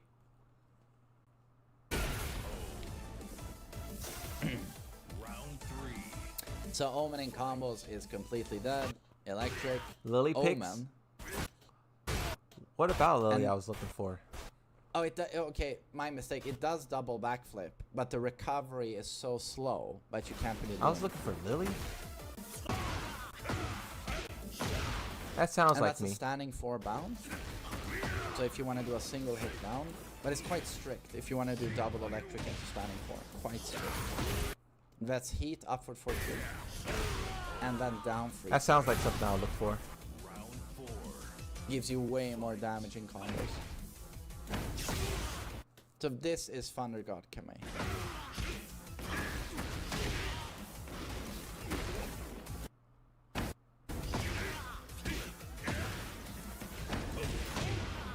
And that's 1-1. 1-1. Stands 1-1 heat condition. Whoever the main man is playing in this clip is just a punching bag. They're not really fighting back against the main man. And it will be interesting if they... Well, obviously, he doesn't know Heihachi, so this guy's just letting him get freebies to play the character. But it will be interesting if they fought back a little bit.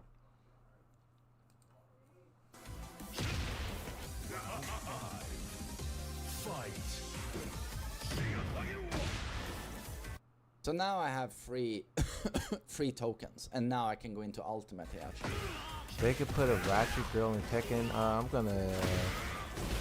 So now free tokens, and now we have this. He heat hit smash. timeout. And Slap it's on the like wrist. Jin's 50 damage and wall splats basically from 3 football fields away.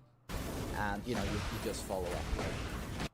Okay, that was cool. Listening to the main man yap about whatever he's yapping about.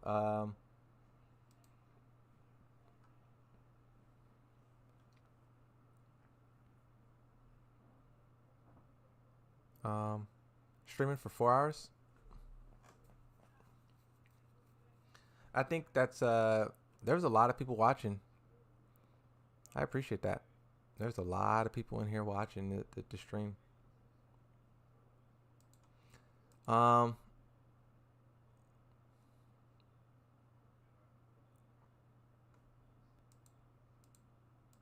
appreciate all the donos.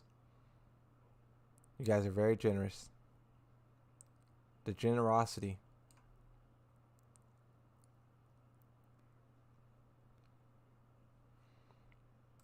But with that, let me end the poll. The poll on guard breaks, 329 likes. Do you like guard breaks? No is 60%. Yes is 39%, basically 40. It's interesting to people who said they like guard breaks. What do you like about guard breaks? What do you like about guard breaks? Tekken 8 has problems. Tekken has always... Huh? Tekken 8 just has problems. Tekken has always God. What? It's just characters are all good now. So next character likely announced at TGU. I'll make a video about it. I'm gonna make a video about that. I'm gonna make a video about maybe I'll turn this stream into a video. I feel like it would end up sounding very similar to the video I just uploaded today, but I think we had a very good conversation today. So I want to like sometimes I view these things as like an ongoing conversation, you know, so if there's like a little bit of overlap, then I personally don't mind, because it's an ongoing conversation, you know, part 1, part 2, part 3, the trilogy, you know.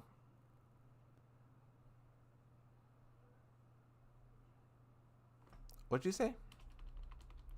You said, what are they gonna do with those loot boxes they mentioned? It wasn't loot boxes. The loot boxes weren't actually loot boxes. They were actually discounted skins that's bundled together. Let's say a Jin skin bundled with a Kazuya skin for half price, right? So they're bundled skins instead of loot boxes, right?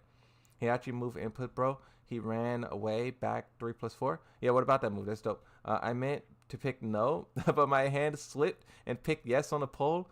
Bro's over here having it's a skill issue. Typical. What character do you play? Sound like an Alyssa main. Don't worry about it, bro. Execution isn't Alyssa's strong point, you know. Now I'm just playing. Most guard breaks need to change, right? It's not so bad. I think guard breaks could be cool if it didn't have a guaranteed follow-up. But even then, if it gave just a mix-up instead of a guaranteed follow-up, that would be pretty strong. But I think a guaranteed follow-up and a lot of those follow-ups splatting you against the wall for combos is not good.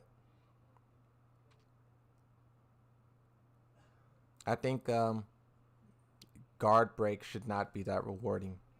You should not be rewarded so heavily with breaking through your opponent's defense, you know? Bro, Yoshi will look lit with the new skeleton Halloween skin. I can't wait to see you wear it, bro. Power Crush with Heat Engage are more of a problem. There's a lot of things in this game that could be tweaked, you know, and I want to see what they do in terms of set things, you know. I want to see what they do, because you know, season 2 they're gonna react, and they have a lot to react to. Like, you know, the conversation that we had, you know, all throughout this stream, the conversation that's taking place on Twitter, you know, everywhere, right? FDX said even in his comment section, right? So this isn't just a Twitter thing. This is a Tekken thing, and they have a lot of feedback. We'll just say that, right? They have a lot of feedback, and they can pick and choose what they want to address. And when they do decide to, and even in this update, right? This update that they're going to do is an update that tackles damage, right? So we could see what they want to tackle in terms of damage and whatnot. But when you start talking about balancing the whole game, then we could really see what they're cooking, right? They have all the feedback they want. Like, you know, people say, oh, you're being negative, you're being toxic, you're being this, you're being that. But even if that is true, the developers have our feedback. And with that feedback, they have everything they need to get back on track. And even if our feedback isn't what's necessary to get back on track, they have, like, with our feedback and their knowledge of how to make a good game, those two things together is what made Tekken 7 12 million copies, right? And if they just do a little bit of that now, you know, take feedback and developer insight or knowledge, whatever you want to call it, combine it, boom, you know, boom. But bro, I made a new short clip break. Yoshi, can I show you? I'm opening your profile. I'm assuming it's on. Oh wait, I'm go to channel. I'm assuming you have a YouTube channel, and oh no, you don't. It's not on your YouTube channel.